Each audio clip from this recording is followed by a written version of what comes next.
Hey, what's going on? As you already read the title, and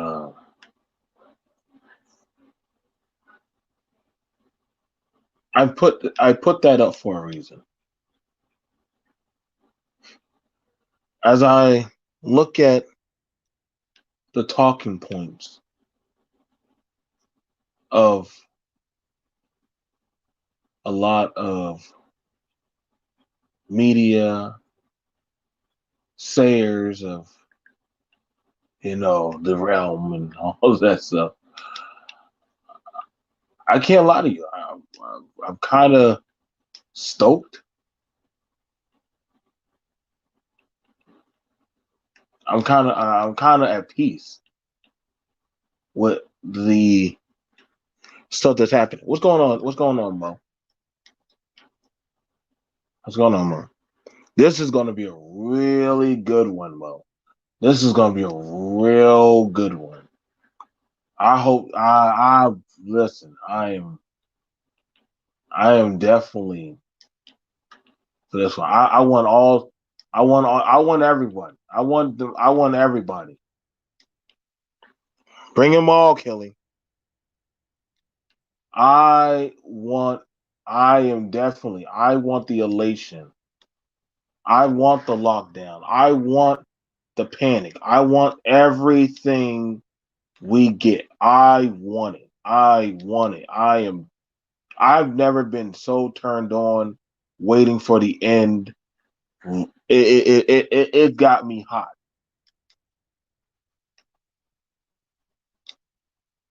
I am at peace with whatever may happen.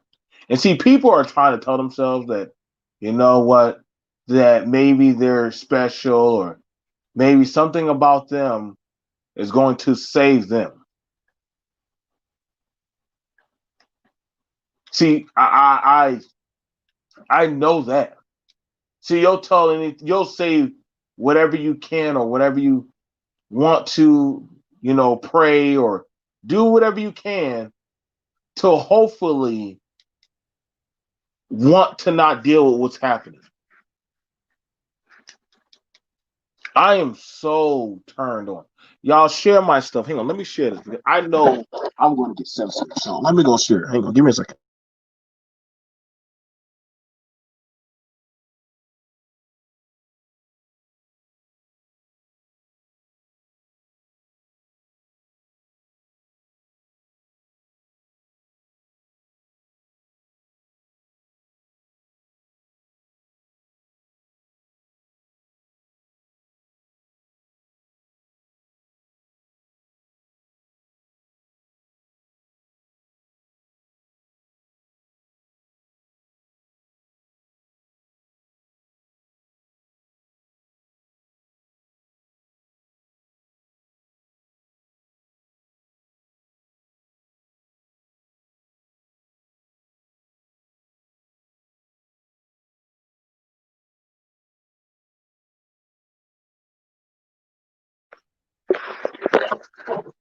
No, I mean, it's like at this point, I had to share it. If y'all do share it, let's go ahead and have the conversation. I want everybody.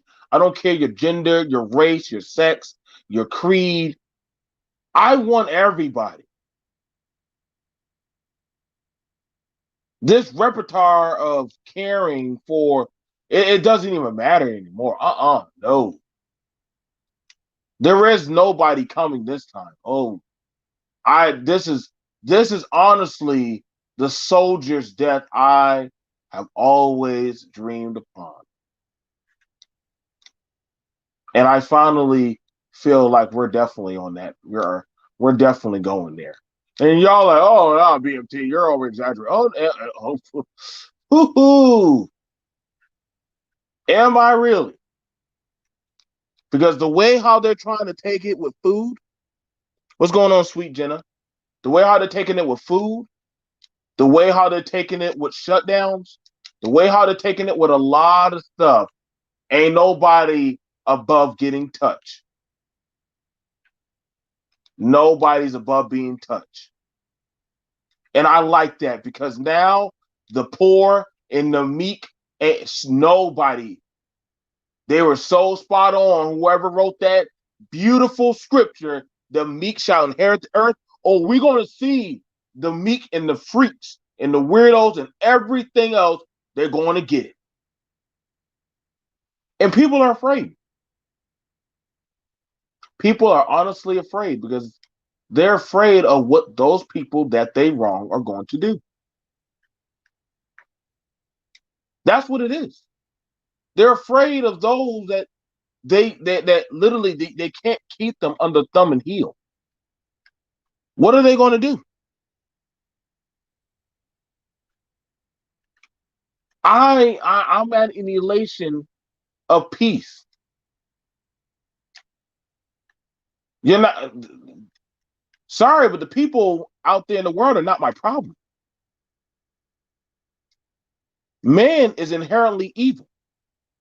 I know y'all want to think that you're above that reproach, but see, you're starting to get to see the darkness that a lot of people like to hide in the bump of the night. Nobody cares for truth. Nobody's not asking for justice. They just want their fat bellies filled. And oh, I know Caroline definitely she'll be here. Trust me, Caroline will be here. Because honestly, this is long overdue. Race, power, money, all of that's a facade. That's a facade to this point. The true currency of resource is people. And so you're going to start seeing the darkness in people really get to come out. See, I only got to see it on the battlefield. See, I only got to see it truly when you get to watch people beat each other almost to death just for a bag of MREs. And not even the good ones. But see, oh, we're here now. And see, sometimes you gotta let it go dark before you can actually truly envision and obtain the light. I know what it's like to look in the refrigerator and there's no food. And you eat your fingernails and you dream of happy thoughts so that way you don't feel the pain.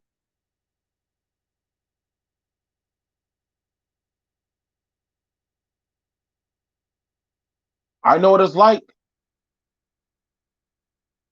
to fight just to be that one that stands out.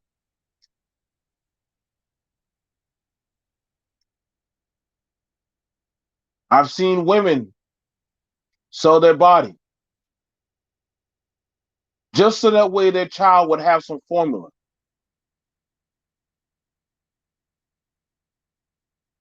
I've seen men rob and steal and doing a whole assortment of atrocities just to prove their validation that they do exist.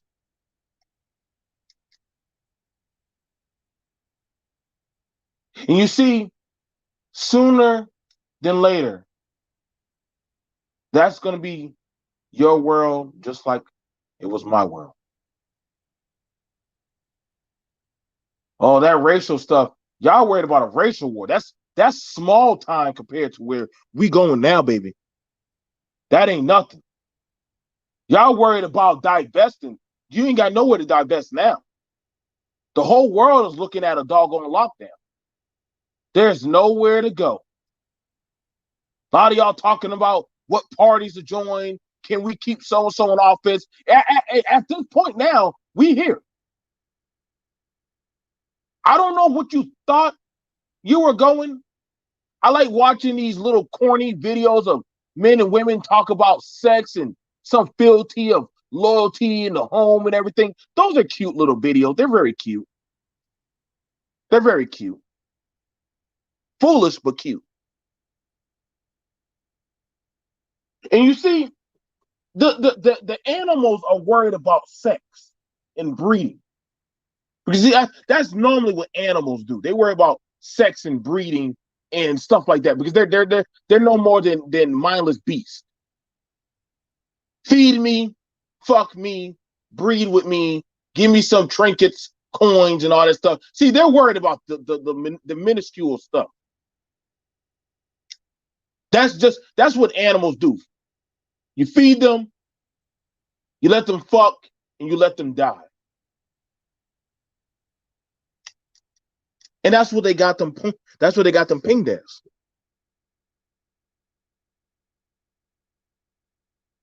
Most people are now going to a privatized military. Did you know that? Military is more privatized than ever. Whoever told you that it's not, they lied.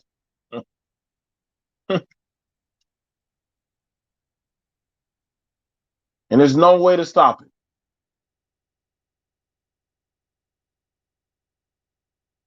I only wish you just understood the world how I see it.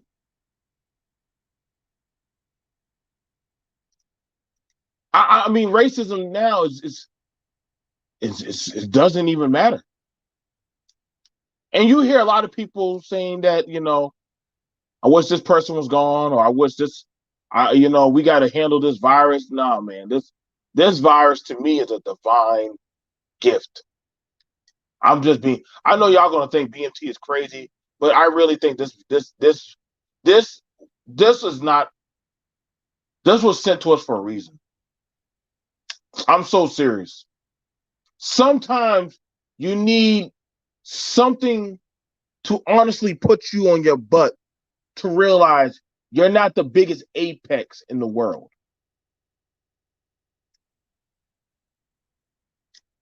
And people are honestly afraid because they're realizing that they don't have no power. In my sector alone, I've been hearing people talking about they have some type of merit of value. That somehow what a man or woman does in a bedroom home, you honestly think those bureaucratic liars and devils, you think they care? You honestly think they care about what y'all say? You're talking to the same entity of people that don't that haven't cared in years. You're talking about the people that now legalizing it, where a minor can literally petition for their right to doggone and get vaccines. Oh, we're definitely here, baby.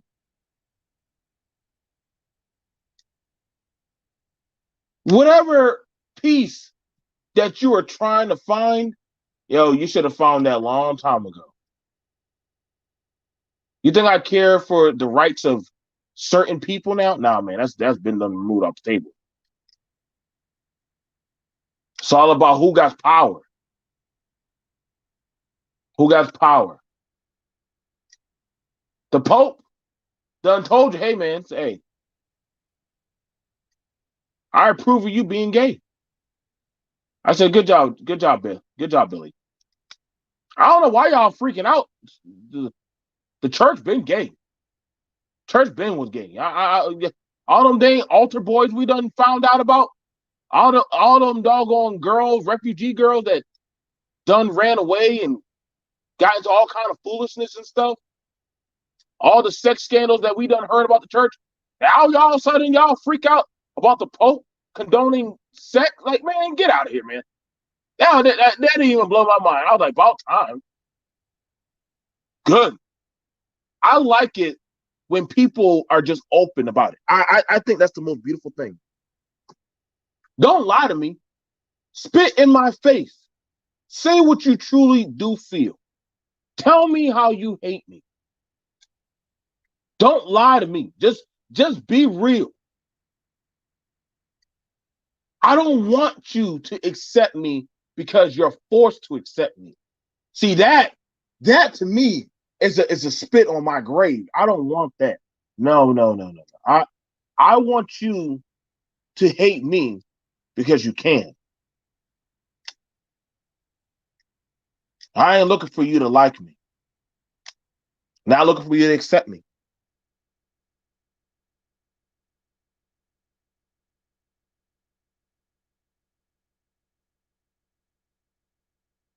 Y'all better understand, man.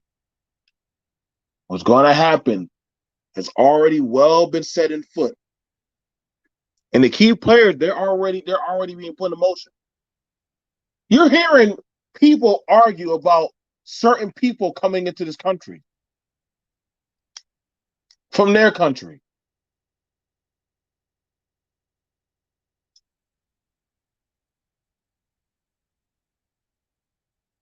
There's no go where. No matter what you do, nothing. No, listen, you can't. We're not going to escape it. I mean, them bringing Indians over. I listen. It's not going to change anything. It's not. It's really not. I know y'all like to think that something different is going to happen, or that somehow that hey, it's going to better the chances of all they're doing. And I remember there was a synopsis on if we try to take all the poor and starving people and try to bring them here to the US, we still wouldn't have enough to feed them. If anything, that would probably expose them to more dangerous and more see, because what's going to happen is you're going to have the elite from their countries leave their country and they're going to cause it to collapse. Isn't that exciting?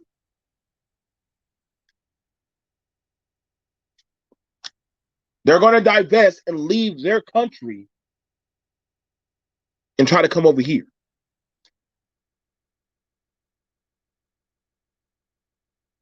I honestly don't care what Kamala Harris does. Like, honestly, I don't care for what she does. Nancy Pelosi, doggone, who else is there? I mean, any of these, Maxine and all these other so-called warriors of justice and stuff. Man, it sounds like a crusader. It sounds like a crusader banner ad. AOC. I mean, whatever people tell themselves at night to help them get sleep, it's very cute.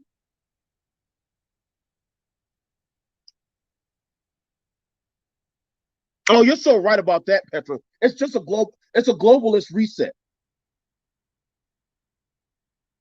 All it is a global reset of power.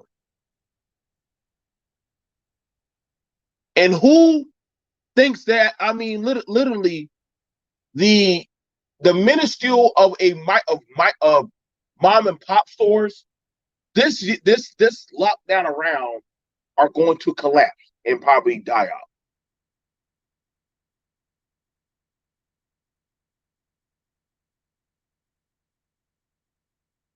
They're going to correct. They're going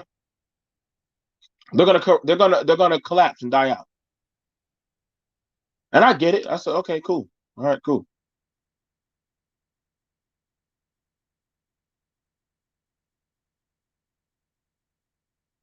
Because they already understand that, you know what? At this point, like, hey, man, they don't care. Humanity doesn't care. They're sheep. Don't get me wrong. I was out there getting my PS5. I was out there. Listen, man, I'm not gonna lie. This pandemic has been nothing but fun for me. I've actually had more free time to get to walk out there with no people and just I have you ever walked out there in the still of the night? You don't hear no cars, no people, no nothing. Just actually just silence. Now, somebody says that, you know what? They'll be able to control they'll be able to control us, the masses. That's I'm gonna tell you right now. That's gonna be almost that's gonna be pretty funny to watch. See, one thing that we know is still true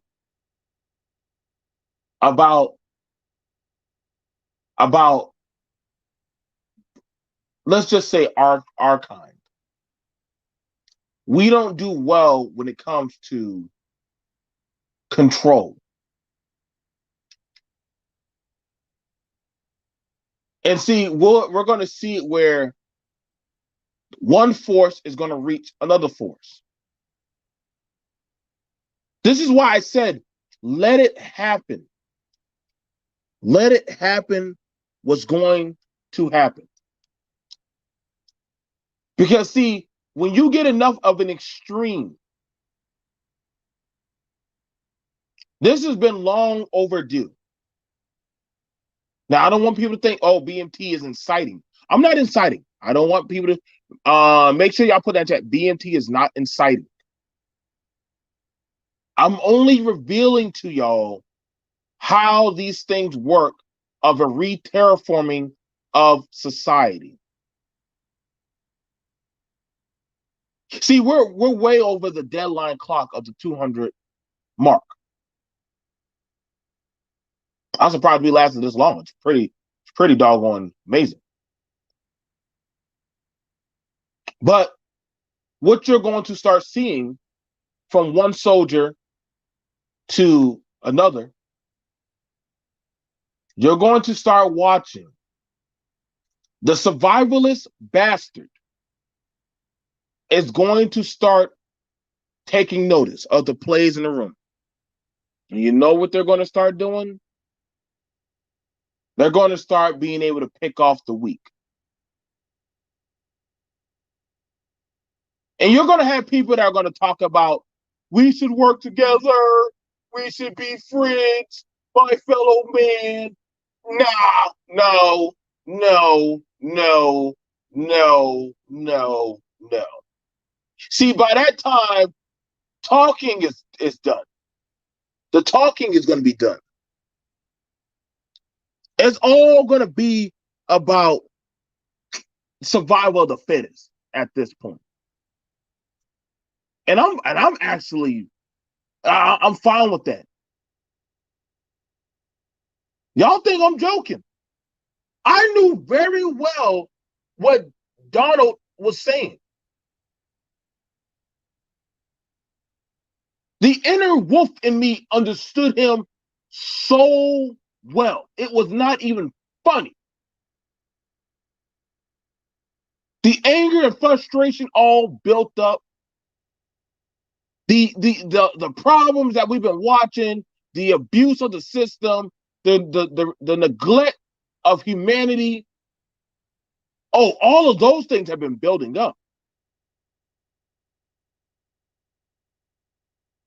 You would have to, you couldn't even be blind, but even a child could realize that there is something wrong.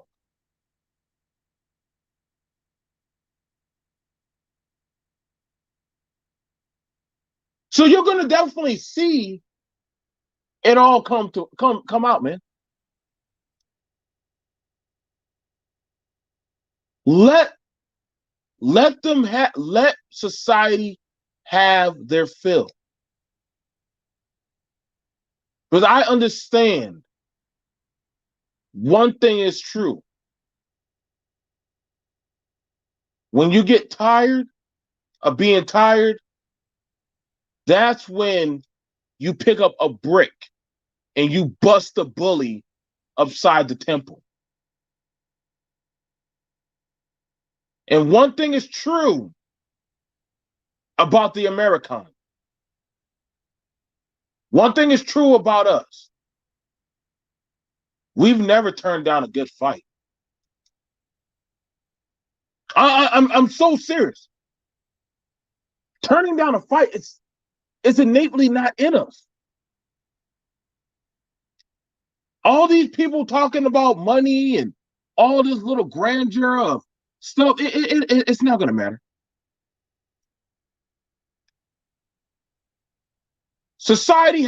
Nature has a way to reset herself. She does. That's why I said, I don't know why y'all were marching. You're wasting your energy. I don't even know why y'all had these conversations. You think I care about the rights of men and women and all that other stuff? Bump that. That's fruitless stuff. That's child's play.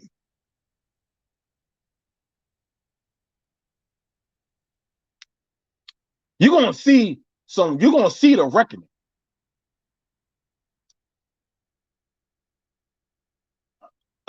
I haven't had a drink in almost 2 weeks.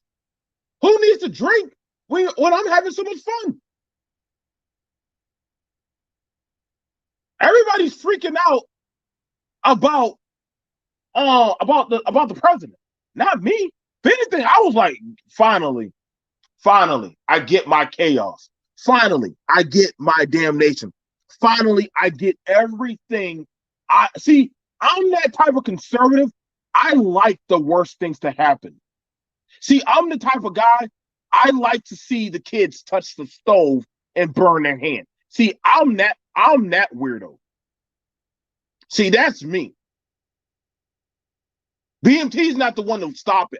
I like to speed up nature. I'm like, it ain't happened soon enough. Why stop what we should have already have been let happen? Why stop it? If they want this, let them have it. Let them have it. Well, honestly, see, you gotta let people have their see. Let me tell you a funny thing about the God a lot of people pray to.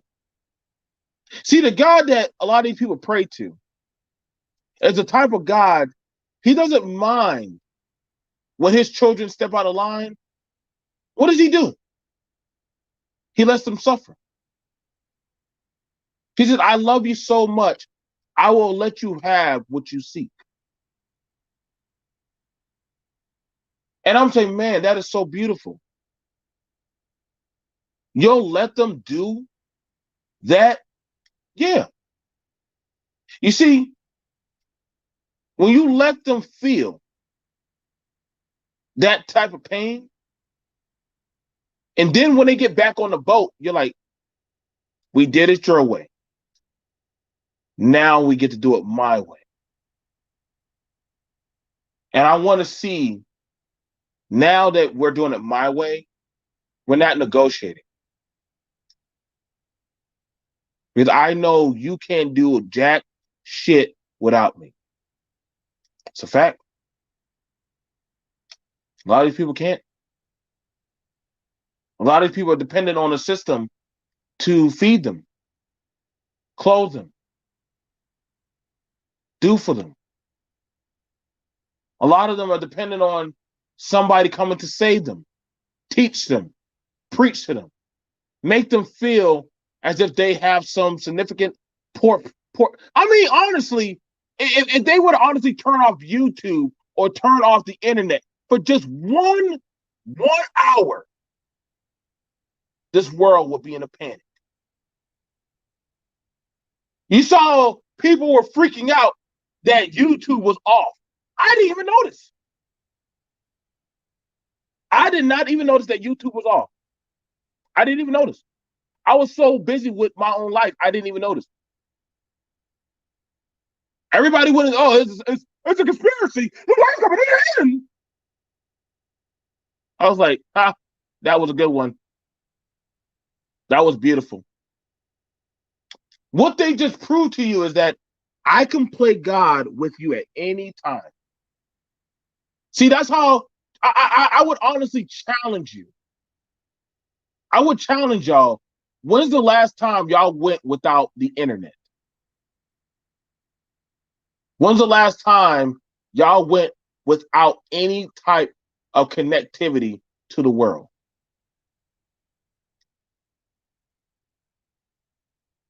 I was doing it all day today.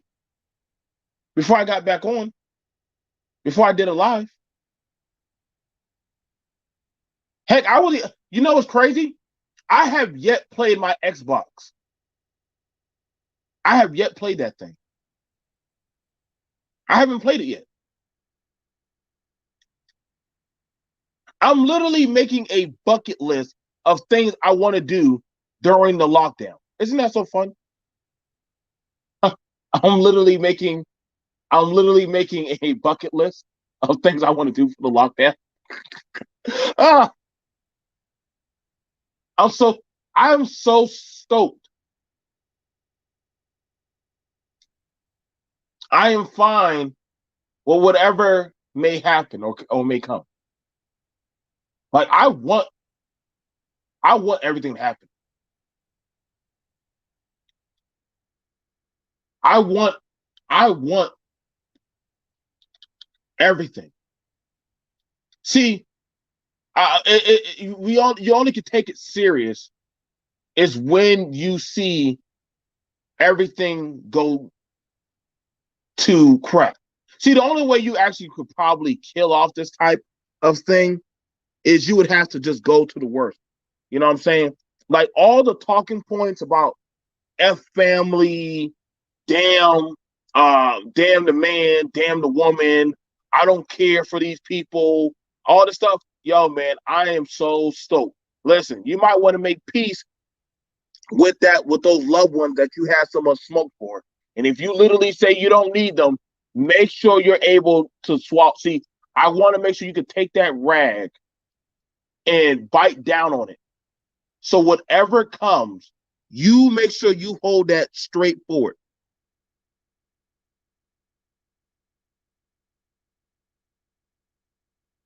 Ain't nobody listen, y'all. See, this is why. Listen, y'all. I sat down. I sat down with some friends, and I think we had a few edibles. And as we sat down, we started cooking and doing stuff. And I'm not gonna lie, I literally was making a list of things to do during the end of when we have this type of collapse. I literally was making a bucket list of things I want to do. Like I'm actually more so in an euphoric piece than what other people are.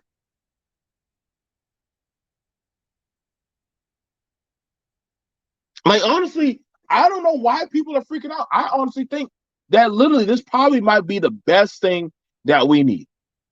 Because then when you get to watch your whatever government fail, fail, then you get to say, okay, so y'all aren't reliable. You're not worth a damn. Then we can stop depending on you. I want this government to fail. I hope y'all record that. I know some people going, why would you want this government to fail? It's been failing for how long? So now that when everybody gets to see it fail for what it is and literally get to see it, now we get to all get the hit to say, all right, we tried it your way. Now we get to do it our way. Well, the National Guard is going to step in. No, they're not. I can tell you right now, and so can John. Literally, watch when soldiers start seeing that their pay ain't kicking in, that their family members aren't picking up the phone, that woman that keeps them warm at night ain't there to keep them comfort. Oh, the morale, it surely does change. Oh, the talking points, they go out the window. That patriotic, my country, tisity, sweet land of nectar and honey, oh, that all goes down. I'm telling you how it goes when I was overseas. Let it just be 1 or 2 weeks without your pay. I promise you, that soldier's going to question picking up that rifle. So don't think that whatever you think that, well, they're going to go get the National Guard to step in and tell the soldiers. No, I can promise you, the minute there's a governmental collapse, they ain't doing shit. They you most likely going to have a lot of AWOLs. Caroline would have called her son and said, "Listen, your father's gotten sick. Ain't no money coming in. We're having shutdowns and lockdowns." That boy's most likely going to say, "Fuck this, I'm out." Y'all going to see patriotism pushed to the point. Oh, yes.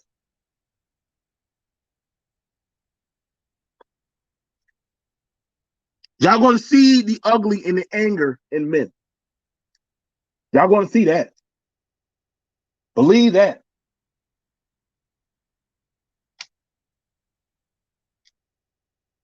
You're going to see that. Oh, I can promise you that.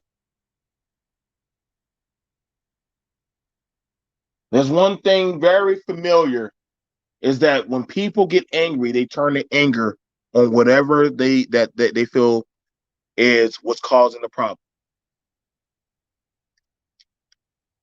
People are going to look for something to blame. And if they feel, y'all see, Michigan was only a microcosm. Michigan was only a microcosm.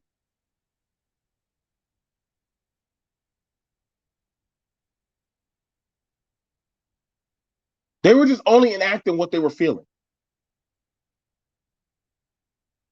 Now imagine that start to ripple over and over and over and over and over and over and over and over again.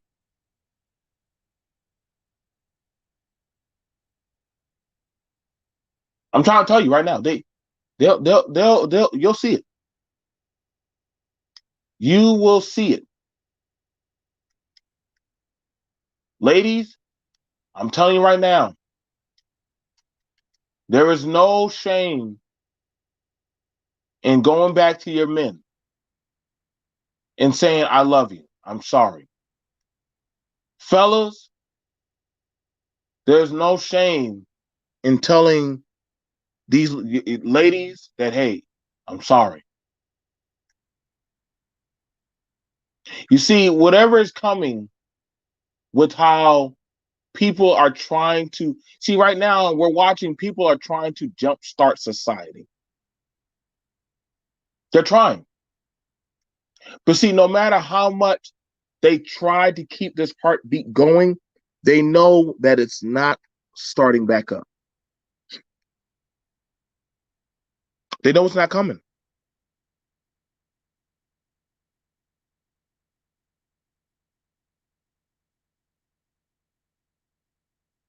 They know nothing's coming, man.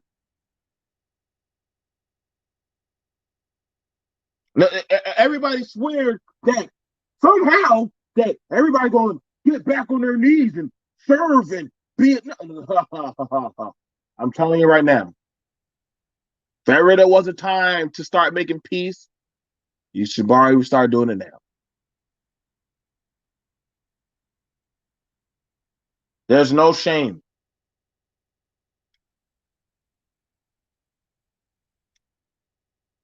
I mean, I'm just being honest. You lose nothing. And just saying that, hey, I didn't mean it. I'm sorry. It's okay. I realized that myself. Like a lot of people now, if you look at it, see, this is why you're starting to notice a lot of people, content, a lot of people's talking points, a lot of people's theories. You're seeing people have mental breakdowns. People have been getting arrested. People have been all kinds of stuff. All kind of inglorious things have been happening. I tell you right now, I have been literally. Who needs to watch porn when you can watch this? I've been having so much fun watching people suffering. It literally is like reading the Bible only in Braille. for me. Every day I like to wake up and eat Twizzlers and doggone, just listen to people panic. Oh my God, this is happening. Oh my God, where's the woman going? Oh my God, the black man. Oh my God, America. Oh my God, oh my God. It's like,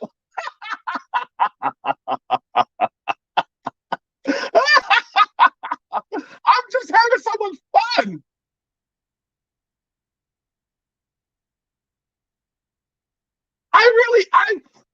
Listen, I have been having so much fun watching societal panic has literally been so fun. Watching people talk about their narratives of how amazing they are has been such a turn on. It literally it has.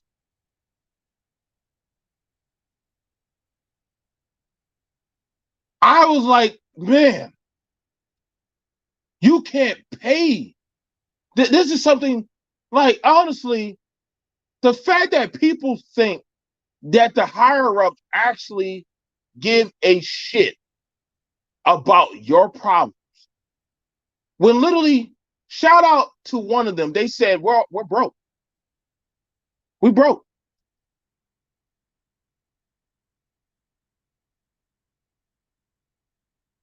We're broke. Why do you think you're seeing all these people trying to take out their money? Listen, the banks have been trying to get people to keep their money in. Y'all haven't been noticing a few countries, they've been going quiet about money. When the last time y'all heard them talk about the medical about what's going on with the medicine? All right, yeah, they stopped doing that. My bad. Yeah, that conversation been dropped off. I wonder why. Huh? Yeah. Try to tell you. Well, they're talking about fixing the Care Act. How? Houseway. How they gonna do that? With people with COVID issues and stuff. Listen, man. Y'all, I done told y'all, ain't nobody coming to save you, baby. Nobody's coming. It's like that favorite part of church where they sing the Amen song, and people really think that, hey, man, I remember everybody was saying this is like this the flu. It's not that big of a deal, and I was like, part of me was like, no, this ain't no flu. This is something else, but this ain't no flu. But now I'm like, man, if this is the flu, this is possibly the greatest flu in the world ever. This is the greatest flu in the world ever. I've done lost quite a few people to this damn flu. I did. And I'm like, yo, hey, it's fine. I don't know who's coming to bail y'all out. Children hate children hate their parents, and parents are literally, they want to get an abortion, but they can't afford them. It's like the great divine reset. People try to talk about game on how to get some pussy, while literally when a cop comes by and push you to the side, then they become the biggest pussies ever. People are afraid to show their faces because they're afraid that there's no big government, but they won't show their faces because they know doggone well the minute that they come out in the open that literally somebody can look up everything about them and touch them. Like a little priest touching a choir boy's ball sack. I'm having so much fun. I'm having so much fun. That's why I love being in the open. I love it. I love the damn. They already done touched me. Somebody touch me. No, no, no. Y'all remember that song? Somebody touch me. See, they already done. The government been done swatted me. Shit. I'm like, what more can you do to me? I'm already blacklisted. Shit. Fuck the bullshit. I'm waiting for more people to join me. And y'all talk about y'all gonna fight the masses. What you're just a bunch of children. What do y'all think? This is Stranger Things or some shit? Huh? You think somebody gonna save little Froggy? Huh? You think you're gonna beat the little it clown? Huh?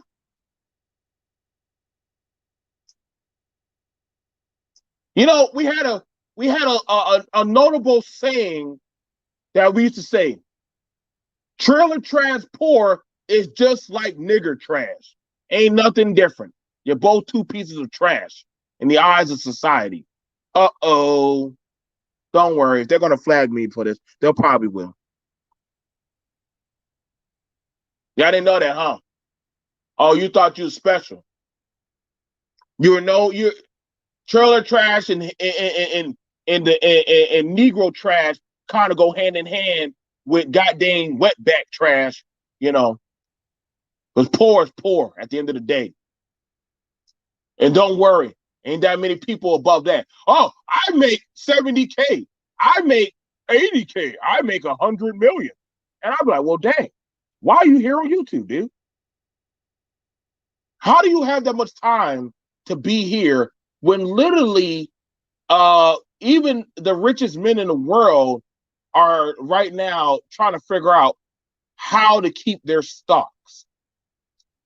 So what did you find out that was honestly different than some of the smartest men in the world? I'll wait. I'll wait. Because I've never heard so many. I'm watching people come on and jump on YouTube. Hey guys, I just made $1,000 a day. Dude, I'm like, how? How, dude? Even actors don't be making money like that. So how did you, a guy on YouTube, make that much money? Like, this is why you hear so many people talking about that going to another country shit. Y'all didn't see what Mexico wanted to do? Mexico, the minute they heard, oh man, Cabina, man, they shut their doors on us real quick. I'm like, God damn, you telling me all it took was for us to get COVID for them to shut the doors? Praise be Trump. If I'd have known that, I would have had us go get, we should have got every bacterial thing possible. Now other countries don't even want Americans in their country. I find that so hilarious. Whenever Americans talk about going to other countries, and they're like, oh no, you stay over there. You're not no, you're not even the good. You're not even the good looking one or the rich one. You're just that guy. You know, I get it. You know, if you don't mind, if you don't mind cheapening your lifestyle, I would, hey, go live in another country. Me, I'm gonna tell you right now, I'm over the experience of living with other people. I like my bullshit. I like my bullshit. I like my hell on earth. I'm fine with it.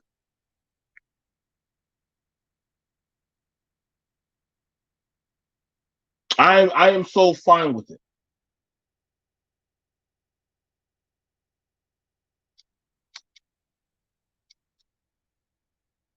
So I don't know. We got this thing going on that hey, somehow that everything's gonna be okay, and we've been hearing that for a while. But hey, people aren't getting better. The economy's done gone. See, I guess people kind of, well, technically we're out here making money. I enjoyed it when that dude little Booby Bookie Dookie Bootsy. See, I enjoyed it when he was talking all that trash about racism and slavery and all that shit. Soon as the great white man shuts down his social media, this man done start going right back to begging. I said, huh, you said that's all it took to shut him up? He gonna offer a billionaire $20,000. He gonna offer Mark Zuckerberg $20,000 to turn on his social media account.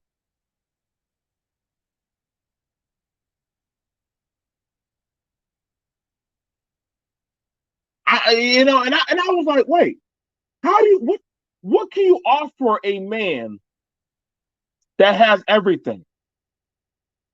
And you see, in terms to that, I want you to understand. See, I'm a man of my own integrity. I have everything I want. I have loved ones. I have a family. I'm comfortable with my own skin, my own sexuality. I love my life for the things I've done, whether they be good or bad. I'm good. I'm good. And in saying that,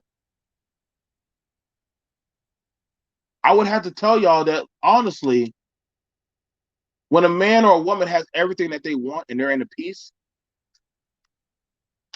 literally they're fine with however the world may go. But they're like, I'm good.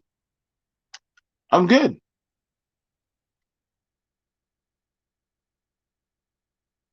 I said something to my children, y'all might not agree. I said, kids, do you accept the Lord in your life? And my son and my children, they said, my oldest son said yes. He said he wanted to go get saved. And I said, okay. I let him go get saved. My other child, he said he wasn't ready. I respected him for that. I said, listen, it has to be something that you want to do. It has to be something that you want. And I told him, I said, whatever gives you comfort food at night, son. My son said, Dad, I'm afraid to die. I said, why is that, son? He said, one simple thing. Will you remember me?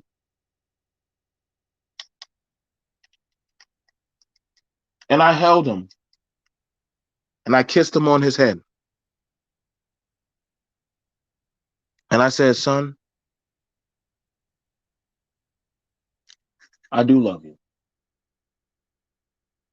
And I will remember you. I said, it's appointed unto man once to die.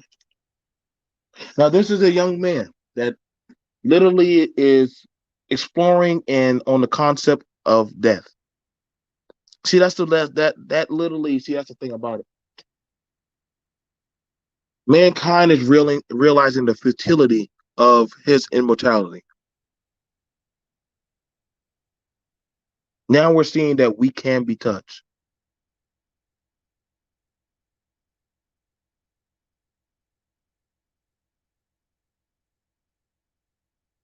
They realize that, hey, I'm not so invincible like I thought I was.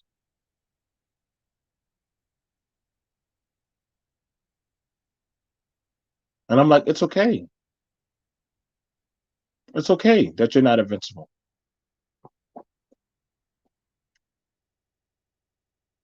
You see these wounds on daddy? You see these marks on him? I've been I said, son, I said, regardless of whatever happens,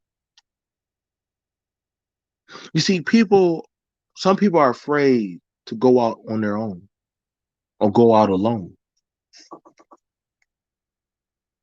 I do have a temperance of peace.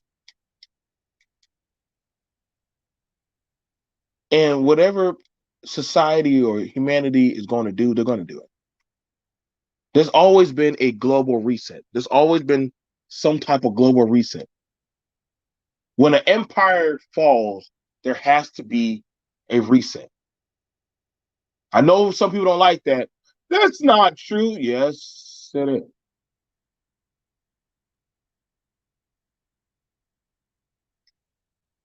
There always has to be.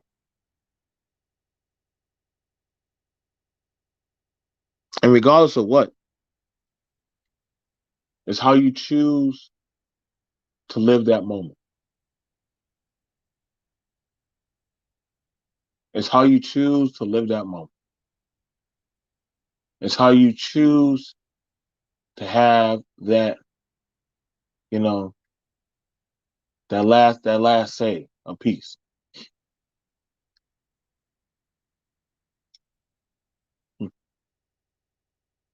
My son is up right now. No, he should be asleep, but I tell him, you know, it's not that bad.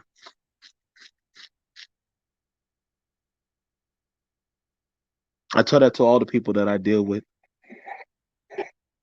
I tell that to Mo, Kelly, Carol, Ruby, Jenna, John, Miss K, Omega, China. To all the men and women, Kane, Monique,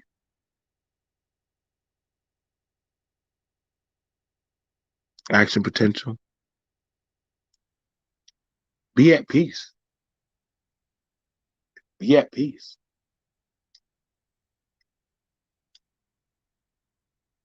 Like it's like literally you gotta find your center of peace. My son asked me a question. He said, Dad, he says, how you doing, Huckle?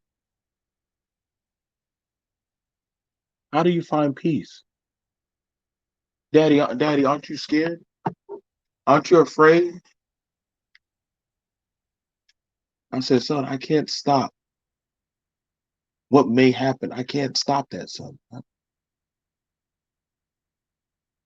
Why not, Daddy? I'm just a man. These things are going to happen. These things are supposed to happen. It's long overdue. But it's not about running from the moment. It's about claiming and living the moment.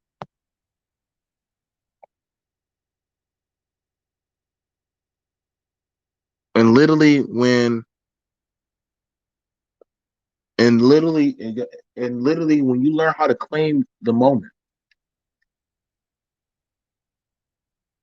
and actually live it till its fullest is when you truly can accept your peace. That's why I'm fine on however this thing happens the way it happens. It has no consequence in my world. It doesn't. So when I see these things happening, I don't really, I can't say that I really freak out like how some people may freak out. I can't really say I do. I can't really say that I shedded a tear. I would be lying to say that I'm afraid.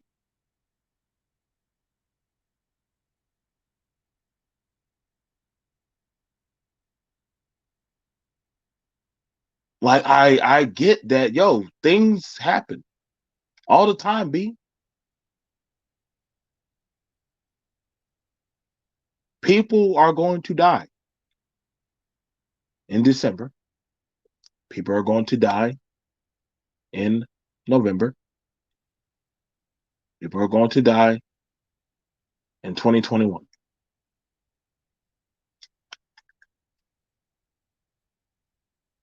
The problem is people are afraid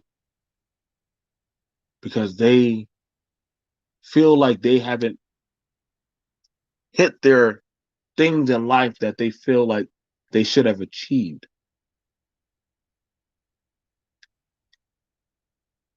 And I'm like,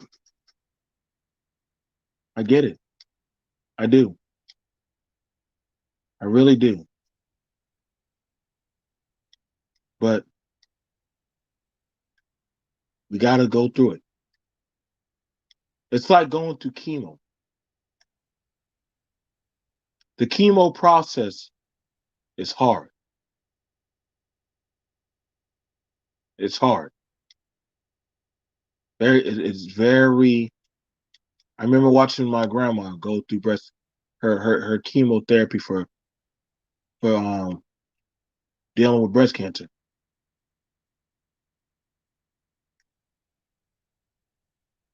And though they started carving her up, though she had times where she's like, I'm in so much pain.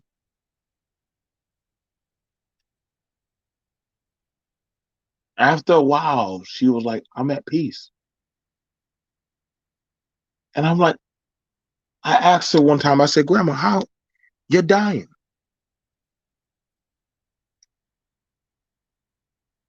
I said, you're dying.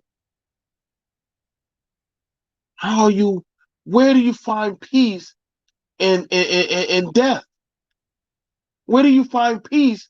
I was crying and touching her bleeding breast,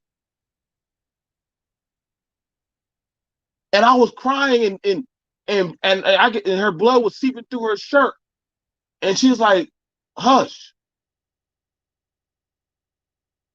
hush," and I couldn't understand why was she so at peace in the midst of chaos of her own death.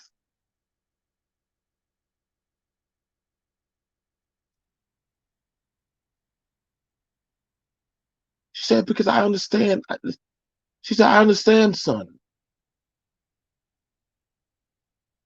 Once you stop fearing death, it has no more of a relevance over you.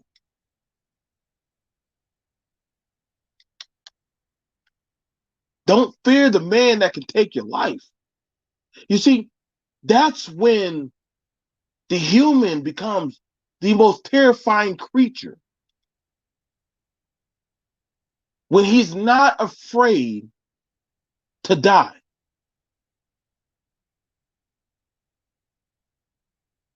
That's when you become the most powerful component.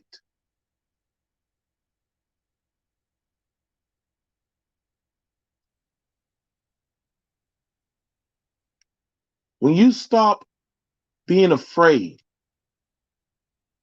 start living your truth, Life is not so scary.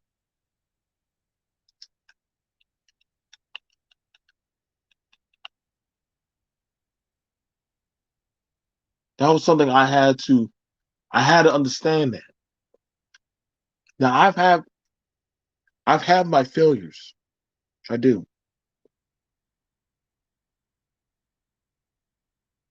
I have my shortcomings.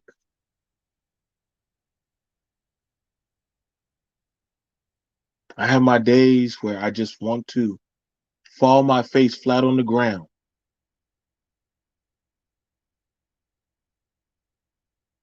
And I understand that life won't let me just taste that bullet. No, I'm not suicidal, or no, I'm not talking about, you know, death and all that other stuff. I'm just saying that just get it for what it is, man.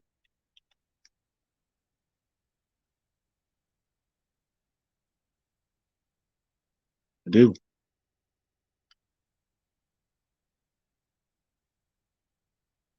And, I just got to tell people, like, listen, man, there's no need to be afraid. It's really not. I think that was the thing about it for us when we went through the Great Depression. I think that's what it was for us when we went through the world wars. We started understanding the fealty of materialism and the blissful peace of just having those around you, friends, family, those who just did not mind just uttering your name. I think we understood that literally that was amazing. That literally there was something amazing about just having somebody say, I love you. And you could say right back to them, thank you.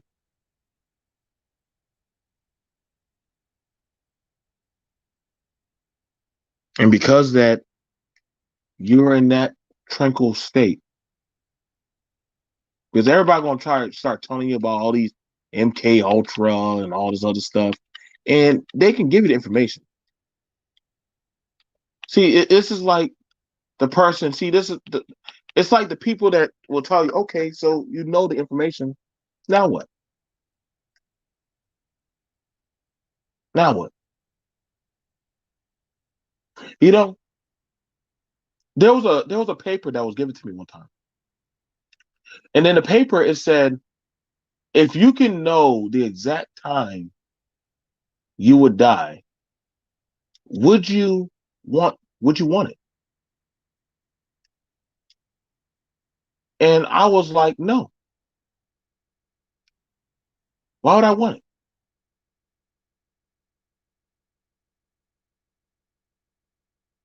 Why would I want to know when I'm going to die? I like not knowing the unknown and living my life my day at a time, how I see fit. It's not that I'm afraid. It's just that I just don't want to know.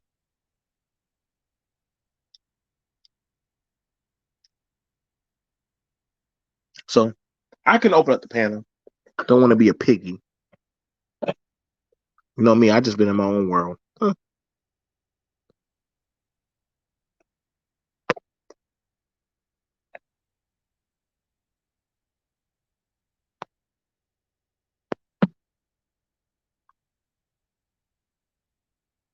I mean, some of y'all going through y'all something. Listen, I mean, but honestly, I really don't care. I mean, I'm just letting y'all know. Like, honestly, for me, PMT, I'm just in a state of elation.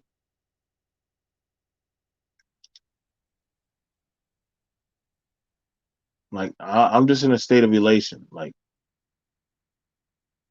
it is what it is.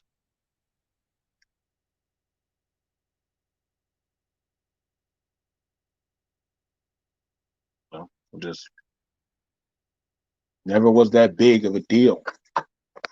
You know, being scared.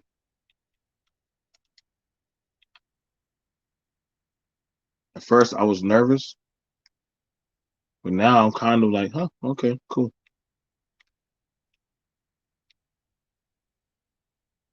It's fine. So, did I get to see the Crawford fight? No, I missed it. Was it today? Was it today? Hmm. Dang, I need to go catch that action potential. But honestly, I'm just like, hey, man, just chill out. What's honestly going to happen? It's going to happen. Just go with the flow.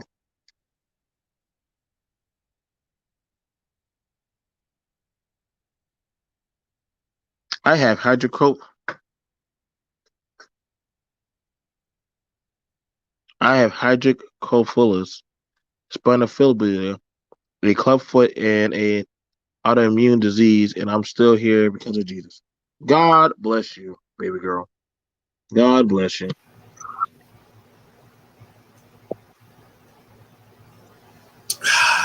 Oh man, out on the fourth round, it was pretty exciting fight. I gotta go catch that. Well, welcome everyone. We're joined here by Maurice, of always, my loving brother. We're definitely here. I'm sure Kelly's in the back having fun, and we're also joined here by Classic Ruby. Um, yeah. So like I said, I've already stated my piece that I'm fine with however the world goes. Like really, I'm at tuned to that. Like, I expect some death and some stuff to go down. That's just my. Thanks for putting us in our deep emotion, BMT. We really appreciate that. You're welcome. I didn't even want to take a drink. Your ass had me so like, oh fuck, maybe put my beer down. Like, I'm sorry. Listen. I gotta be that one person to just let y'all know. Hey, man, everybody just be at peace because hey, it's gonna happen this year, and whatever y'all thought mattered, they ain't gonna matter. Hey, just like they said, in the end, it doesn't even matter. Man, they had that was such a great song. Yep. I have to go play that later. Go ahead. No. Yeah. But I'm wrong for thinking like that.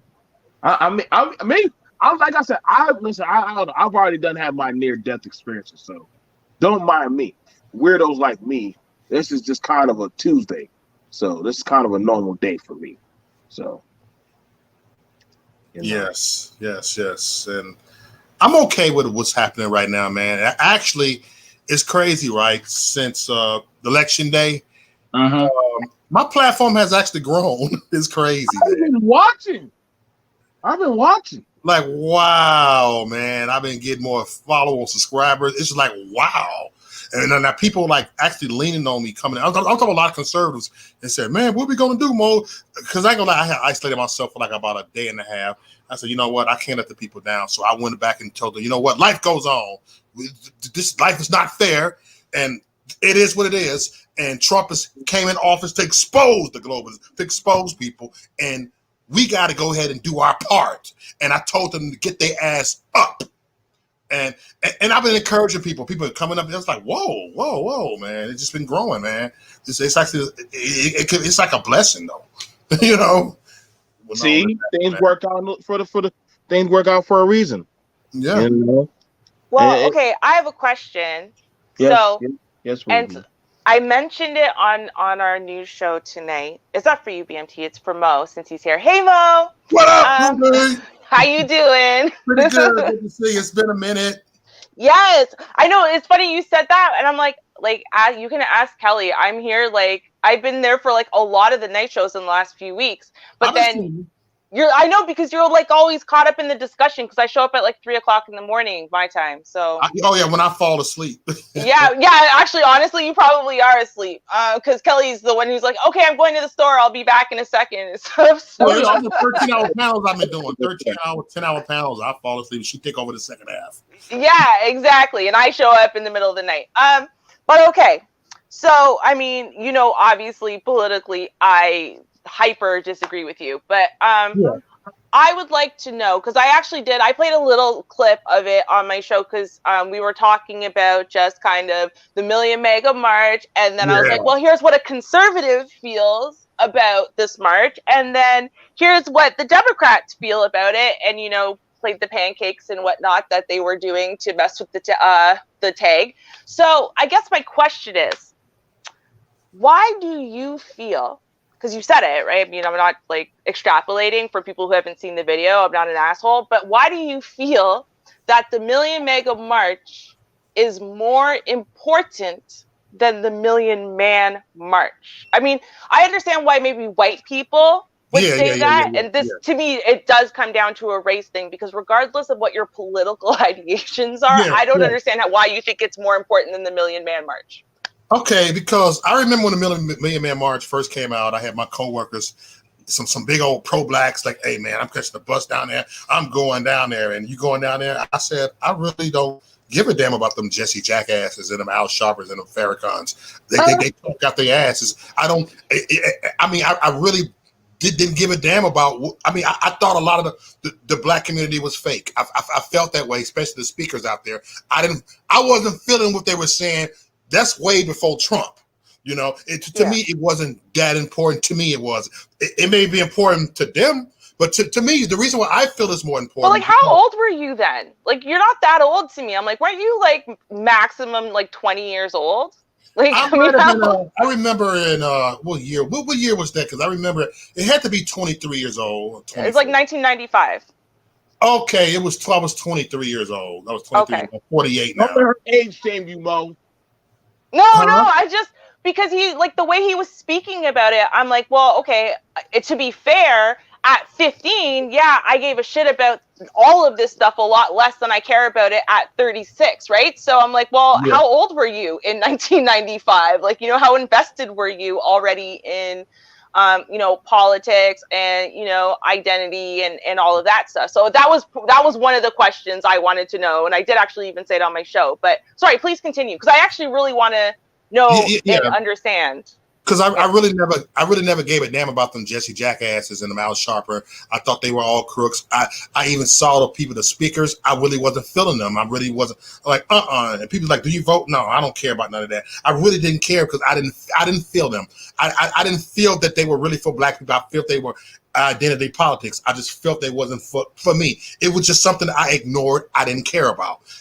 See, this is something that I care about. I care about our future. I care about our grandkids.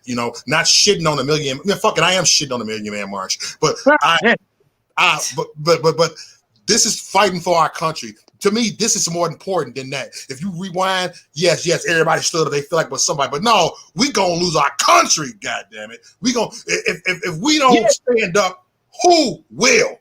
Yeah, that's how I feel.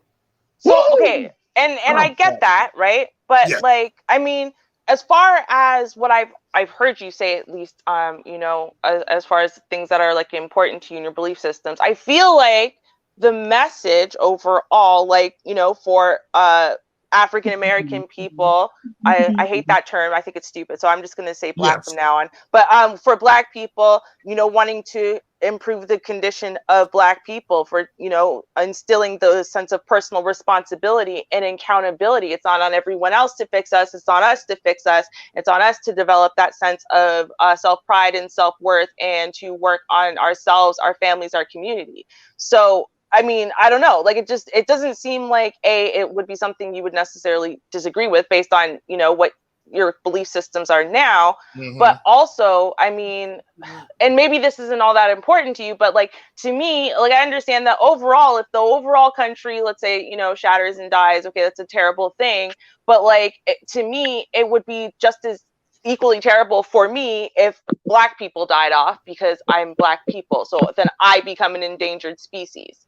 So I mean, do you literally really not have like any special association with Blackness at all as far as an identity? Like I understand, you know, you're like, we're all human and we're all Americans and whatever, and I get that sentiment, but like, do you not like care if like an entire population, the subset you belong to, like were to die off entirely? I care so Can much we do a show about about the this community. next time also? Hmm? Yeah. Can we also do a show about this? Because I'm just saying, Yes. that's probably what y'all doing. This sounds really good. But I'm just saying, with the way how the lockdown and all this pandemic stuff, like, to be fair, race is kind of going out the window. It's kind of more so like survival of the fittest now. So keep going. This is actually good. Yeah. Okay, go ahead. I care. I care deeply for No. Black people. You don't I have care to. deeply for the Black culture, and I do. I've been the last 4 years probably one of the few MAGA people that's been walking around reaching out to the Black community that a lot of Republicans didn't even really help. And I'm just saying, but then I advocated, I've done this, but a lot of them don't want to hear it. So, okay, let me take a different approach. And then, you know, the nicer I've been to them, you ever heard this old saying, the nicer you be to people, the worse they get, and they start getting worse. They start coming at me crazy, and you know, I got tired of the same stuff. Oh, they keep throwing, oh, you're a coon, you're self-hating nigga, and I'm tired. And I got to the point and say, fuck it, I'm a far right winger now. I'm a new far right party. I'm tired. I'm far right. I am tired of catering to the Black community because y'all motherfuckers don't want to listen. I'm only gonna talk to whoever listen. It ain't even about Black people or whatever white people. Whoever want to listen. Unfortunately, there is more white people in the MAGA movement, but I mean, this is what I'm starting at right here because they don't want. Most of them are listening to me, but I'm done. I'm done with the Black community like that. Not saying I'm done with Black people, but I'm done with the Black community that don't want to be heard, and I'm tired. So I made this special announcement that I'm alt right now. I'm tired. It's time to stand up because I tried this pro-Black shit. I tried all this. I tried, and they don't want to listen. So since they don't want to listen, it's time for Maurice Delk to go ahead and start a new far right party right here. You know, and people read between the lines when I say the new far right, so they can go get triggered when I say far right. Okay. Well, and you know, I mean, I guess this kind of ties into both what you and BMT said. See, to me, actually, based on what's actually happening, but also just on study of human psychology and sociology, the opposite is actually true of what BMT said. When times get hard, right? When things are really rough all over, you actually will start to conserve and reserve your energies for your own, first and foremost, right? So you might have had lots of time and energy and funds and stuff to help everybody. You know, you might have done that, but then when times get really hard, what do? You make sure you're feeding your kids and your family first, right? Yes.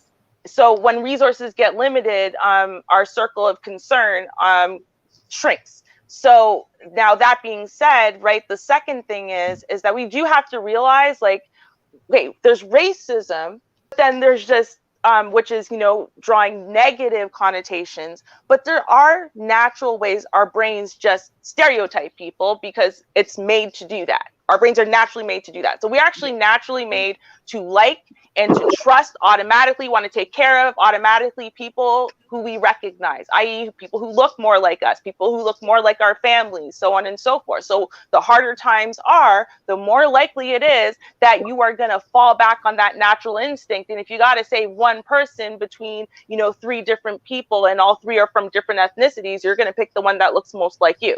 That's human nature 101. That's not you being an asshole. It's just automatic programming in our brains. So I would actually say that if anything, now more than ever, not to create division and divisiveness, but at the same time to like recognize like, nah, I think it's a little bit important that us as a group, we start to try to find common ground and common like for one another, because the other groups don't have the problem that we have, where we don't trust each other, we don't help each other, we don't like each other, so on and so forth, because they're going to bond together and we are still going to be fractured all over the place, and they're not letting us into their groups when the times are the roughest of the rough, because they got to take care of their own, and we need that same kind of automatic thing, but we don't have it.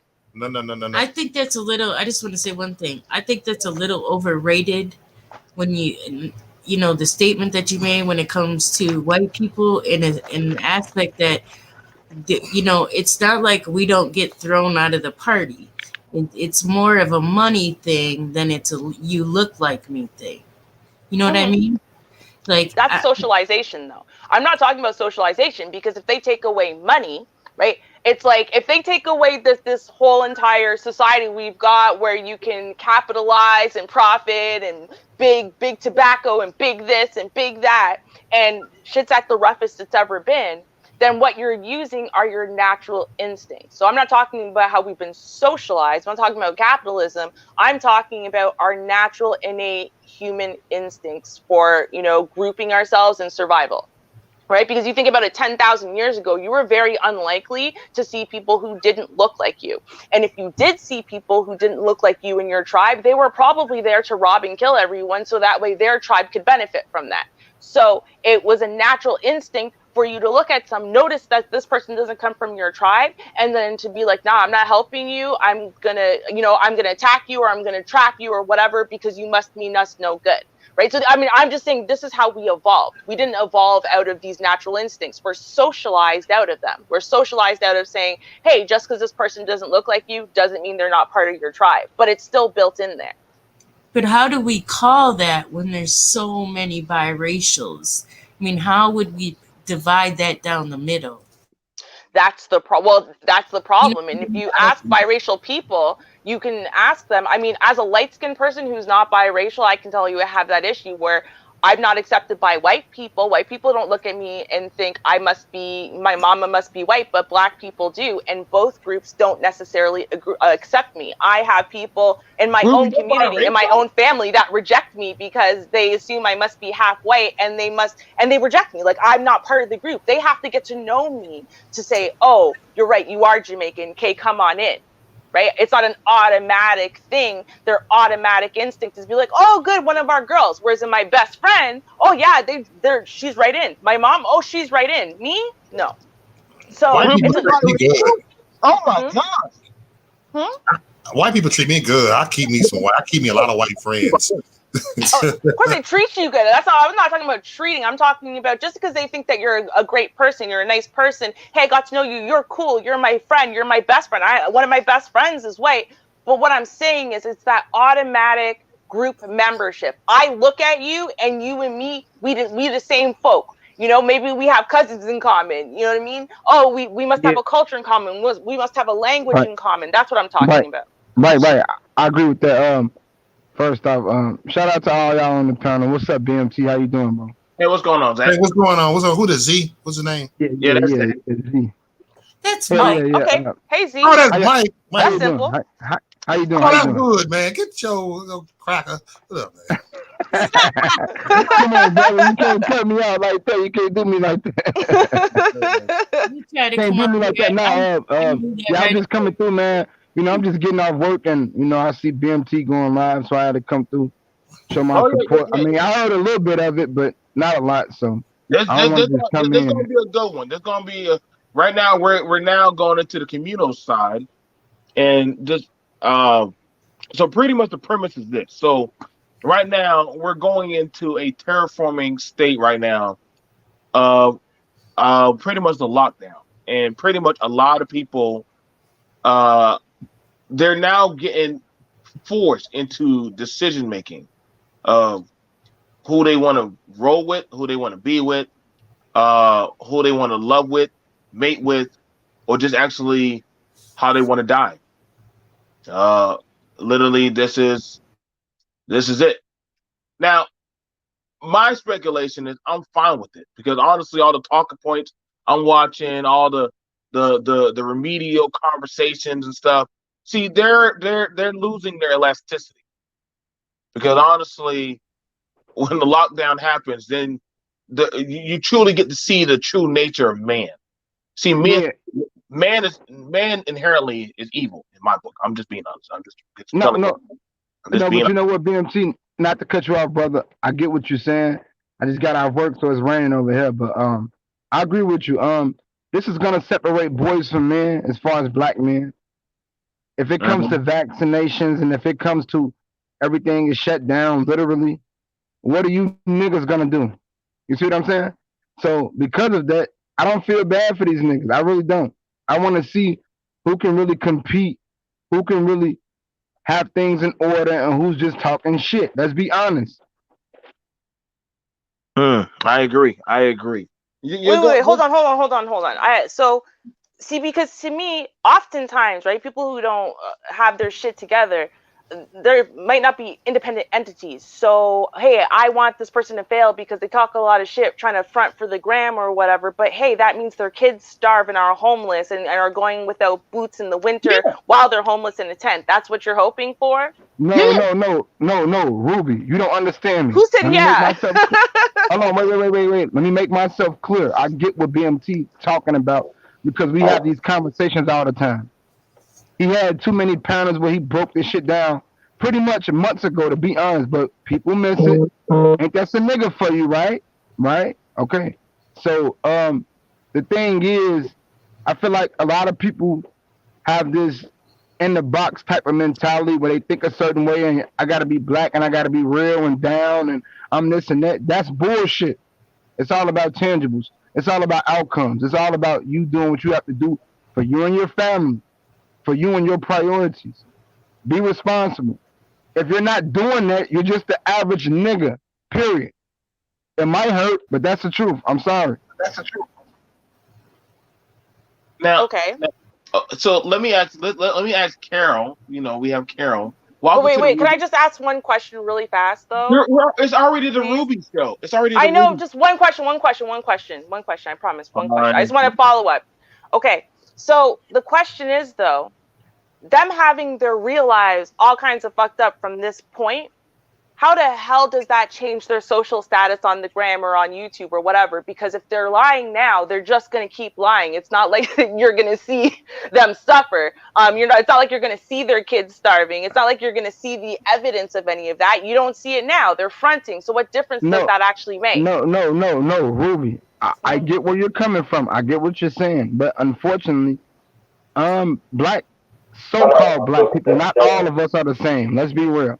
They have this sick obsession with getting attention from media and TV and music and bullshit. Period.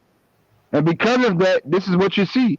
I'm not surprised. Of course, black people will do anything for money. Of course, they'll wear dresses and then they'll be drug addicts. Of course, you didn't see that coming. We should know that. Where are the thinking people are? Where the smart people are who really realize that all of this shit that you see around you is what you've been thinking about. You knew you was right when you thought this. So why not be different? Why not step outside of that? That's what this space is about, to be honest. Hmm. Carol, are you there?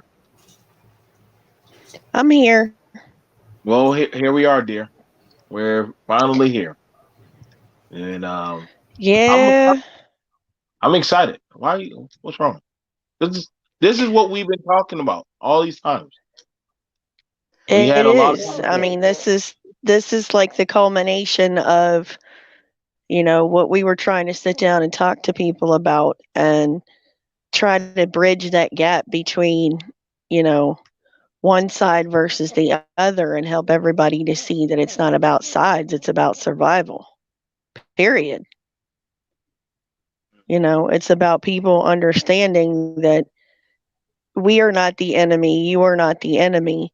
Collectively, we have the ability to make something better and greater and stronger because we let go of all of that identity bullshit. And we are getting together and have to get together. If we're going to survive, we have to get together. and be able to build from a better place, from Yeah, you yeah, know, but a blank listen, I slate, don't if want you to will. listen. I don't want to cut you off, lady. I appreciate your point of view. Pretty interesting, but what I will say is of course, you're correct. But unfortunately, y'all, we have a problem with American people. It's hard to organize them. It's hard to get them to have value in something. It's hard to get them because they man are idle. Social media, Instagram, Facebook, YouTube, this and that.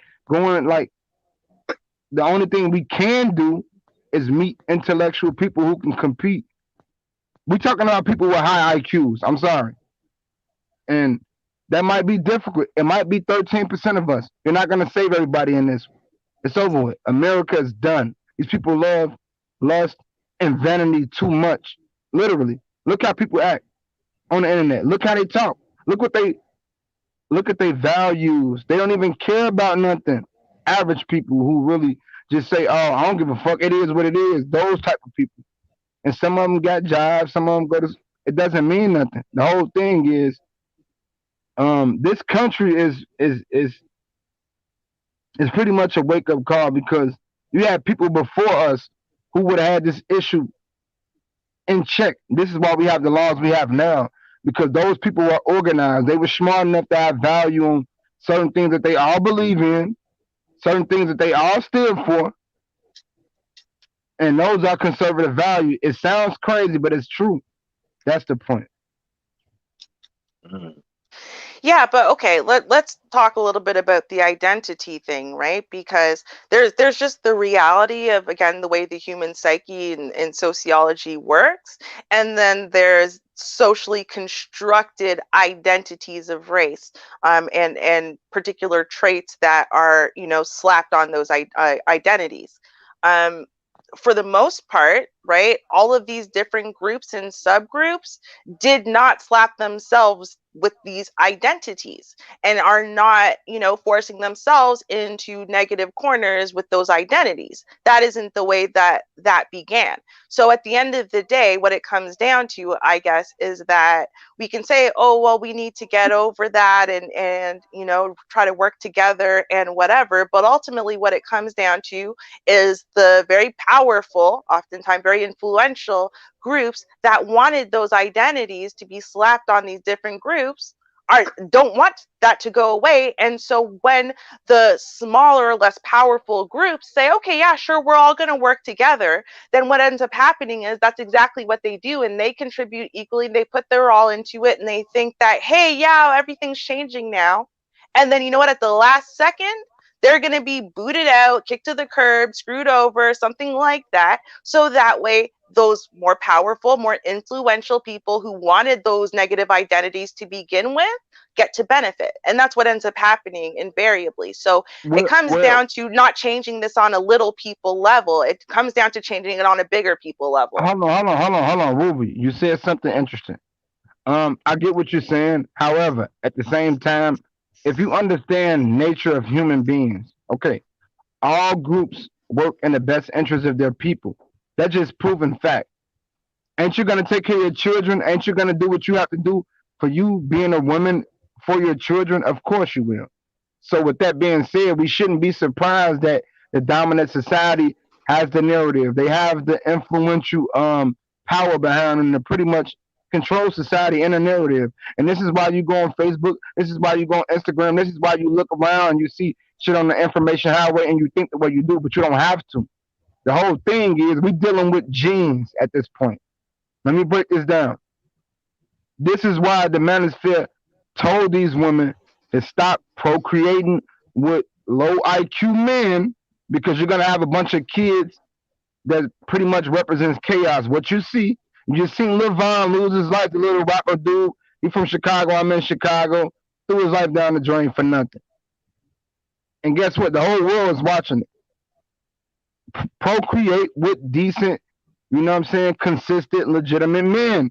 And you call them boring and corny, but that's what it comes down to pretty much on the mental level because a lot of these women are pretty much breeding the pretty much the degenerates of our society. And that's not true. It's some smart guys out here, but the thing is we dealing with we're dealing with another issue, so called as a black community. And this is why this space talks about the experience dealing with black women. Of course, we don't hate you. Of course, we don't have anything against you, but we will critique you. We will call you out. We will say, hey, we don't like this. It sounds harsh, but it's not true. Black men have been put in a corner for years, and people try to disrespect us and treat us like crap, but we manage to always find a way to just rise above it. I mean, I guess, but the whole point I'm trying to say is don't be surprised at what you're looking at. This is America. Things are unpredictable. We should know that.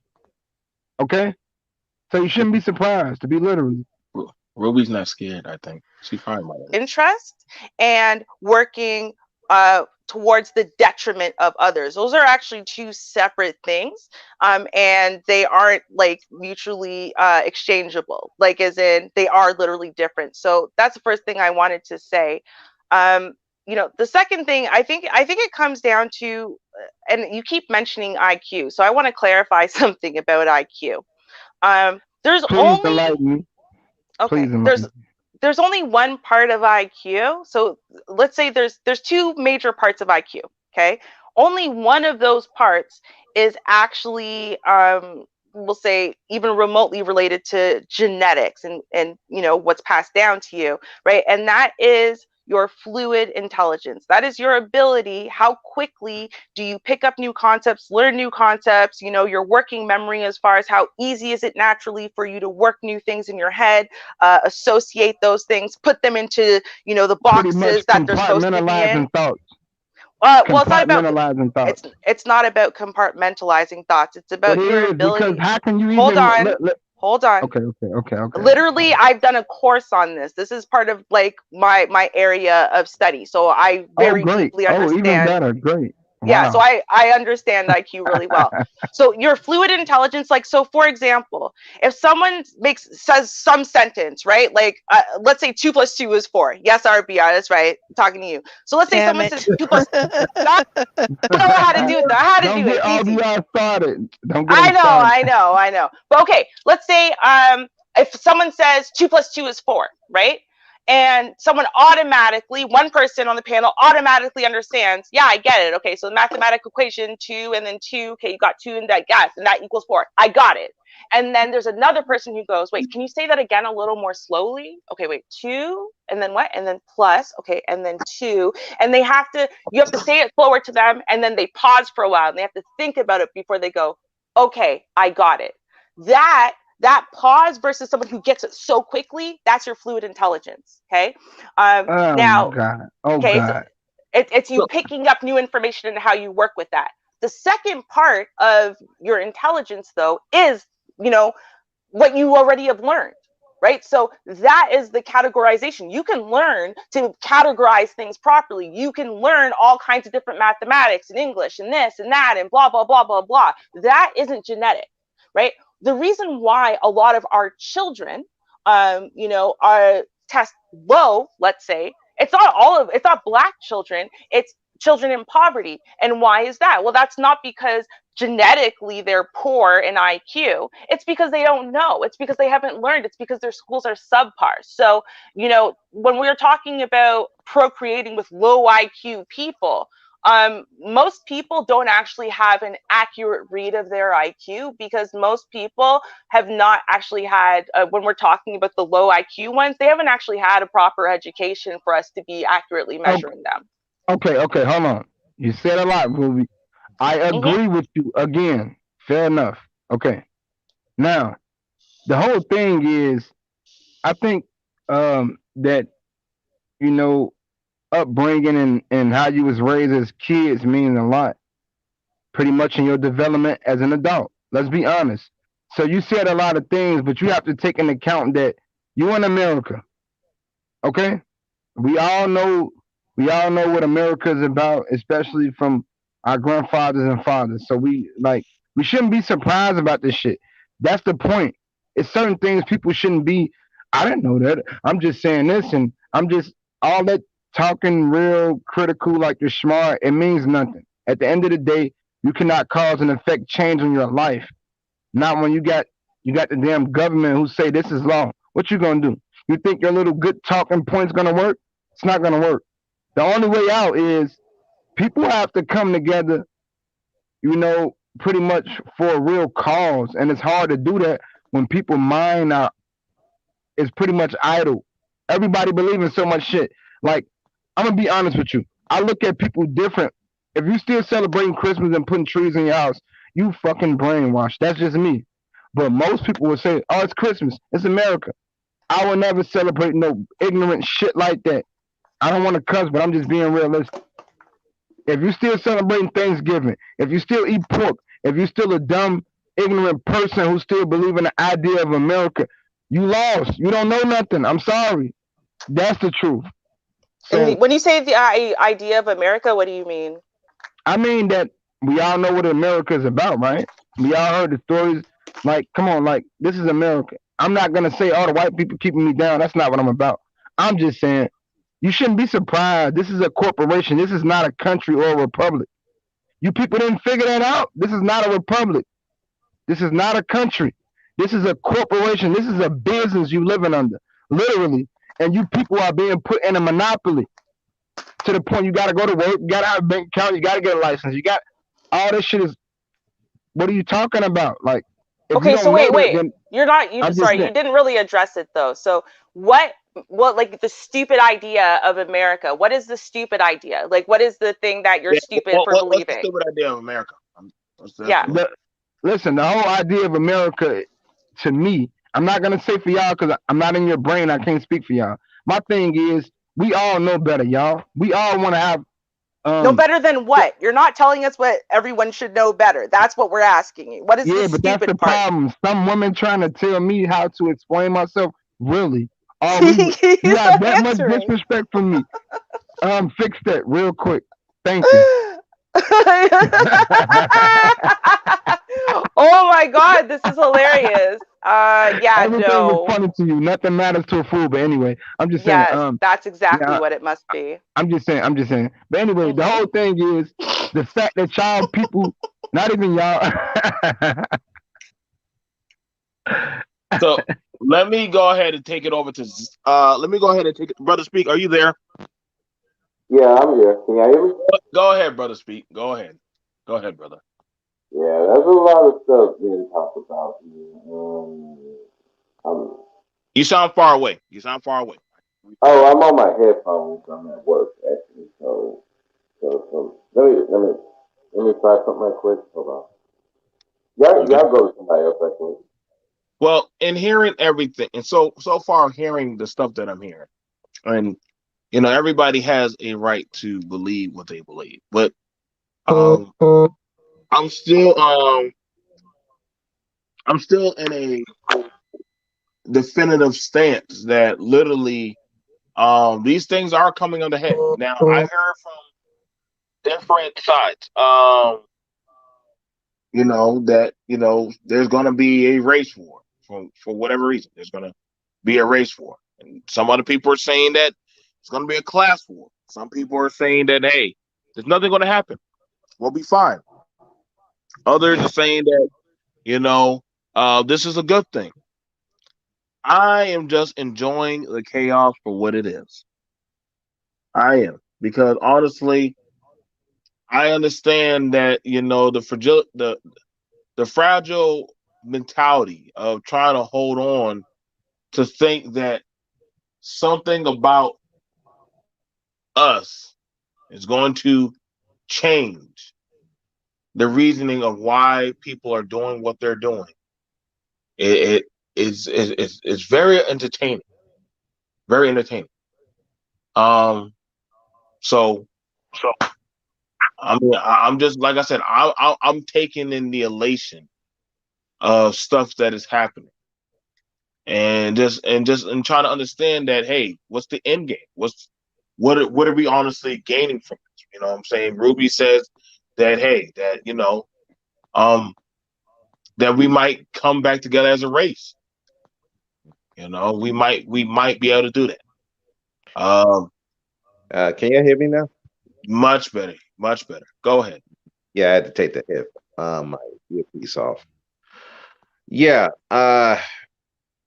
I think it will have to take if we're talking about uh black people getting together. It's probably going to take something catastrophic to do that because as it stands right now,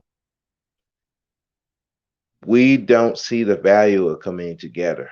Um, so just that's it. As far as that IQ thing, it just depends on what you're exposed to. If you look at a lot of black people's experience, they're only exposed to uh very limited stuff. I think that your IQ is really determinant of what you're exposed to, and and w- mi- people in general are not exposed to a lot of things, and black people are not exposed to stuff even less. So that IQ thing is really not real indicative of who you should be mating and who not.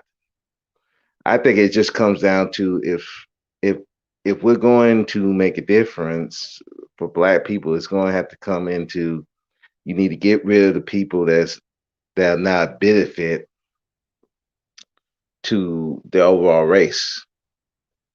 We got to get rid of these weak boys and these chicks that support them, that want to breed with them. If we don't get rid of them, there's no point.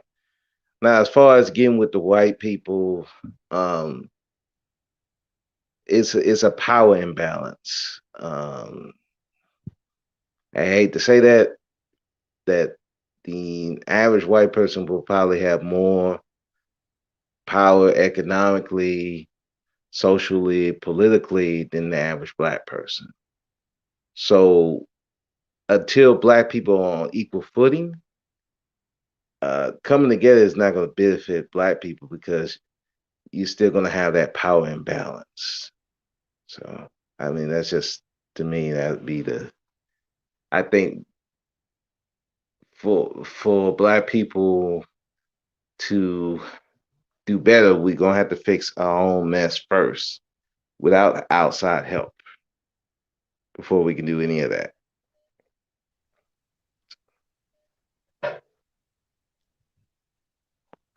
Okay, I Well, think and that's that's the fair. beauty of this conversation.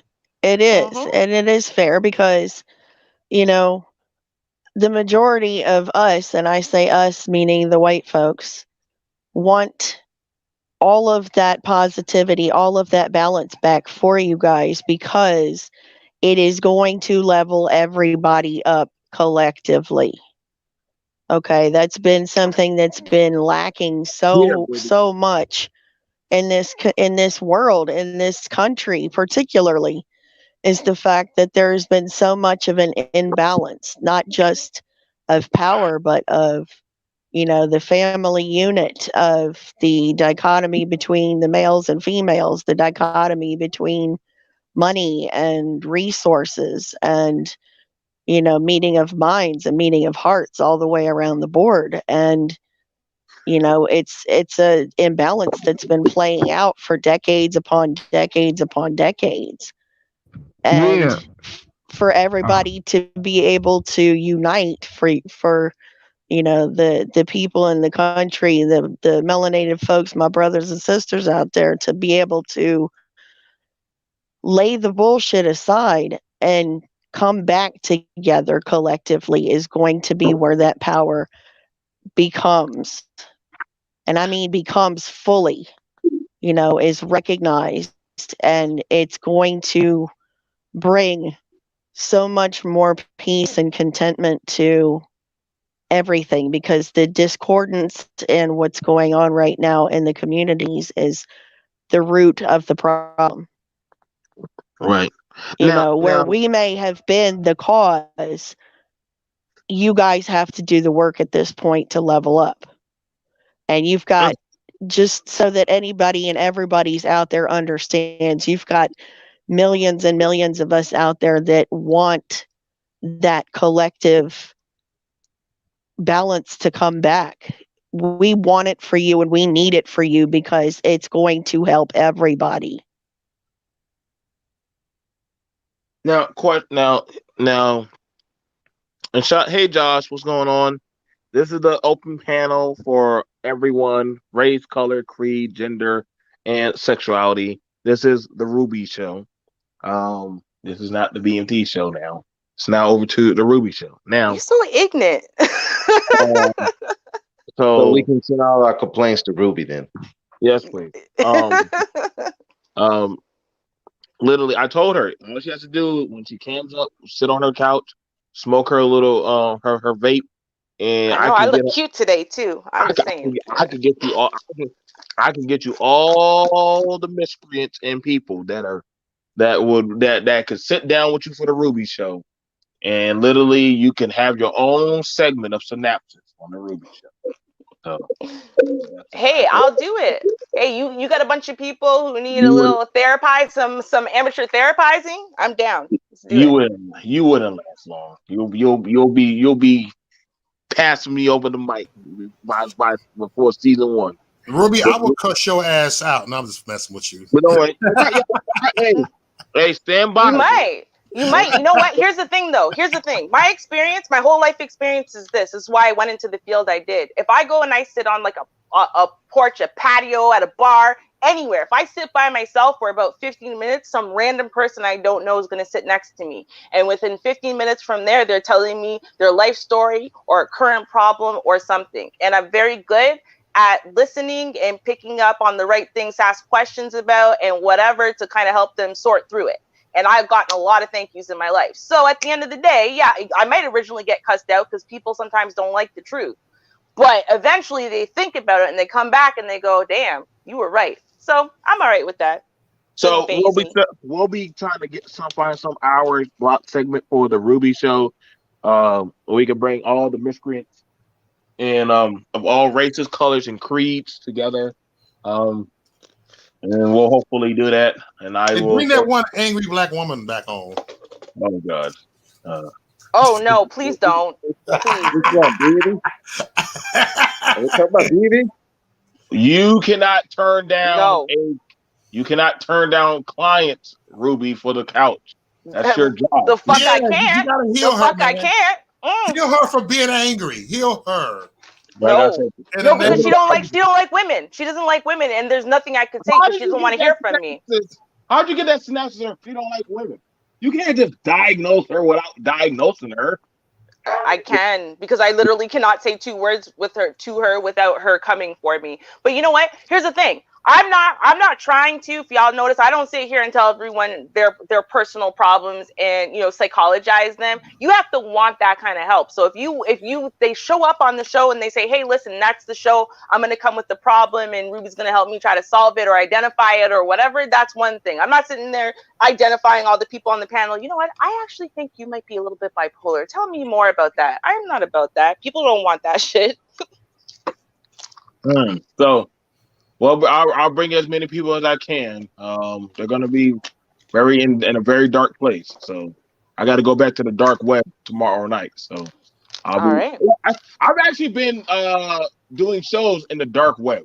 Now I will tell y'all might not want to go to that content. It is very dark.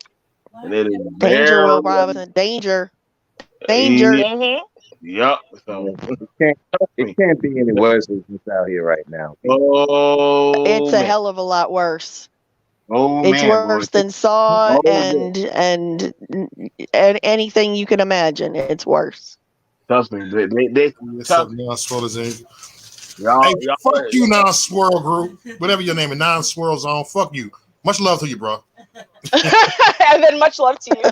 You're always talking shit. You know what? Can I say something though? To someone in the chat, because because it's a conversation. Like I asked Kelly about her son. Here's the thing. And we like on these panels, we like to sit there and talk about like, well, genetically, what's your makeup?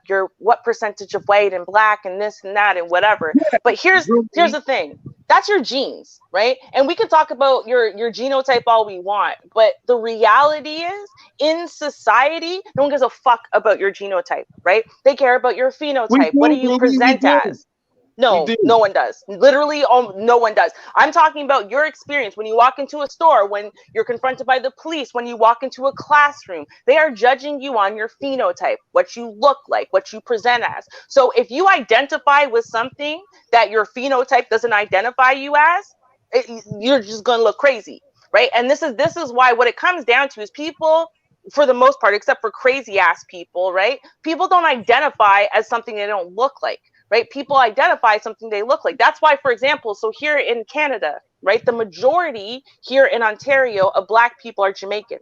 And so through high school, up until the end of high school, it was all Jamaicans. That's all we had. We had Jamaicans or Africans. It was only after high school that a bunch of those people came out as not being from Jamaica. They were just from obscure islands and they didn't want to be alone. They wanted to be accepted by the group. And since their phenotype looks the same, we accepted them. Of course. Yeah. Okay. So they identified as Jamaican for 4 years. Why? Because they look just like Jamaicans. Because in general, we all look very similar. Right.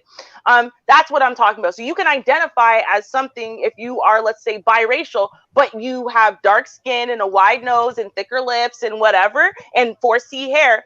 Everyone identifies you as being full Black. You could walk around and identify as being full Black. Why? Because you look like it. You can't identify as being full white. Why? Because you don't look like it. And it doesn't matter what you identify as, your social experience is going to be that of a Black person. That's what it is. So in saying that, and when it's time for the great collapse, which is almost in a few more weeks, which I pray upon my Lord and Savior, Biden, for acceptance. Oh, fuck my life. Lord and Savior? Stop it, really? Bob. I know. I'm gonna say, stop it, Bob. So I'm at peace. I'm at peace with my Dark Lord.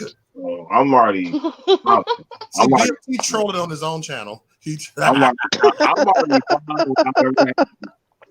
already fine with however it's gonna happen. Y'all think I'm joking? We gonna see something holy shit go down. And man, you already know, man. I'll drop you in a heartbeat. So thing about it is this. Now Ruby said a comment that kind of tickled me and bothered me. Ruby is like, why do you have a problem with seeing children starve? Now, for me, I want to see the worst of the worst happen. I feel like that's the only way that people can be saved. You have to have it where death and destruction and suffering is all like you gotta have people have to die. People have to see. People only take things serious when they start seeing burning bodies. And start seeing the worst of the worst. You can't have pain demands to be felt, otherwise there's no growth. So I'm like, we have to get to that point to where you cannot ignore the corpses. You cannot ignore, like, you won't be able to ignore the smell of death in the room. Like, after that, once you start seeing, one thing that they were very good at doing for this pandemic, they were able to hide if any kids died. They didn't tell you that. Now, any other year, children always are dying. The pandemic. But no, they didn't show any kids dying. Smell death. Yeah, they did. I heard about children dying. No, they didn't show them. They never showed them. Yeah, because it's a very small amount. That's why I've heard about it. I don't know. I heard about it. Oh, they weren't talking about it on the news. If they listen, they'll try to say kids got sick in school, but they weren't talking about it on the news where kids were dying. They weren't doing that. That shit. Are they talking about the COVID? Are we talking about COVID? They didn't say no kids were dying up on COVID. They weren't letting us know. If they would have did that, that would have been that would have been some screaming and hellfire and brimstone. Like, we would have definitely not heard the end of that. We definitely would have heard the end of that. Like that right there, you only need 2 or 3 dead babies, and then you're really getting the panic you need. You know what So, though, BMT? Here's the problem. It depends on what media you're watching, because like even and I covered a news story that was done a couple months ago about what's happening to children, is that there are different there's another whole different virus that's only affecting them, affects their nervous system, but also there is a disorder or disease, I can't remember, that's triggered by them catching COVID, that's actually very dangerous and deadly to them. There you go. Right. So they do actually talk about these things. It just depends on what media you're watching. And I mean, this is on mainstream media. This is not like, oh, some random panel I was watching caught it. Right. We did it on our news show. But I'm saying they do talk about it. It's just, are you looking for it? Are you watching that particular media news source? Because nowadays we pick and choose what media we want to watch, what news we want to see, and what episodes we're watching. Right. It's not like you got to turn on the TV for the 6 o'clock news to get your news today. Right. No, see, the reason why I said that the reason why I said it, because watch this. When they mentioned that kids got sick in school, they didn't call it that strand for a reason. Because that would have sent it more up into a shock. See, the reason why, if you ever notice, whenever they want to say save a country or save a nation, who do they always show? They show a child. They'll show a child, but the child is supposed to be the most purest, innocent form. But if they start saying that, hey, like, listen, y'all, a few kids have been dying, we haven't been able to save them. Shit, it's now you're no longer in control, because now the masses are seeing that we can't stop these babies from dying. And when you learn that you see the most helpless that you want to see a people get, let them find out that they can't save kids from dying. Then that's when real despair starts to kick in the overdrive, because you're like, I'm watching a child die and there's nothing I can do. So that's fair, but the problem is that until these new kind of things started kicking in for children in general, children have a very low contraction rate and a very low mortality rate. So, or they have, I mean, in comparison to the general population, right? I mean, it's definitely really killing older people. It's affecting kind of a few young adults kind of thing, but for the most part, it's affecting the older population and it's killing the older population. So it's harder to try to sell the statistics because everyone is watching the statistics on COVID with bated breath. They know exactly how many people have caught COVID today and exactly how many people have died today from COVID, right? So when you're like 0.013% mortality rate for children, and 1 in like 8,000 children are contracting versus a much lower number, percentage, 1 in like maybe 1,000 adults, and the mortality rate for adults is somewhere between 5 to 8%. That's the thing. It's actually not affecting our children that dramatically. And another thing is that, again, like I said, they are covering things that are affecting children, but attention has been diverted away, honestly, from actual health. In my opinion, right? There's a lot of fear mongering, a lot of who do we blame, a lot of politics. There's a lot of other things people are focusing on, and they're not actually focusing on, okay, let's get to the nitty gritty bottom line. What do we do about the health of our children? What signs should we be looking for? Okay, I don't know. I feel like it's just attention is diverted away from the important parts of the story, which is the health, and is focused more on the politics of who to blame. So, okay. So in saying that, and we're joined here by John. Always good to have my battle buddy with me. I want to say, in respect to this, why are they making it legal for kids to get vaccinated? Like they literally, the children can just get vaccinated. Like that, I find that very interesting. That in seeing this, because naturally you would want to have the parent there for the vaccination. And I mean, in all honesty, I don't see a light to this tunnel. I really don't. not without some type of collateral damage. People say they want to go back to the way it's like waking up. They want to wake up from a nightmare, but there's really no real way to wake up. And I'm ready. You know, I'm following. It's just like when I was hearing Trump supporters like, oh my God, like we might not get Trump.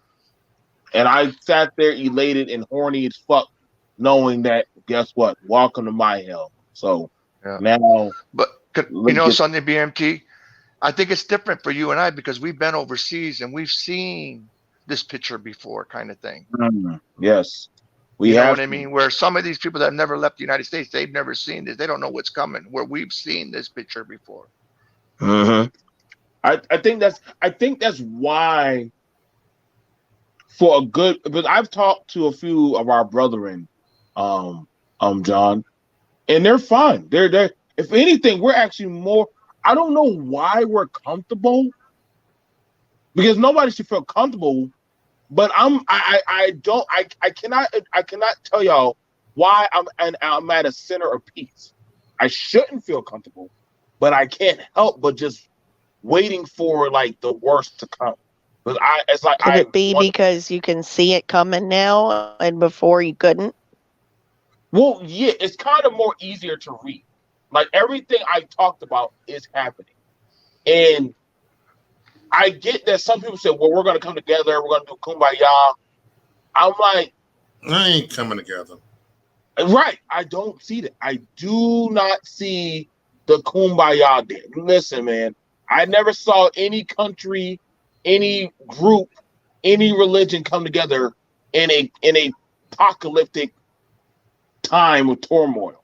So I don't see it happening now. Like, when we get desperate and greedy, we get desperate and greedy. Like that's just it. And I don't know. Like I don't see the light at the end of the tunnel. Like only way I see it is after we get our lashes. You know, this is something fucked up, and I'm gonna tell you right now. I thought karma was a bitch for the little hat people, the Jews, when they crucified Jesus. Like to me, when I watched the Passion of the Christ, I'm like, okay, it makes sense why Hitler did what he did. Okay, I got it. I know y'all gonna say that's fucked up, but I'm dead ass serious. Like, well, they did that to them, they did that to them, so poof, boof. And I don't give a shit how they feel about it. It ain't no anti-Semitism. I'm just telling you what a movie. I tell you about the movie. So you can kiss my black ass. I told y'all. I'm going with no lube. This is on the Ruby show, so it's not my. Ruby's gone. Oh, Ruby's gone. Shit, I can't. She'll be back. So, other than that, I'm just saying, like, evil always has a way of definitely having to do its reset. It's like no matter what, you have to do your reset. If you don't, if you got to have it, and this is long overdue to happen. This is long overdue to happen. I know some people don't like to hear that, but it was. I think Ruby's phone. I got to pull it right back up. Go ahead. I got a question, BMT. Do you think that the reason you're feeling, I don't know if I want to use the word comfortable, but there's a sense of familiarity that's coming around because you've experienced this before? Yeah. I've lived in quite a few famine areas and places, so this is kind of like a Tuesday for me.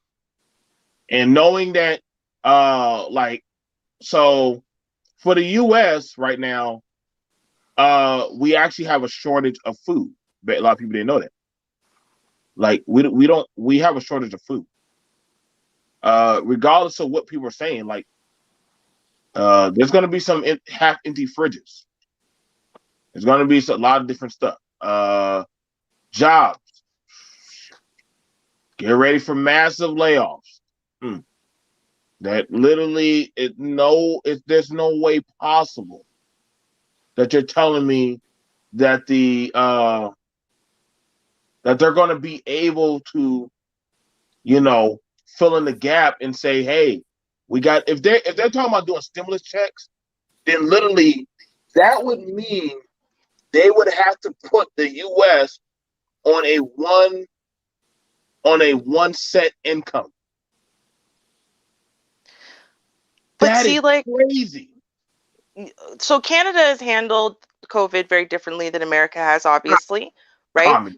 So if you're going to say, for example, well, hey, for public health and safety, we're shutting everything down and you're staying home, then one of two things or both need to happen. The first is that anyone who owns a property, things need to be put on pause because obviously you can no longer earn income. That includes people who own buildings who are renting out, apartment spaces to people. The second thing is, but hold on, Ruby, that means I have to let that person stay there for free? Yeah, but you currently are also not paying bills. So no one is paying bills, whether you are a renter or you are an owner. No one is currently paying bills.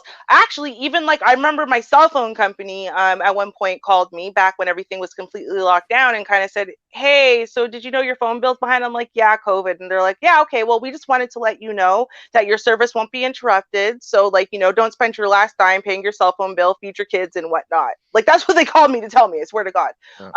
So that's thing number one. Hold on. But what they do is they put it on the back end though. Like if you have like a mortgage payment, they put it on the back end. So you don't pay now, but you'll still end up paying.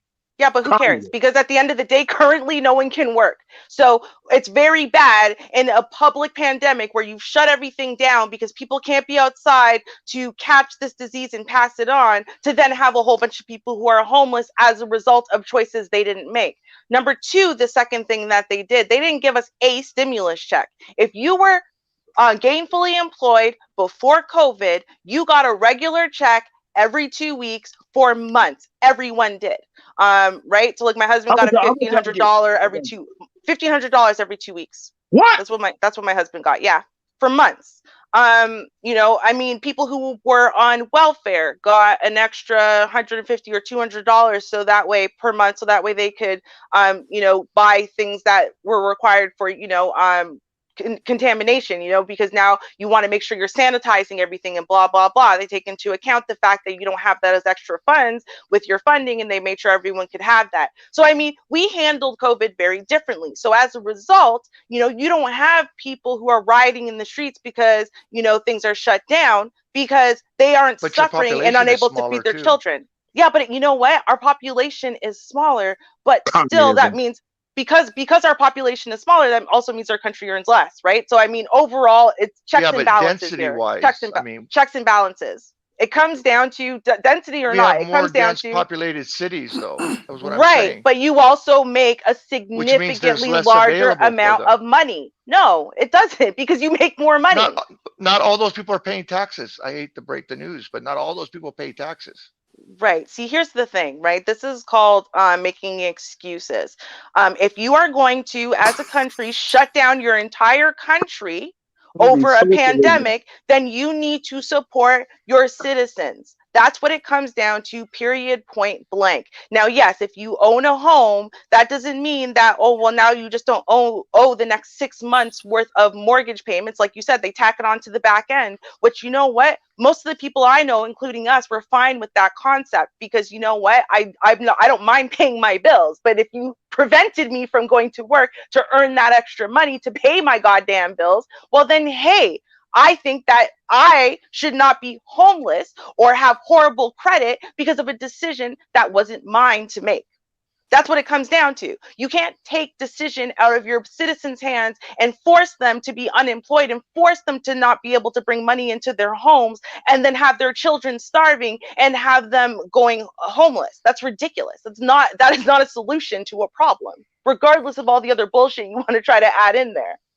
Well, I don't know anybody that's saying that, actually. Somebody said it sounds like socialism. Can I prove that? She's not a socialist. She's not a socialist. And she's not a Marxist. No. That's RBR.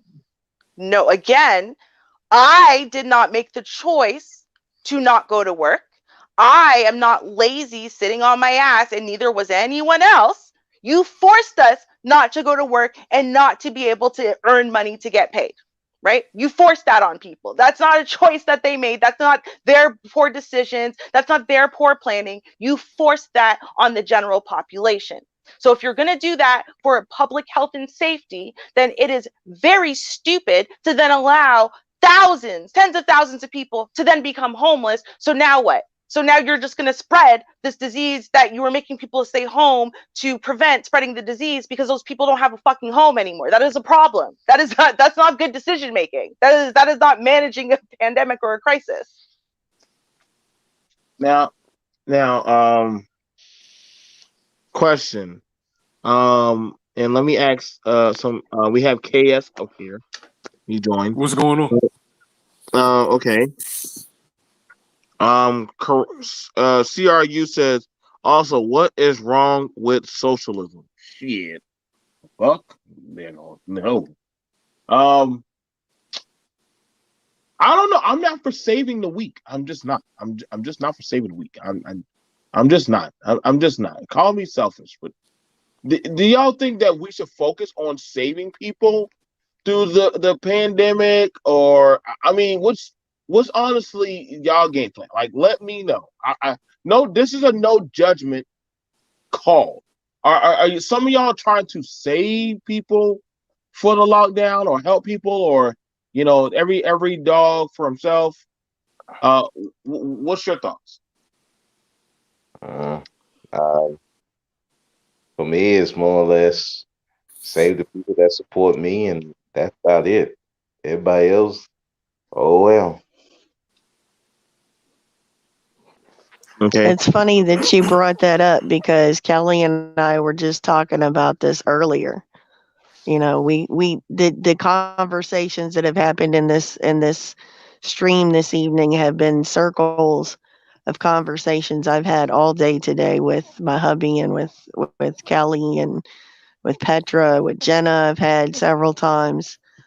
You gotta cultivate the people that are seeking and wanting the highest purpose and the highest vibration for you, which would be they want love for you, they want peace for you, they want prosperity, they want strength for you, they want health for you. Those are going to be the people that are going to serve your highest purpose and theirs. And those are the kind of people that you need to keep close to you and you need to rock with, because at the end of the day, those are going to be your ride or die people. Yeah, I think Kelly and BMT both had good points, and and Ruby as well. But I think America's way different than Canada. You would Yeah. be like, just how much control the media has in America is crazy. I mean, you're talking about the people who, I mean, there was Y2K, we had 2012. I mean, We now fought we the got Queen. now we have the pandemic. Like, people, a lot of people here are just so controlled by the media, and the media is no better. Like, there was a time where the media was really true journalism, and it was really informing the people, hey, this is what's going on. But these days, it's we want you to vote for this candidate. There's just going to be this impending doom that's going to come. Like, you would be surprised. And I think Canada's way they run things and the journalism and stuff is way different than things are in America. And the other thing too is that people here are not as in tandem as other countries. Like, it could be even from two different counties. Like, one county will freak out, the other county will be like, oh no, we need to do this and that. And then the elephant in the room with the whole virus is the fact that no country has been able to successfully take care of its older population. And you're going to see, and you're going to see, like, Japan right now is going through where there's more, I think, more older people than younger people. And in their culture, they require, that you have to take care of your elders. Whereas in America, we're very, like, I mean, I think Black people, for the most part, take care of our older people, but a lot of people now are returning to nursing homes and things like that. And the older population is getting larger and larger. And they're even saying that Social Security, which is our form of, like, elder care since they're not working. They're saying that that's going to be gone by 2030 or something like that. So wow. So it's all these problems that have consistently been glossed over that's gonna all compile at once. And I think also we're not really as capitalist as we used to be. There's laws on how many people you can have in your house. That's not really capitalism. So is there? Okay. I didn't know that. Yeah, you can only claim so many people on your taxes. I got disconnected. You can only claim so many people on your taxes. So yeah. So you can have them in your house. You just can't claim them on your taxes. Okay. It depends on how much the landlord allows you to have. Yeah, we kind of changed up on that. But I remember one house, the woman, she had the money. I think it was like her and 2 other females and like 4 men. So that would have been 7 adults staying up. I said, fuck no. No. Oh no, we're clean, we're neat, we got the money. You actually will pay you more. No. No. Yeah. Well, I mean, tenants are a nightmare. So I kind of understand that. Yeah, fuck that group shit. I ain't getting that. Now, I would want to ask this: human trafficking went up 360% this year. Now you into my conversation. Now, the thing about it was, a good portion of these people, when it went back willingly, they went back. Some of the people weren't froze, they went back. Now, I've already covered it, Carol, you already seen. I've already covered it where we found 2 girls and a child at a hotel. Mm-hmm. How do you stop this world, Ruby? How do we stop this type of world? Well, I mean, okay, so it makes the elites. Well, yeah, of course, which good luck. But I will say this. I would actually seriously. But I think it makes sense that during a pandemic like this, that actually the rates would be way higher, because one of the things that prevents, say, people from going back to abusers or abusive or dysfunctional situations is medical help, therapy, counseling, those types of things. So when you take away those types of social supports and medical supports, then they aren't getting the constant almost reinforcement that they need to not go back. And so when you have a pandemic, the one thing, and I mean, Canada is very much failing in this regard as well. But, the one thing that is really failing is that, well, okay, we really care about everyone who has COVID, right? That's what the medical system is very focused on. And any other problem, no one gives a shit about. And that's a really major issue. It's a major concern. If you are somewhere, for example, like here, so your family doctors and stuff like that, and your psychologists and all those people, they can no longer see you in office. For some people who, say, just came out of something like being sex trafficked, they don't have other social supports to go to talk to and whatever. So these meetings are very important to them. But now it's only through a computer screen. That's all they've got. And then in that point, it's also very limited because, doctors are on reduced hours because they're not going to the office anymore. So you're no longer getting a weekly appointment. You're getting a once every month appointment. So that means you doctors are getting lazy.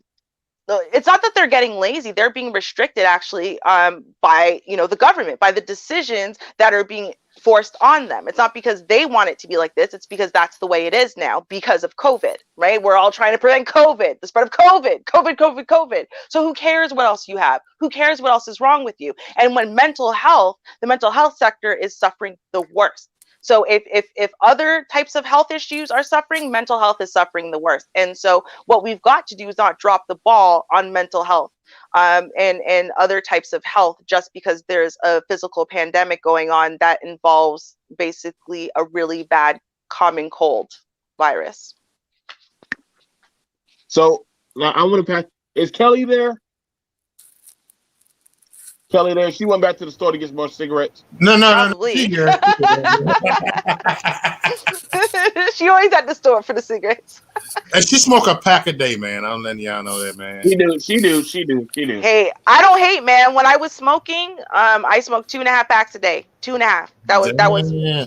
before I That's intubated. a chain smoker there. Make your own goddamn cigarettes in this goddamn world. I can tell you was a nervous wreck back then.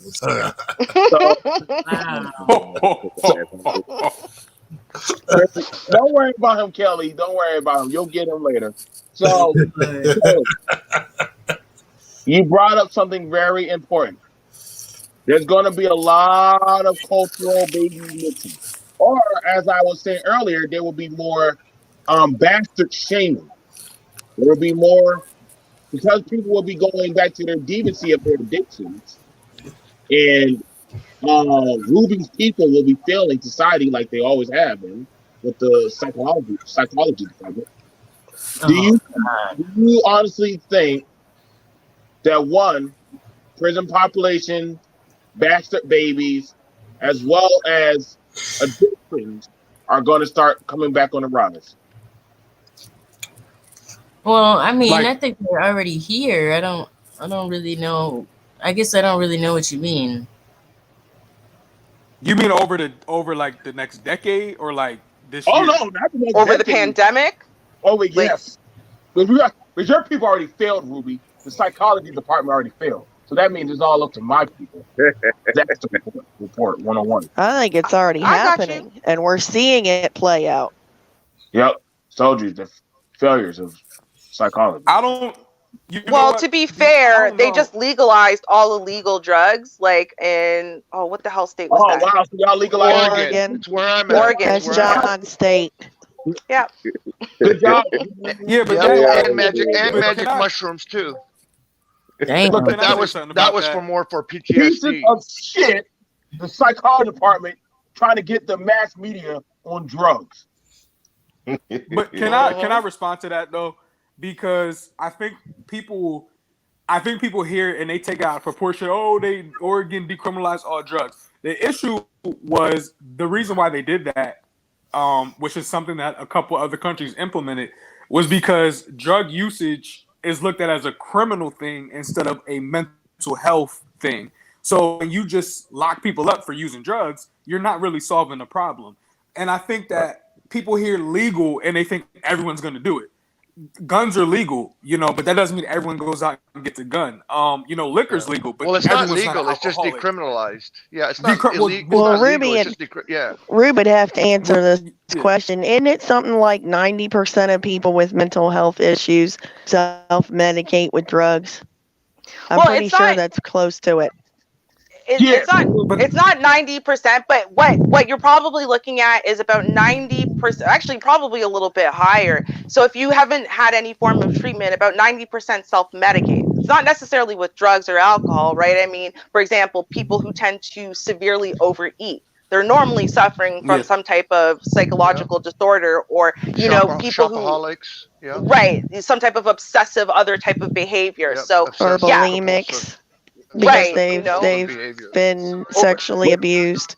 When I had it bad, with my PTSD, between drinking, cocaine, gambling, I was getting into all kind of fights, man. Like I was looking for a way to die. I was tired, but after a while, I said, you know what, cocaine is not for me. So that's my demon. So I'm not gonna be doing cocaine.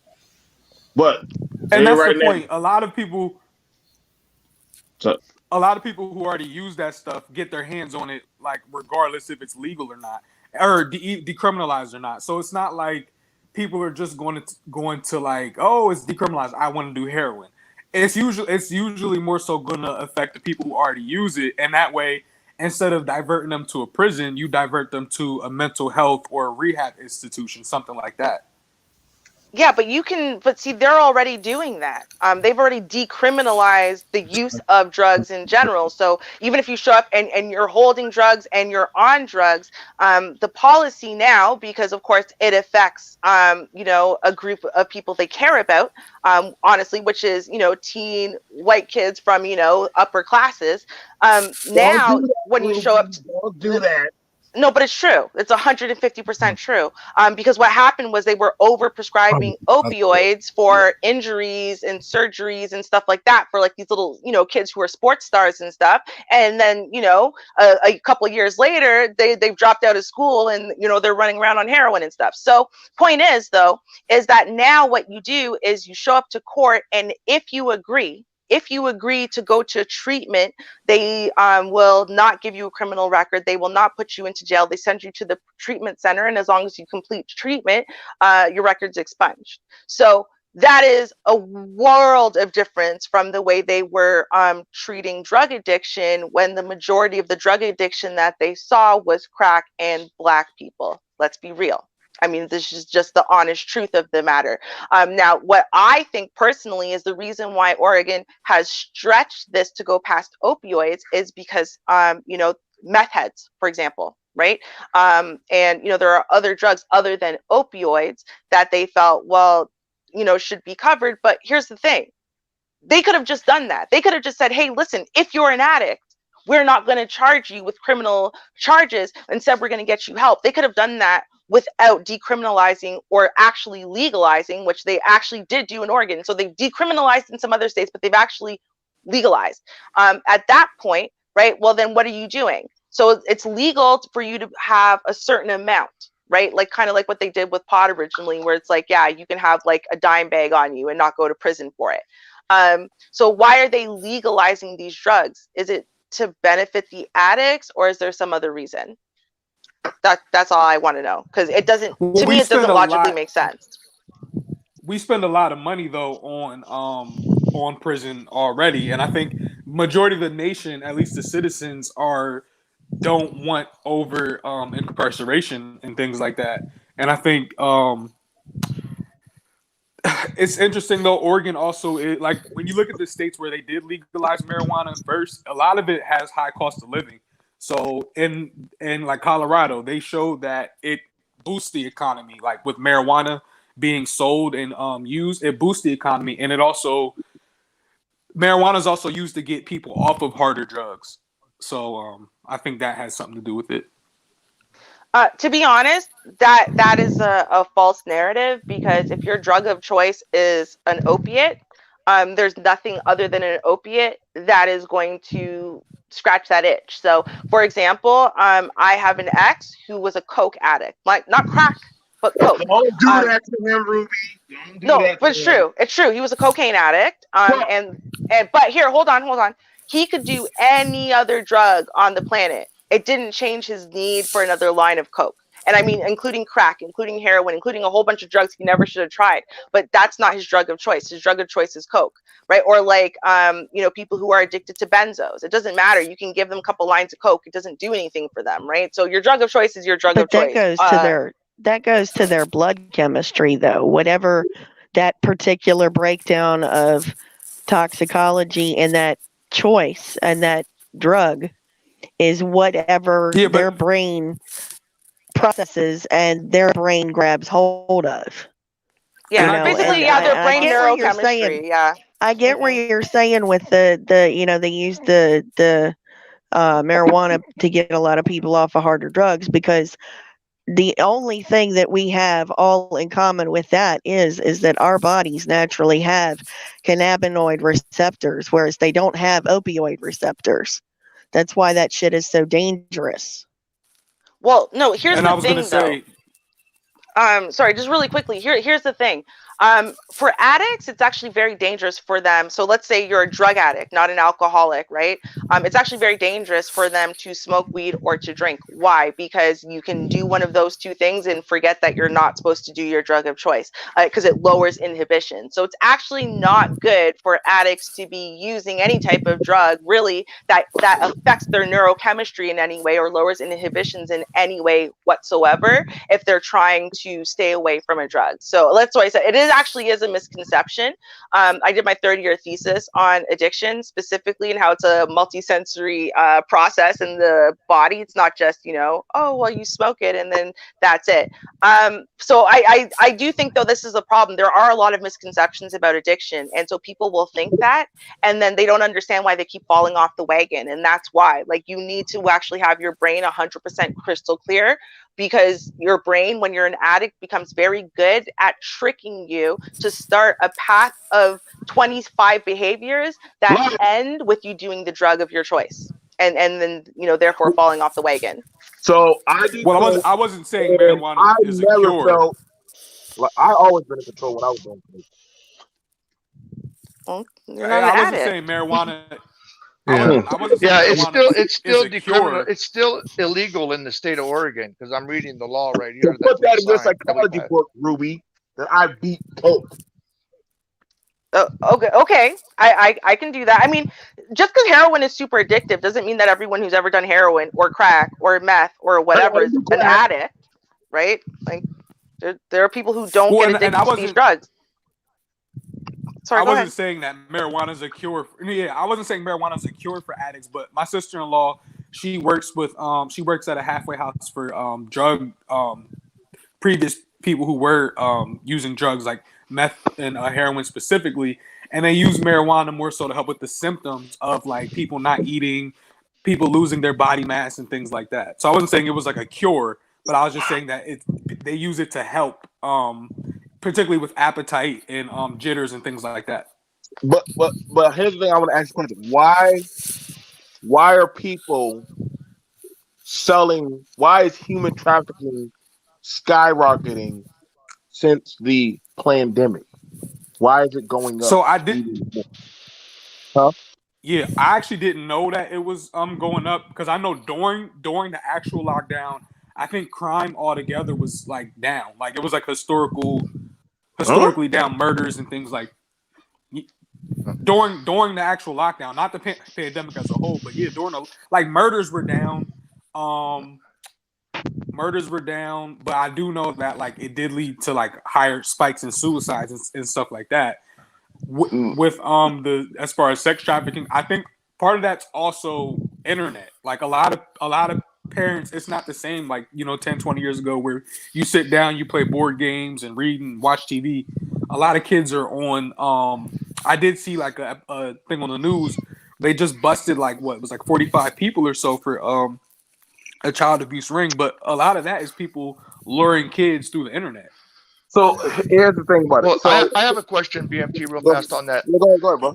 Do you think it could be possibly because people are getting used to the fact of not seeing people because they're locked down, and so they're like, oh, we don't see them now, so they're probably just locked down. But in actuality, they could be child trafficked or something. They could be missing. No, because they don't see them on a regular basis. It's not abnormal for them. No, and I'm about to throw it over to Carol on that. Like abuse, and literally in this space in general. I watched as people were bragging about divorces and abuse and women and people getting beat on and stuff. Literally, it spiked up drastically because.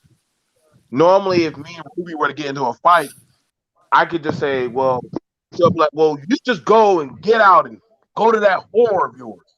Well, I couldn't, because guess what? Well, I was locked. I was stuck. So, I mean, that's what two angry people.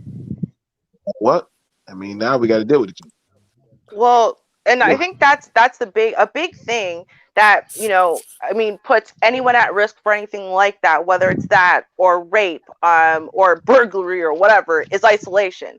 And so there's less people out on the streets. You're not walking around with, groups of friends and stuff like that all the time anymore. But people are also going to be choosing to go on foot to more places because they don't have the chance to be outside as often. So I think that's like a perfect kind of mix for you're out on the street walking when you normally wouldn't be. You're by yourself and the streets are less populated. So it's a lot easier, I think, for people to just get snatched. And a lot of things get reported through the school, because like when the child shows up at school, they're able to assess oh, there's something wrong with this child or something. Where now they're not going to school, so they're not getting that assessment. It's the same thing with nutrition. A lot of these kids aren't getting nutrition because they're used to being fed at school, breakfast and lunch. Yeah, yeah. Mm-hmm. Well, I BMT, do this is have a going to be question. interesting. I do have a question. Do y'all also think that this increase in human trafficking is because people are selling, in particularly children, because they broke? You think that might be what's going on too? Absolutely. Mm-hmm. Well, I have Ain't a a doubt in question my though, mind. Yep. And I because got plenty to discuss with that. A child. That's actually part of what one of the parts that I started diving down these rabbit holes back, in 93, 94, 95 with the satanic ritual abuse, because they were the first ones really to start trafficking and for it right. to Are you be talking about the kind of breeders? blown public. A The 50, you breeders? can buy This a is 15-year-old before girl the for $80. breeders, yes. Yes, you can buy a 15-year-old girl for $80. Uh-huh. Okay. That's what Mm, the fuck? That's mm. disgusting. Uh, I in the have a process, question, I guess, because I guess my question would be this, right? Is when we say that the numbers have increased, because in theory, right, we don't actually know how many people are currently being trafficked, because if we knew that they were currently being trafficked, we would snatch them out of it. So in essence, when you say the numbers have increased, do you mean that the amount of people that we've identified and saved has increased? Or what what does that statistic actually mean? Okay, so first off, knowing somebody is being trafficked and saying we can snatch them up, that's false. Because you only have a certain window to get them back. Like the girls that I found, the 24 girls, hours, 40 right, at the most. 40, yeah, and that's pushing it. Literally, after if it's 72 hours, they are gone. They are gone. They're not even probably even in that state. Uh, like the girls that I found, they were in Detroit and they ended up in South Carolina. That is 18 hours away. Right. So, and that's literally they were in broad daylight. Only the hotel would have been uh 4 miles from the police department. Mm, So the thing about it is, just because we know that these people disappeared, um, finding them is a needle in a haystack. And then even if you find them, either A, they've been inducted to where they don't feel like they can live a normal life. Like Carol could find these people, she could treat these people, but if their mind is not intact, the only way is, and again, like I told you, some of these people are going back because they can't deal with reality. So they rather be in a master and servant role. And I remember right. I said this before on a panel. I said, watch, master and servant are going to come back into play. And everybody thought that BT was fucked up for saying that. And I said, no, because of the lockdown, you're going to see the description between a master and a servant because some people find it more easier to be under subjugation, even if it is harmful or damage to them, than actually have to think for themselves. Because Right. again, Because they don't know how to function outside of anything than that. And correct. that's where But like is the whole that including? conversation that's where the whole conversation of like these children that have been created through breeders. And I don't Mm-hmm. know if y'all know what that is, but like I can go into a quick That's a topic breakdown. that we got to do. The Talk about breeders it. the Go ahead. breeders Go ahead. are basically the undocumented folks that get trafficked over here that aren't born in this country that come with basically no papers, okay? And they are smuggled into, these hidden communities, and then sometimes from some of the stuff that we've dug up, you know, um, specific locations, very isolated, and sometimes not even necessarily isolated, but in such bad areas that people are terrified to even look or speak in those communities because they know what's going on. They know that they see, 5 to 6 different girls coming in and out of this place in a month, and that you never see them leave ever. You Right. see them come in, but you never see them Wow. leave. And these Mhm. women are brought over here, and you know they basically are repeatedly raped by these coyotes, for lack of a better term, and they basically are repeatedly gang raped until they get pregnant. And once they get pregnant, they're given the minimum to be cared for until they produce offspring.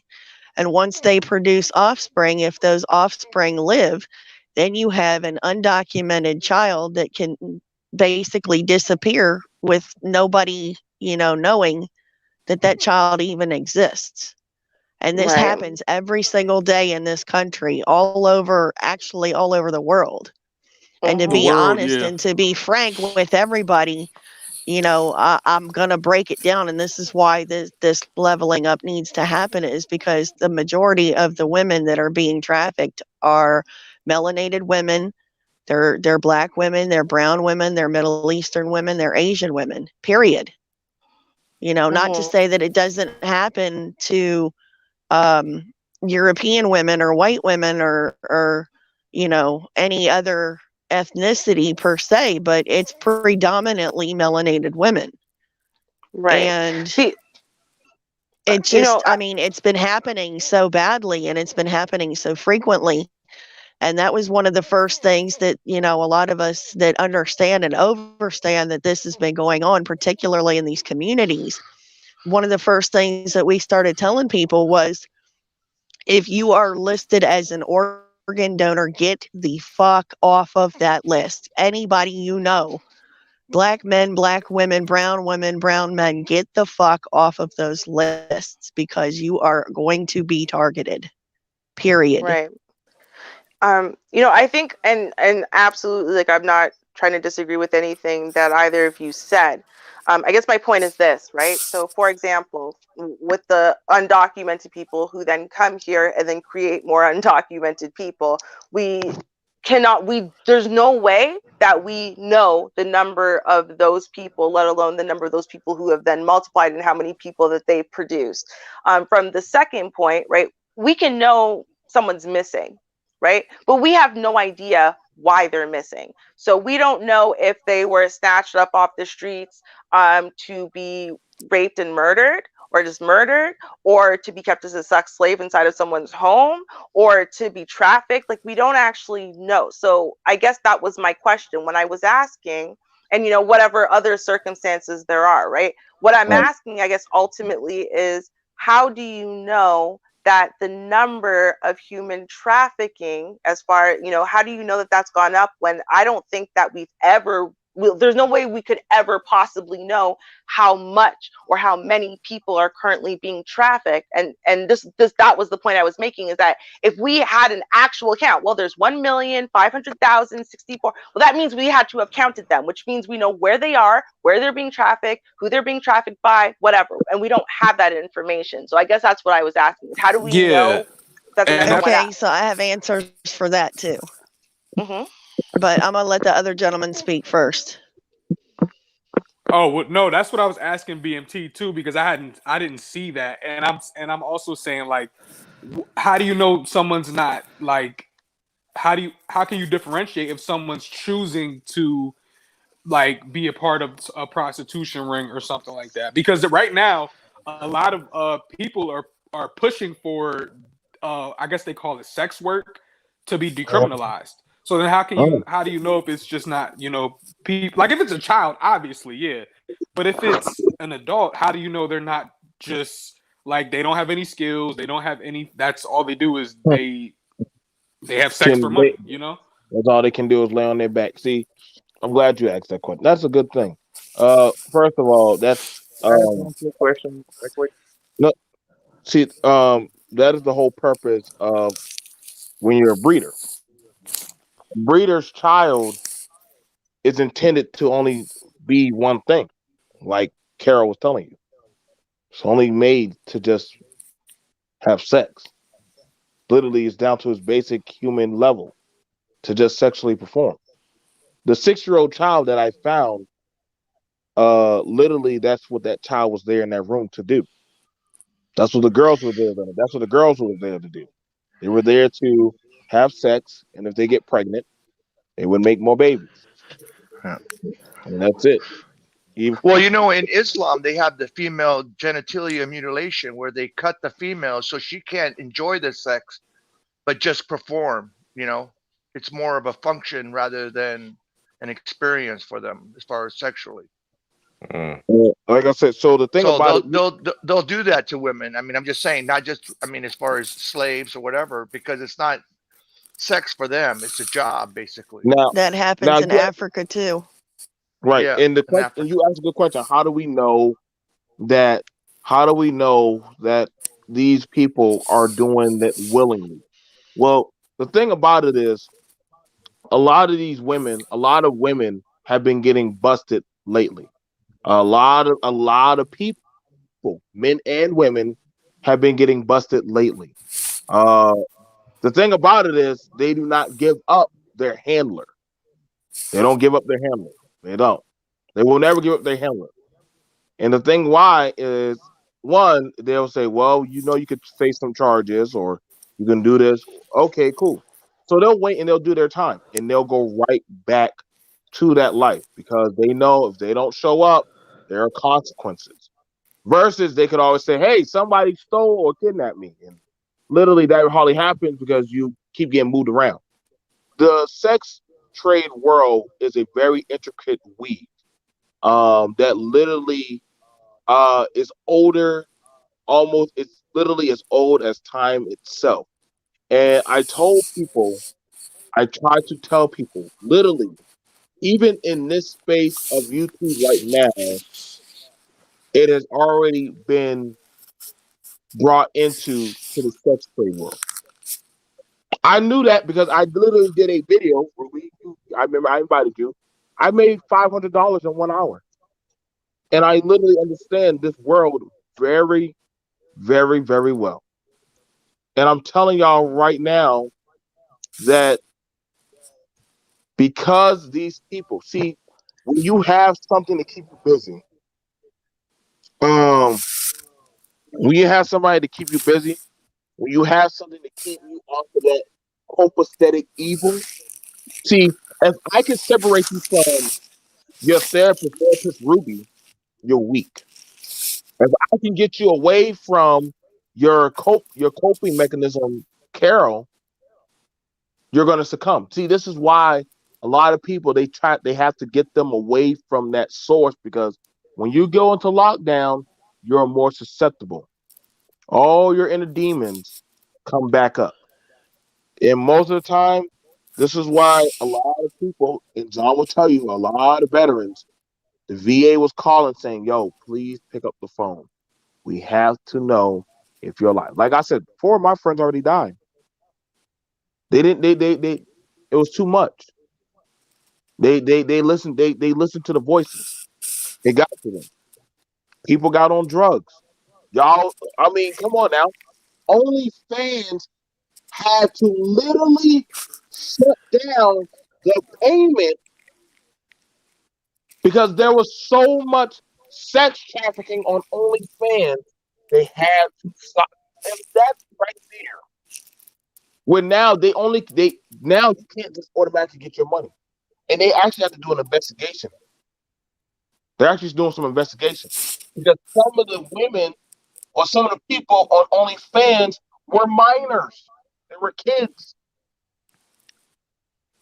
So that's crazy. They got rid of Craigslist. They got rid of Backpage. Now they have different other avenues. You Yep. can't this type of entity of ideology. And so I mean, like I said, I found one girl and she says, no matter what you do, I am going back to daddy. I am going to go back. And I said, damn. And this is a guy who literally has a brand mark right on her. I said, well, fuck. I had to tell her mom, listen, you're gonna have to let that child go. because she's going to go back. No matter what y'all do, no matter where y'all move her to, she's going to steal her. She's going to steal that money, and she's going to run right back to her master. Right. You're But doing I mean, you're addressing that there clearly is a bad problem. I just don't see again how we could know where the numbers actually are. Okay, The only way that I can see I where had we the know. answer for that. Okay. Okay, so the answers for that are, okay, you have 3 different groups. Okay, you have, and each one operates in its own process, is the best way to put it. So, you have like the DHF or DFS, however, whichever state you're in, whichever acronym that falls into, which is basically social services. And you have instances where you'll have a kid that's a chronic frequent flyer is what they call them, and it's kids that run away all the time because they're either in situations with parents that are doing drugs or abusing them sexually. And those kids are the ones that typically are the most at risk when it comes to this, at least that we know of. Those are the documented cases. Okay, so that's group 1. And And foster care. those kids, when they disappear, that becomes your deciding factor. If the trafficker is then caught, then you go by the number of convictions in that particular area or by that particular year, because in this country, the going average is 800,000 kids go missing per year, which equals to like 2 or 3 every minute or every 4 minutes. And so when they see that it's going up, what they're noticing is one of 3 groups. Like I addressed the first group, so the second group is going to be the the random kids that don't fall into either the coyote group, which would be the undocumented, or the runaway frequent flyers that are already in the system. And those kids are the ones that don't have any priors, and their families are not involved in the system because the system will also traffic them. And that's been a thing. So then you go by that number and you add in the number of random missing kids that don't have, any criminal backgrounds in their families or with themselves, or, any known, as you would say, psychological markers of issues in their family or in their situation. And then you have the undocumented, and that goes into the numbers too, because they use the other 2 as their average. And when you've got, say, a surplus of 2,000 kids that are undocumented that have been rescued, they don't have parents in this country that are known, they don't speak English, they don't, basically, they are as basic and as wild and feral as you could explain, other than the fact that they understand grooming and they've been groomed for it. So these children are going to exhibit different behaviors than the other 2 categorically, whereas category 1, they're going to exhibit like the running away, the cutting, the bulimia, all of that kind of stuff. The group number 2 doesn't have those issues and is not going to have those markers, whereas group 3 is going to, physically make you ill around them because they don't know anything else, as like BMT was saying. And group 3 and group 1 kind of will go hand in hand with each other because, a lot of times these kids in group 1 have been through the school system and have documented through the school system, whereas group 3 has never been in public. But they share the same kinds of markers in the behavior of grooming and the patterns of behavior. So they look at those 3 different groups in any given year and they add to the statistics. Now in California is the biggest human trafficking state in this country. And I've looked into the trafficking all the way around the board for a long time, and there's patterns all over this country. And the bizarre thing is interestingly enough and scary enough, they follow the lines of a lot of these military installations and bases and the routes.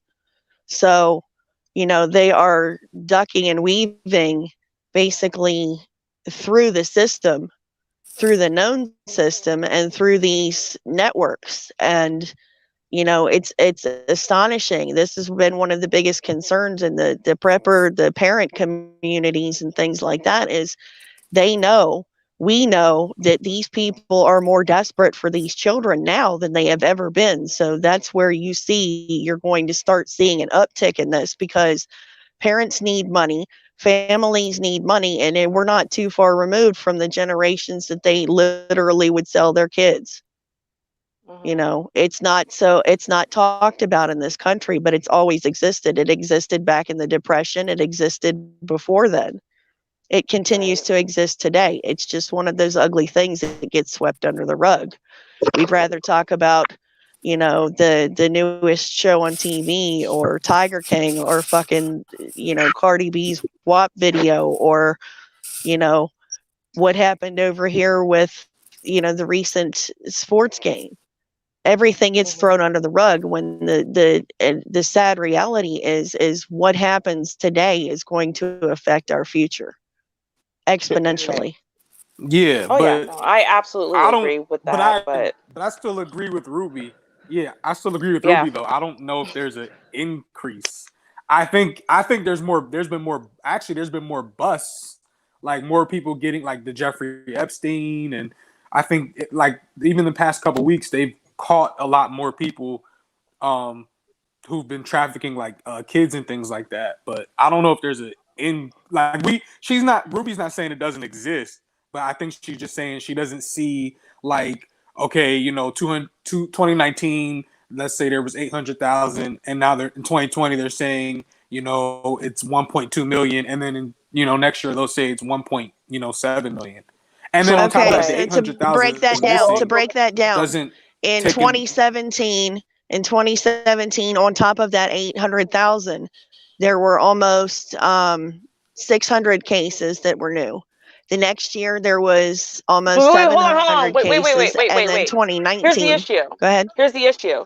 So when you say there are 600 cases that were new, that's what you've identified. And see, this is the thing. So if we identify, let's say next year we identify an extra 400% more cases than we did last year, does that mean that there are actually more cases, or are we just getting better at identifying them? Are we just getting better at catching the predators? Are we just getting better at shutting down rings? And I'm not saying that this is not a pervasive or terrible problem.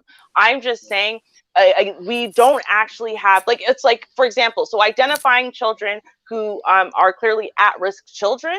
Well, what about the children who are just snatched from their homes, like you said, and they're not at-risk children at all, or are snatched from undocumented people here, so they weren't trafficked in. Like, there's so many. And then that being said, we can't just say, well, all the missing children, or all the missing women, all the missing teenagers. We can't say that, because some of them are raped and murdered. And we just haven't found the bodies, right? Some of them are snatched for someone else to raise them, right? I mean, we don't actually know the numbers, I guess, is my point. I don't think we actually know. So the data and the stats are out there, and though, and the numbers. There's no way we can have the stats. We can't have actual stats of something that, by definition, is secret, as in no one's reporting all of the trafficked children. Okay, well, I have 6 trafficked children. How much do you have? Well, you have 25. Okay, let's report those. No one's doing that. So we don't actually we have estimates, we have guesstimates. We know how many people we've caught. We know how much we estimate that growth will be. We know how many we estimate of the children that have been missing are being trafficked, or teenagers that are missing are being trafficked, and whatever, but we don't actually know, is my point. There's no way we can. Let me say, and also, and as the population goes up, the numbers are going to go up too. Are going to go up, yeah. And it's complicated because reported missing doesn't take into consideration if they were returned. We just had a Megan's Law, or not Megan's Law, but what's the Amber Alert? It was last week. We had an Amber Alert for 2 girls. So let me show you. So they let were me go. Thing. And they're trafficked. It could just be they took too long to get home from school, or yeah. So and even still, with the increase, is that an increase because of COVID, or is that just an increase because there's more people? So let me go about showing you how society has gone definitely notable of this. So as of this year, they are pressuring for SB 145. Do you know what that is? Do y'all No. know what SB? Okay, Carol, you know what SB 45 is. I think so. Yes. Okay, so SB 145 is the bill being pushed in California for adults Yes. 9 years over, to be able to have sexual relationships with any with somebody younger Within 10 years. Within 10 within, years. within 10 years. Now, why would they consensually allow that to happen? Mind you, in California, it is the highest recipient of human trafficking with all the coyotes and everything. Why would they knowingly? And mind you, I did the videotape, so you can actually pull it up on live, where literally they had a mother crying, saying, "Why are we voting for this? Why are we even talking about literally doing it?" Mind you, you want to know why they changed the law? So that way people could have anal sex, and they thought that the law was biased to homosexuality. That is the only reason why the law came back up. So if Yes, and the judges can discriminate whether or not they want to charge said individual as Actually, a can I say something having about that? a sex crime. Go ahead. yes, go Yeah, ahead. I have something to say about that actually, because and now, so it's like you said, it's discretionary, so they've given the judges the ability to use their discretion. It's for people, minors between the ages of 14 to 17, and young adults within a 10-year No, no, age it difference, I goes think higher. up to It the goes edge. higher than that. Let me It goes higher no, than that. hold on, let Yeah. me finish. Up until the age of, I believe it's like 20, 25 or something. Anyway, the point is, the reason why I am, it depends on how the judges use their discretion. But the reason why I'm okay with this law is because prior to this, people who were 17 dating their 16-year-old girlfriends and then hit their 18th birthday and mommy didn't like them could have them arrested for statutory rape. And now they're on the sex offenders registry for having sex with their girlfriend they've been dating for 3 years and they still go to school with, and they're only a year apart. So because of that, because of the way that the law was not just hitting sex offenders, but was literally hitting people who went to the same school, who are only a couple years apart, because mommy didn't like the boyfriend or because of whatever, some bullshit. And now they're on the sex offenders registry, even though they're not actually sex offenders. I do, if the judges use their discretion appropriately, which is to say, hey, there's a 2-year age difference between these people, they've been dating for 3 years, they go to the same school, no, he's not actually a sex offender and he shouldn't go to prison for rape. I agree with them having that discretion.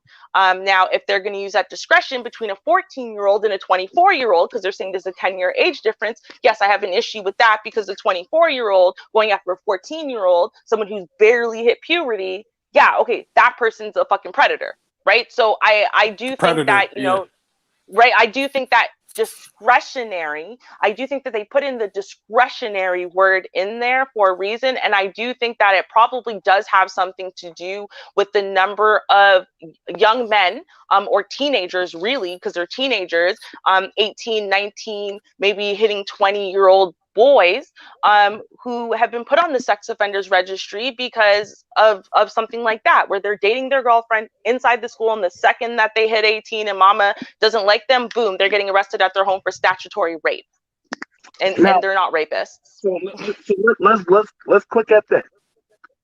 So let's say, because you gotta understand, poverty begets these types of ideologies. And if I know that my daughter is dealing with somebody, and I'm in an impoverished state, but my daughter is dealing with somebody who has the money, and she's bringing home money or nice little trinkets or stuff like that, Hey, I'm fine. I'm fine with y'all dating.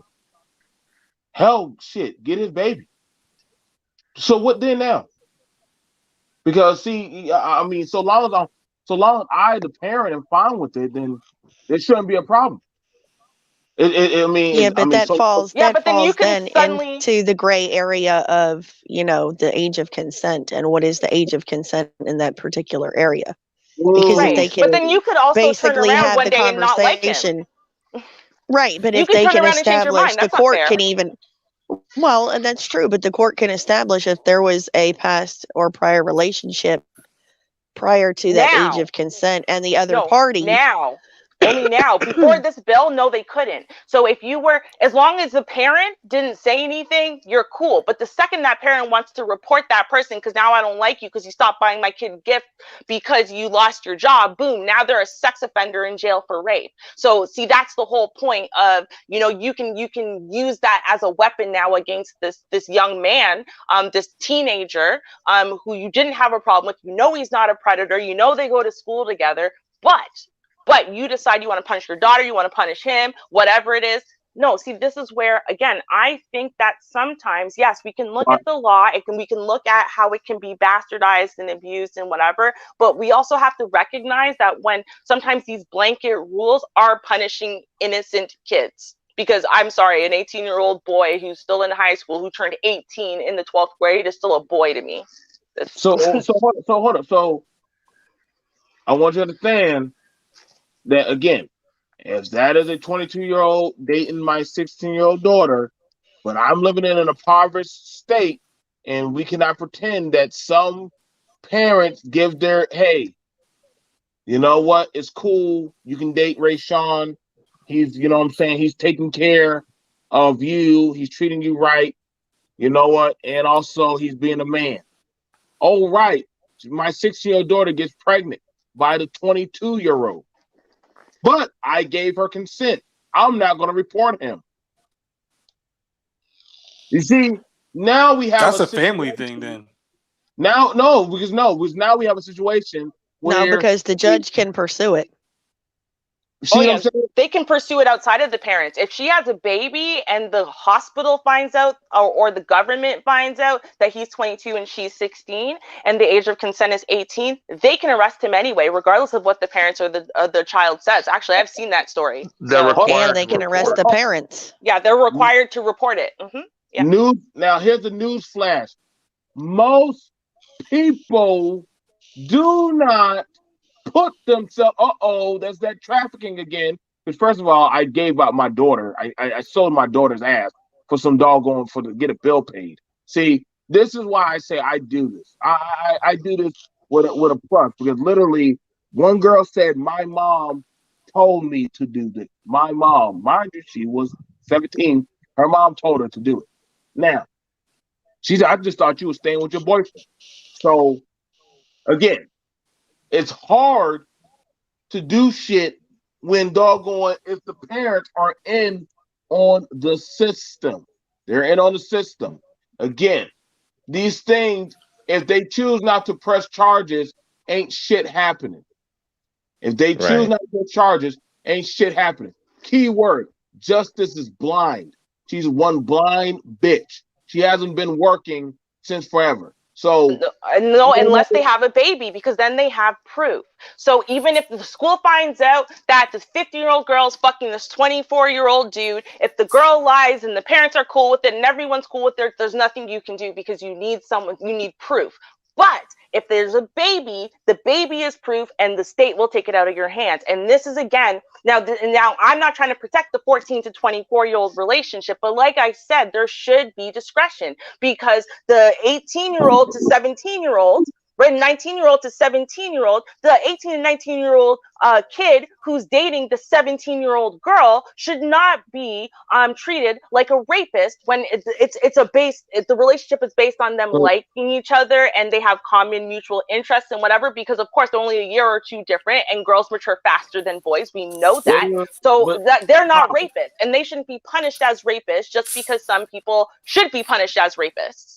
So wait, right, but the flip side to that bill too, and the big part that nobody's discussed or brought up yet too, is the fact that part of it was, and as BMT graphically stated, was to, legalize being able to have anal sex with somebody and have it not be a charge, and you have to be registered as a sex offender, because also prior to that, gay sex was illegal.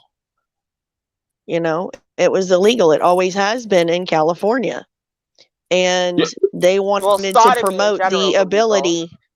Well, they wanted to be able to have the same, status of being able to have a consensual, and that's the big key term there, consensual relationship with somebody of the same sex and not have to be called a sex offender.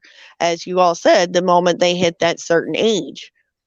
Right. And see, because that's where theory, it falls into that gray area. Right. It goes but, into the conversation sodomy is not just about gay sex. of the it's fact anal that sex. Like right, sodomy but it is goes about into the anal sex, right? So it's not about conversation with gayness. this. Yes. It goes into the conversation of this. It was specifically also for same-sex partners to be able to have legal sex. And the gray area, especially with this conversation, is that a lot of people that are involved in these kind of scenarios in the group 1 and group 3 tend to become violators themselves.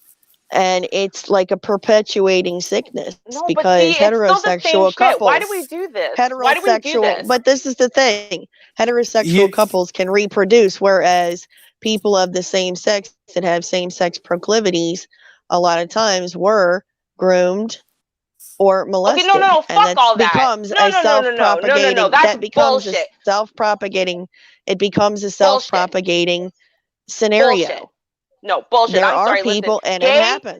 Gay and lesbian people who have not been abused sexually, have not been mistreated and whatever, who are dating in their teens like every other fucking teenager, and their boyfriend is a year or two older than them. Their year or two older than them boyfriend is not a fucking predator because he likes a boy and the boy likes him back, because they are consenting teenagers having sex with each other. And there's no way on the face of the planet that 18, 19-year-old boy should be seen as a predator just because he happens to like the same sex that's only a year or two younger than him. But the one who likes the girls, well, no, he's fine then. That's bullshit. That's bullshit rationale. At the end of the day, we need to stop making all gay people fucking pedophiles and predators and sex victims and rape victims. I'm not making them all. I'm not making them all, but that is a sad and very real thing that, again, is not discussed. The number of people that are abused and molested, typically by people they know or family, it ends up being an issue. And a lot of the people that are pedophiles have been groomed and abused. Very small percentage of these people are actually born with that little portion of their brain that when it's supposed to react towards like child actors, a child, when it's supposed to react towards a child in a parental way as a parental response, they instead are sexually aroused. And to be clear, it becomes a self-fulfilling scenario for too many of that. To be clear, particular the law instance that they're trying to pass is still about consensual sex for 14 and over. It's not for small children. It's not for, the 11-year-old boy said I could, do anal or wanted to blow me. Like, no, it's not trying to protect children. Being molested by adults. She's saying, like, for example, a high school, like if you're a senior in high school and you're dating a sophomore in high school, and then you turn 19, that sophomore high school is now 17, you would be charged as a sex offender, even though you just had a relationship with them when you were both in high school. I would be like, you probably need to break that shit off, like ASAP. Like, that's bullshit. Well, you guys both magically changed. You hit 18 and suddenly, boom, you're an adult. You damn right. You damn right. That's bullshit. If they love each other And that we need to much, it protect shouldn't men matter for them because to you know wait what? until they hit that age of consent and Oh, they get fuck all another that year. shit. Because they were all together. They were already together for years. You know what? We don't do this to women, though. We don't make women sex predators because they are a year or two older than their boyfriend, and then they age into the 18-year-olds. Because we still see women as they're fucking infantilized until they're like 50. So at the end of the day, that woman who's the woman who's now gone from being a child to a woman from 17 to 18, she's not seen as a predator for dating her boyfriend who's a year or two younger than her. So you know what? No, we need to listen. At the end of the day, I'm sorry, but I absolutely want to protect our rape victims, people who are being trained into things. I want to protect our children, absolutely. But at the same time, it should not be at the cost of innocent young boys who are then now branded as rapists for the rest of their lives for having a normal consensual relationship with someone who's a year or two younger than them for a year too long because they aged into 18 while they were dating that person. That's some bullshit. Okay, so one of the cases that came up was a 19-year-old female who was in a relationship with another young female. Okay, parents found out the girl was 19. The mom said, "Yo, back the fuck off." Nah, we're still dating. Okay, report, boom, and that was it. There was no discussion. That's sorry. Because it was a lesbian relationship. No, hang on. No, at the end of the day, that's what it was. At the end of the day, that's still my kid. You don't know. Nobody over voices me, the parent. I feed you. I clothe you. I gave you life. I have dominion over you.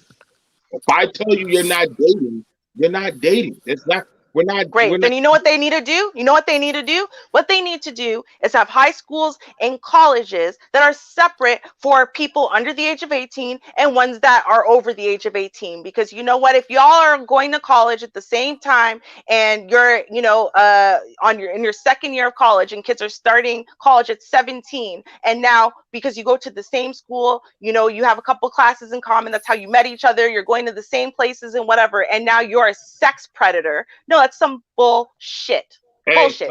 Off the bat. Here's the thing about it. For college classes, right? They tell you they have a before you start, they talk to you about, hey man, listen, I know y'all gonna see some parties, y'all gonna see some wild shit. Don't let that get you caught up. Now, y'all can try to make excuses for it if you want. But at the end of the day, I grew up, I was going to school at the time, I'm not sure if some of y'all remember, where you could be, the 21-year-olds are still going to school with the other high schoolers. And they were still banging the fuck out of the 9th grader girl. Being held back. Yeah. Can I say one thing? Hold on. To Shui inside of the chat room, I agree. Actually, I do think that this law is going too young. Like, I do think 14 is too young, and this is as a person who started dating people who were much older than me at a young age. But compromise. No. I do think 14 is too young. And the reason why I say that is because as much as I was mentally a lot older than my age, I didn't relate to my old classmates. The whole point is I didn't relate to 99.9% of people my age. And even then, I didn't relate to friggin' 20-year-olds, right? So I don't think that 14 is not the right age. I do think 16 is an appropriate age. When I was 15, the age of consent period was 15. So if you were 15, you could consent to anyone. It is Canada. I like the fact that they put a 10-year age limit on it, first of all, because I do think that that's a good idea. But I do think that the age of consent, I think 16 is a reasonable age to say 16. And you know what? As between 16 and 18, you got that 10-year age limit maximum. And it has to be consensual, obviously. And they should not be branded as sexual predators. But there is a but. So why not make it a 2-year then? You know why? Because of 17-year-olds going to college. I mean, I wouldn't really say 10. I would probably say 25 and under. I would say, hold on, I would say 25 and under. So as of the time that you're 16, you can date anyone who's 25 and under. And because, you know, over that, I think at that point, you know, your faculties have been fully formed for over a year, as far as your, you know, your brain fully forms at 25 and whatever. And really you are in a different place in time. So if you're looking for 17-year-olds and 16-year-olds, there's a good chance that it is on a more predatory level because you're looking to control someone. But up until that point, a lot of people are in school still, you know, they still are basically kids in a lot of ways for, you know, a lot of the population. And so I do think this is, again, why I do think discretionary power is important. I definitely think that that discretionary power should be applied equally to both the LGBTQ population and the straight population. Because, you know, there shouldn't be discriminatory power there, because, you know, two consenting people who are attracted to the same sex or to the opposite sex should be treated, you know, the same. And I do think that, you know, the law should obviously allow for us to punish predators regardless. Even if you're an adult, as an adult, I think, you know, predators should be punished when they prey upon other young adults, right? I mean, Ruby, you have, like I said, and let me give, first of all, a shout out to Back to the Basics. Thank you for the donation of the $9.99. Thank you so much. Listen, as a parent, somebody gonna have a hard time telling me why somebody, 18-year-old is dating my 16-year-old. There is nothing that 16-year-old, that 18-year-old gonna tell me. There's nothing that 18-year-old gonna be able to tell me.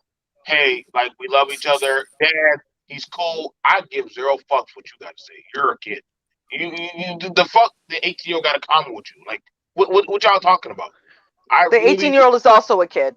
Like, I don't know why we listen. Just because you pick, just because in general we picked a legal age. Hold on. If we arbitrarily picked 18 as the legal age of adulthood where we can vote. But if we really thought that 18-year-olds were grown-ass people and not just children, then they'd be able to legally drink and do everything else, which they can't, right? Because we understand that they are children. They used to. They actually used to. They used to, and it wasn't even that long ago here. They can in the military if you're under. Yeah, even if you're under 21, if you're on the base, you can drink. Right, but not off base. Lots of places. The majority of people are in that. Right. No. The reason why we stopped 18-year-olds from doing some of these things that they used to be able to do, Ruby, because they were dying. They were getting into because they're children. Exactly. Because they're children. Because they're not fucking grown. Because they at 17 and 3/4, you're not more grown in a quarter of a year. You're not. I'm sorry. No one can make that argument. There's 18 is an arbitrary line that was drawn. Okay, that's an interesting dichotomy because in England it's been 18 for the legal age for drinking in England forever. It still is, if I'm not mistaken.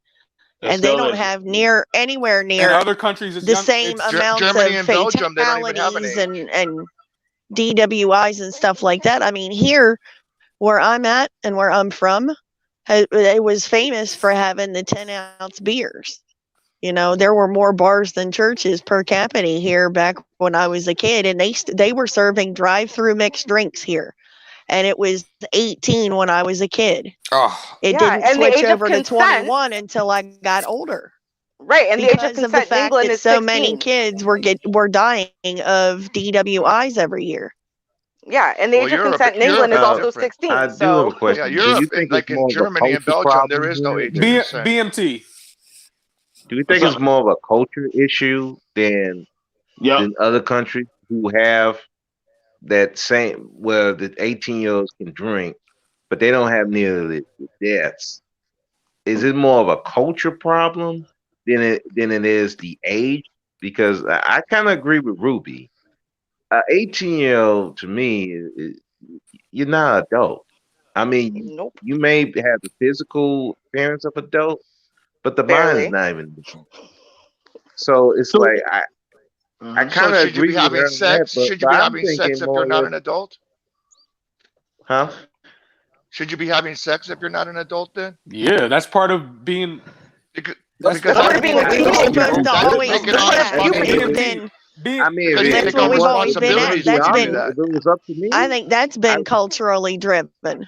BMT. Most definitely, the sexualization of children and the let's keep it. sexualization of society and culture is what created allowing that consensual thing to get younger and younger and more accepted. No, that's bullshit. Actually, it was the age of consent was a lot That's not true. younger That's before not than true. it is That's, now. Yeah, that's not they true. used to marry off their daughters real Yeah. young. In No, the what I'm 1800s. saying is Yeah. currently in our lifetime now, in our lifetime, nobody here is 70. The age So- of Okay, consent but in like this is 1900 still the was like society. 10, and they bumped it up. It's high. It's actually America's actually high. 18 or it's 16 in some states, 18. But like I have friends from Puerto Rico who were married. My one friend I went to school with, her parents are from Puerto Rico. They were married at like 16 and 14. But The anyway, age of consent in North Carolina in my you were 16 lifetime. years old. In my Japan, it's lifetime, the age of 13. consent in South Carolina was 14. In my lifetime, so yeah, no, it used to be lower. I'm gonna tell you right Yeah, now. Hawaii was BMT. lower too. They just raised it to Lower, 16. yeah, BMT. You end up in jail. I know with that 14-year-old shit, that shit will get you in jail. BMT, keep Okay, it but being. culturally It's 13 here, in Japan. you know, it was for marriage. People were not engaging typically in sex before marriage back then. It was only as it became more, you know, the sexual exploration in the 60s and stuff here where people were more, But 10 you years know, old free is and not. I know that, but that was because back then there were such high infant mortality rates and birth mortality rates. That is but not part that of the long reason ago. for But there it. was always But brothels. that's also So the culture has changed, Yeah, and but the No, but culture the has culture changed. has changed. Prepubescent. Hold That's on. not even The like- culture has changed. The culture has changed, but human beings have not. And that's why they married them off at 14, 15, 16. You know why? Hold on. You know why? Because humans wanted to get busy around 14, 15, 16. So you marry them off so that way they're only fucking each other instead of the whole goddamn planet. So they were having sex at 14, 15, 16. They've always been wanting to have sex a few years into puberty. So that's not something different now because now, you know, we're allowed socially to have casual sex with people. So are we talking about? But historically here, I mean, in terms of relation and in terms of religion, you're not supposed to have sex before marriage. That's always been the Which is thing. why they were marrying them off at 14, 15, and 16. That's the point, right? Because they recognize that if you didn't get them married off quick, they're gonna. Hang on, let me hear what KS got to say. KS, what's up, man? Yeah, BMT. I mean, man to man. When you were 16 years old, you weren't sexually attracted to 18-year-old women? Like, let's keep it a beam. I was sold into human sex trafficking. So you might want to use somebody else. So I really didn't give too much of a sense because I probably had the highest mortality body count out of everyone in the manosphere. So yeah, I'm kind of would be the alpha apex. But as far as being attracted, I mean, yeah, I guess. I mean, being attracted to but didn't care for, that's something different. Like that's kind of my algorithm. Like I know the human sex trafficking world very well, too well. So I still have a handler. So yeah, at that I would honestly say. I mean, as far as and I got to be real for you. You brought up a good point, KS. For a young black boy having sex with an older woman, that's not too much unheard of because literally, you know, a lot of the men at the time were at war. So literally you were pretty much the only thing left. And that was during the crack and the heroin. As far as y'all talking about, you know, having sex with minors, minors having sex with each other, then I don't want to hear nothing about the mortality rate of why people don't give a shit for the bastard babies. Then literally you might say, hey, whatever happened to those kids during COVID, then honestly, that's not our fucking problem. Since if we're literally fine with that, then literally that's not our problem. That's their problem.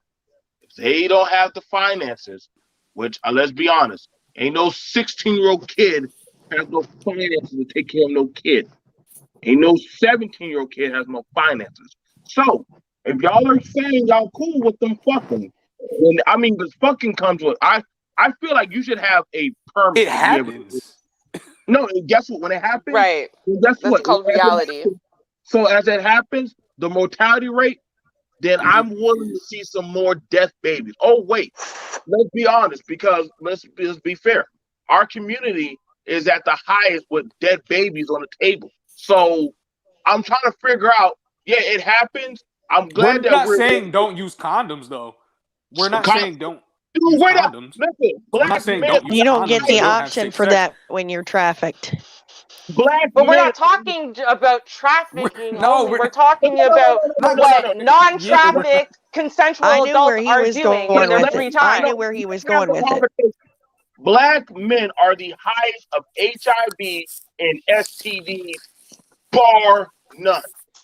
We are the last beings to think of condoms. The last ones on the totem pole. The most infectious breeding I think that's thing out. gay people though. Nah, don't try to say, oh, just gay people. Nah, It black. comes from prison, it comes from sex trafficking, and it I'm comes Exactly. from saying I think abuse. they have the highest. Nah, dude, it's black men. You can go ahead and look that up. CDC, we've been running that record for a while, bar none. Ain't no, it's irrefutable. I don't even get mad when women throw that in our face anymore. I'm like, shit, they got a point. I would be careful too. The first date y'all should probably be taking is to go into the goddamn clinic. Shit, you don't even know what this motherfucker might be packaging. But then we're talking about, well, go ahead, have I'm sex, you cool know. with that. So, but here's the thing about it. Most, one thing that they don't, what they don't test for anymore? What is the one thing that they don't test for anymore? Take a guess. Herpes. Gonorrhea. Is it No, herpes. trichinosis? Smallpox. They don't test for herpes no more. You want to know why they don't test for herpes? Because Because pretty much everybody has it. pretty much everybody already has it. Yep. That's how bad it's gotten. It's one. So, It's like 1 and 2, but That's for what the a whole cold sore Can I is. say genital is not the something to same that? thing. Can I That's say what a something to cold that sore real is. quick? Because shit. in my That's understanding oral. now, well, no, but that's also, I mean, the herpes simplex virus is what creates chickenpox as well. So yes, a lot of people actually have the virus inside of their bodies, but the way it manifests obviously is different if you get herpes simplex 1 or herpes simplex 2. But I'm going to say this. Now, if you have no visible signs or symptoms of a cold sore or, a sore on your genitals anywhere, and they test for herpes, it's going to come back negative, even if you actually have Yeah. herpes, right? So there's no point on them just doing it when you just go in for a regular STD check, because they're going to tell you you're negative of having herpes, even if you possibly have it. They have to wait till you have some kind of outbreak, some type of sore or something, for them to swab that for it to come back positive. So I mean, Right. I had a dude tell me my girlfriend has herpes. And I'm like, so I can't. I think she cheated on me. I'm like, dude, you probably got herpes too. I don't got herpes. Yes, you probably do. You probably don't know it. It's a sleeper type of thing. The majority of you have it, and you don't even know you got it. And see, that's how bad. That's how bad a lot. Like, look at it right now. You can literally. There are people that have been getting caught passing on HIV and only doing 6 months to 3 years in prison. For something that killed you, it's only 6 months to 3 years in prison. If that. If that. Because now they have medication and now it's not such a big deal anymore. And I'm like, holy fuck, you gave me something that literally is life changing to my ecosystem of living. But I'm supposed to say, hey, it is what it is. And you know what's crazy? Teenagers are getting it faster than ever now. So when I'm seeing them doing commercials with teenagers and HIV, I know we're beyond fuck. I know we're at a level of fuckery. Like ain't that much farther we can go. So I'm trying to figure out if if we're at the level, then honestly we should have no problem with kids learning how to have anal sex and all the other crazy shit that they're learning now in school. So what now? Because honestly, this is where the zoo has done taken over. This is why I said, like, That's why I said I'm fine for however society is.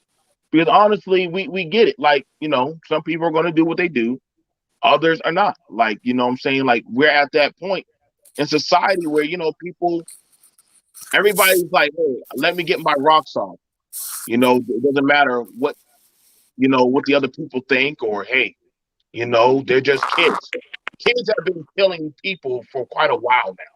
Kids have been shooting up whole damn schools, and unless that somehow, I don't call that motherfucker a kid. I don't. I don't. I've shot plenty of kids in my life already, and them motherfuckers had no problem banging back. I know kids that own households of women more than most of these dudes out here in the streets. They could probably buy some of these women right now. Like, trust and believe, the U.S. is a baby compared to how the world thinks. So when I hear about people saying, well, be a man, you know what I'm saying? Like in other countries, I'm telling you, you don't want to play how they play their feminism game. They don't believe in women's rights like how our people do. They don't believe in that shit. Their world of how we go about handling it is a lot different. And I don't, and like I said, I get what Ruby's saying. Yes, I've been in a relationship with somebody younger than me. I cannot bang against you on that one, Ruby. But I'm telling you right now, these things never work out like they are planned. And you know that, and I know that. So I'm just saying, like, majority of the dudes that talk to girls that are mature are grown men. That's an irrefutable fact. Majority of the girls that date grown men are adults. Yeah. I would like pussy on that one. But because here's the thing.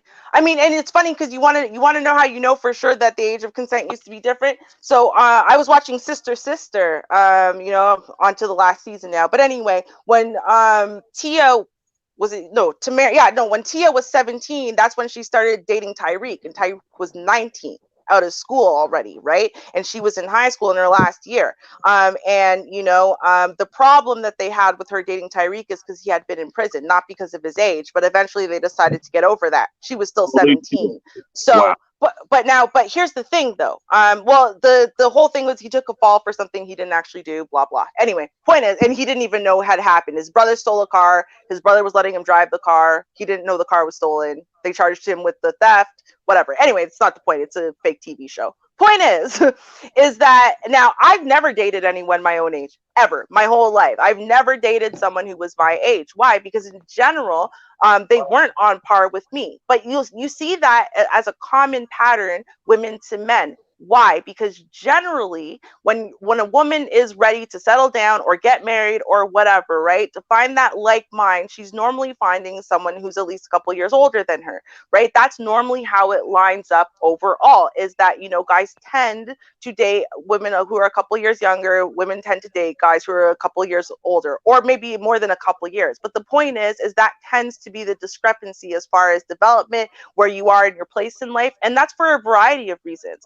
right? So generally, I mean, sure, nowadays, you've got women who want to get their careers and educations and whatever, but in general, men feel more secure to get married and start families after they've established themselves, right? So maybe they've gotten their education, they've built a business, they built themselves up in, the business world, something like that. And then now they're in they're maybe their mid to late 30s and they're ready to settle down. Well, if they settle down with a woman who's in her mid to late 30s, and one of the plans is now, you date for a couple years, you get married, now you're going to have children. Well, she's at 40.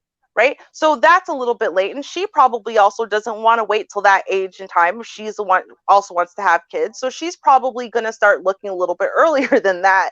Right. So he's going to date someone who's a little bit younger. Why? Because now she's she's had her education and stuff and maybe started her career. She's ready to have kids. She's about 32 or whatever. And he's about, 38. And they both feel, established and secure and whatever. You see that pattern play out overall across populations. So, and why would that not start when you're a little bit younger? I mean, that discrepancy between men and women and where they are and what they're ready for tends to kind of stay pretty consistent, where women are ready for things a little bit earlier than men are. You see that across the board. So if that's the case, of that happening, why are we seeing such younger girls getting pregnant, but they damn sure are not getting married, or nobody's literally taking them or their children? That Well, literally is I've that. explained this a lot. I'll explain it again. This is something we saw from 10,000 years ago in the hunter-gatherer society, and it exists today. What population of people, not just in our community, but across the board, are having children young as teenagers out of wedlock? Right, and maybe having multiple and really not taking care of them. What population is doing that? The ones who are in poverty, the lower socioeconomic state. Now, why does that happen? We evolved to do that. Why? Because they tend to be born in harder, harsher conditions with less safety, less security, and that triggers their body to go on a certain path. What is that path? That path is you start puberty earlier. You become sexually aware and sexualized at an earlier age. You start having sex earlier. You have sex with more partners. You start having children earlier. You have more children with more partners, and you invest less in each of them. Why? Because 10,000 years ago, when things were really hard, so that's why your body started doing these things, you needed to create a lot of children. Why? Because the mortality rate was so high. So if 60% of your babies are going to die, you just got to keep pushing them out. Now, if you invest a whole bunch of resources into that one kid, when 60% of them are going to die, you might have wasted valuable resources on a child that's too weak to survive in this environment. So what do? You push out a bunch of them, and it's basically survival of the fittest. And the ones that can survive themselves, those are the most genetically healthy ones that you've created. Those are the ones that are going to be most likely to reach the age of, sexualization themselves and reproduce. Why? Because you need to pass on your genes. So this is something that we see across the board, and it's the opposite way. The safer, the happier, the more comfortable your life is when you are a child before the age of 8 or so. You start puberty later, you start sexualization later, you have sex with less people, you wait till later to have babies, you have less babies with less people, and you invest more into each individual child. Why? Because when things are easier, there's a lower infant mortality rate. It's worth it for you and actually the man to invest resources into these children, because each of them actually has a higher success rate in general of living. But the more resources you pour into them, it actually increases their likelihood of survival. So this is something that our bodies, our psyches have literally evolved to do over and over and over again. And you can see it happen in real time. How do you know that I'm for sure right? Because if you take a kid out of the hood, let's say mom has 3 kids, right? And so one of them is over the age of 8. Let's say that kid's 12. One of them is 6, and one of them's a baby. And that's when she takes them out of the hard area and she brings them to the nice, cushy life. You know which kid starts having sex early, starts having babies early, and all of that, starts showing all that behavior? The 12-year-old. The other ones, they show the pattern of the easy, cushy life.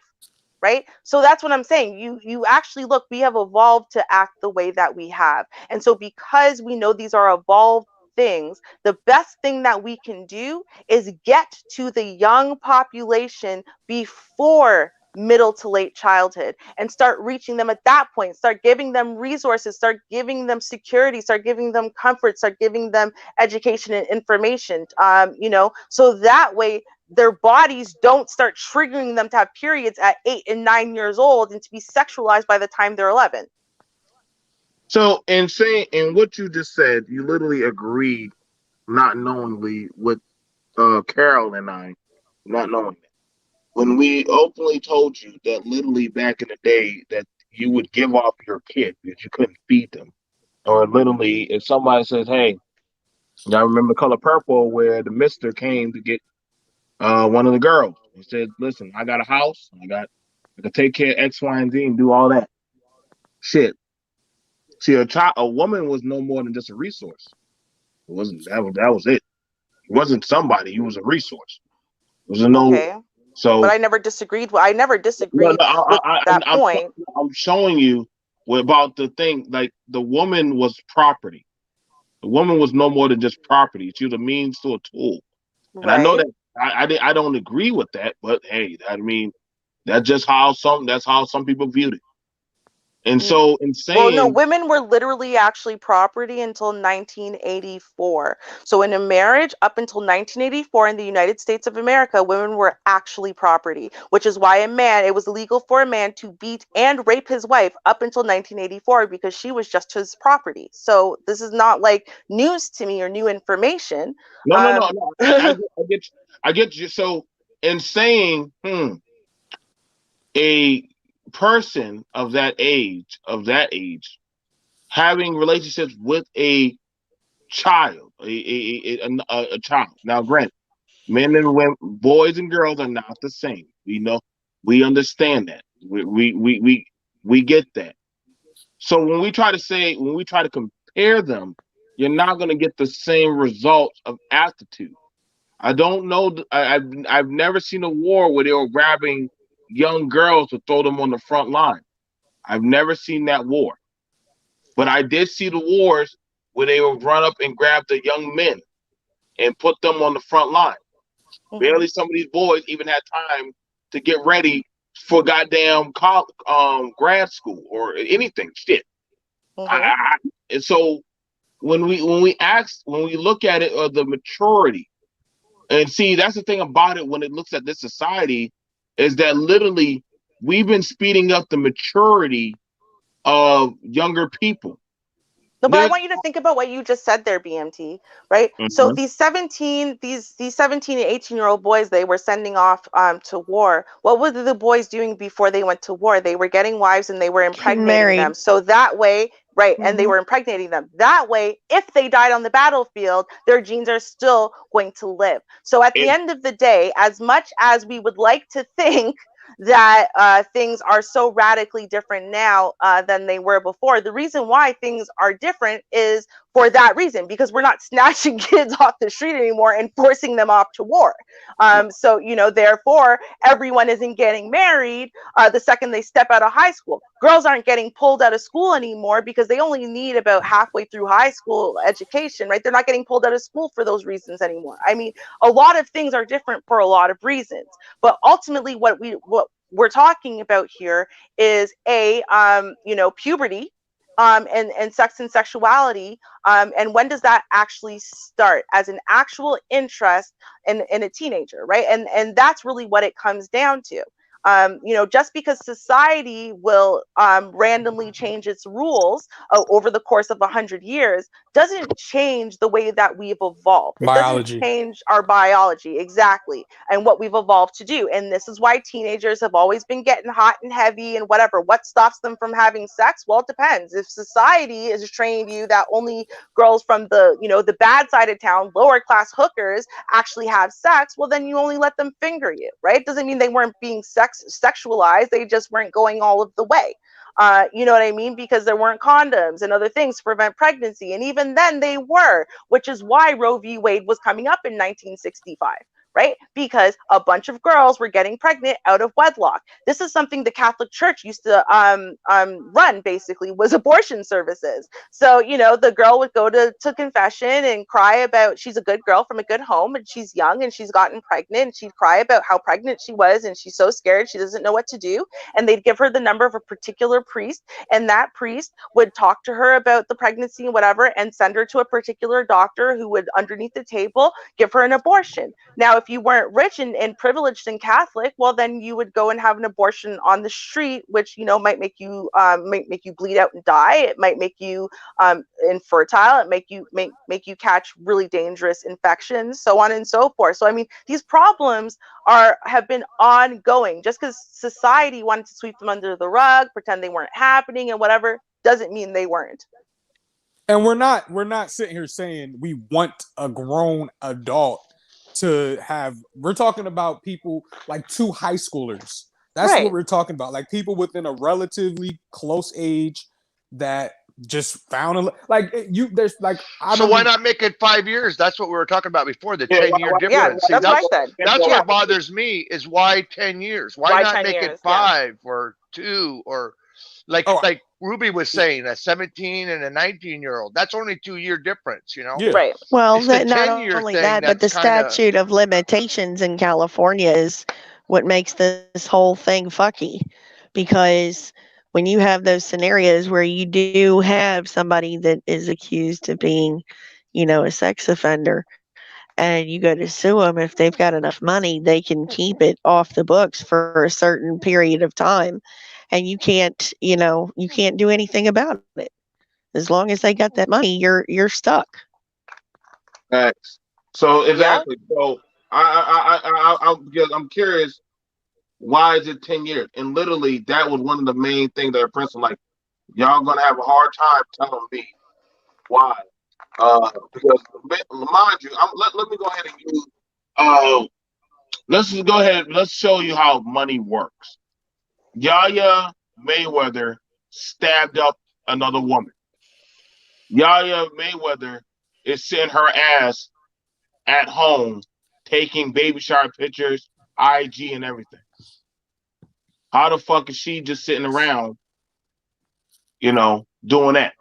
Now, to me, I'm like, fuck that bitch. Like, she should be have the baby and then left in prison to rot. But hey, motherfuckers would disagree with me. Now, again, y'all argue as if y'all are the people that have the money. That's the funny thing about it. Like, you got money. Again, that law is set for 10 years. That means there are people at play that are going to be 10 plus years up that are going to get that leniency. Nobody gives a fuck about no high school student. But that's regardless. But that's Yeah, kind but of I do, and that's what I'm talking about. I don't give a fuck. Because that would happen. That would happen. You got caught. You got caught. You got caught. You got caught. BMT. No, but no, because you know what? We need to stop throwing our boys to the slaughter and saying, oh well, who cares if you're collateral damage because of the 25-year-old predator. No, our young boys do not deserve to be fodder, cannon fodder. It's bullshit. Listen. Hey, I knew enough to ask the question. Hey, how old are you? Nope. Sorry, it's not about asking a question. It's about whether or not they are predators or not, and they're not. Period. Point blank. If you didn't ask the question, you didn't give a fuck. You can ask the question all you want. I had an actual valid ID that said I was literally, when I was 15 years old, said I was 19 years old. And I held on to that ID because, of course, every year you might as well. Why are you going to pay extra money to keep saying you're 19? So when I was 15 years old, I had proof that I was old enough to get into bars and drink and whatever. And I could show you the goddamn ID, and I would goddamn lie. And lots of people do. Lots of girls lie. Actually, lots of guys lie, too. They will lie and lie and lie. Why? Because they want to get into the clubs. They want to drink. They want to be able to get with the person they're attracted with, so on and so forth. This is we act like these 15, 16, 17-year-old girls have no agency. So they have agency. They know what the fuck they're doing. So first of all, let's look at this. How did you get it to the point where you said we're throwing away our boys? She's saying if you have a son who's a senior in high school and he's dating a sophomore in high school, and then all of a sudden he just gets charged with being a predator, even though it's normal for a 17-year-old to date a 15-year-old and then they turn 18. That's not abnormal. That's not like. But I don't think that's what BNT's saying. I think he's saying, like I was saying. But he doesn't have to be saying it. It's the 10 years. It's the 10-year separation. No, but he did say just it. make it? Just make it 2 years. Just make it 4 years. He did say why it the 10-year? No, but you know what I mean. We understand that high school kids are going to, have sex. No, but he did say it because he said exemption for high school students, not somebody that's 10 years older. No, we all agree on that, but he did say it because I said, "What if your 16-year-old dated an 18-year-old?" And he said he would be okay with that, and I wouldn't be okay with it, right? And exactly. And no one's saying that your parenting just stops. Nobody's saying you still have someone's living in your house, you have a right. But I think what Ruby's saying is like, if you didn't have like one of your kids was 16 dating another 16-year-old, but you didn't like who they were dating, you're not going to get that person criminally charged. So Ruby's saying, well, if that person's a year or 2 years older, how does that make sense that they get criminally charged just because you don't like them? Right, just because you don't like them, which happens all the time. And I agree with that. I just don't agree with the 10 years. That's all. I agree with 2 or 3 years, but I don't agree with 10 years. I'm going to tell you right now, See, this is because that naivety. because it's up to the parents teaching the child, morals and whatnot. See, this is that it's up to the naivety. child to, This is that naivety that be getting people fucked up because y'all think, oh well, you know what? The child has a voice. The child does not have a voice unless it's not about whether they have a voice. It's about whether they have agency. Just because you don't want them to do something, hold on. Just because you don't want them to do something doesn't mean they don't go out there and goddamn do it. And it's not the boy's fault that they're a good goddamn liar and they've got all the evidence to prove that they're lies. That's not the boy's fault. If my kid does it, hey, good luck, nigga. Hey, I'm not coming to jail to see you. That's word. I'm letting just like. No, you're not getting it. I'm talking about your 16-year-old girl who's lying about her age to date the older boy. That's what I'm talking about. Listen. I'll tell my kids, listen. See, that's what this is the problem with parenting. It's called going down to the school and being the parent and being in your child's life. I'm gonna tell my kid, listen. You go ahead and date them minors if you want. That's your ass, boy. Baby, girl, you go ahead and mess around with that young boy, and you get caught up in some shit. That's your ass. I'm not helping you. I'm not billing you. I'm not trying to say. But I give you a warning. Then after that, you feel. When you feel, hey, you stand in court by yourself. Don't call daddy. Daddy's not coming. Daddy's not running. I got 4 other kids. Your hard ass, you feel. I give $0. But guess what? You gotta learn. So y'all can try to push to me. Well, throw a boy. Hey, you'll learn. No, again, you're not getting it. When your 16-year-old girl if they're makes not a happy choice, with the rules, no. they could always When get you're emancipated. No, but when your 16-year-old girl makes a choice to lie to a boy who's a few years older because she wants to date that boy and they're dating and everything's going fine, then you find out that 18, 19-year-old boy is dating your daughter and you get him arrested as a predator when he's not. Your daughter's just a liar and went out and actively searched out this boy because she likes him. He's not a fucking predator and he doesn't deserve to go to jail because your daughter's a liar and you see her as a kid and not as a person who had enough agency to go and get what she wanted. I'm asking this kid. I would ask this one question. Hey, kid, did you ever think to go meet her parents? Did you ever think? Most people don't. Oh well, shit! You stupid for that one right there. There you go. No, that's bullshit. I'm sorry because honestly, just because your family's like that, the large majority of families aren't like that. It's on your daughter to say my family's like that. Come meet my parents. Sorry, but it is. Wait. See, families with a culture. They usually it's called, do you know it's called courting? It's called courting. It's called courting. I'm sorry. Are we in that culture? I'm sorry. Are you in that culture? I am. In greater society? No, your household is.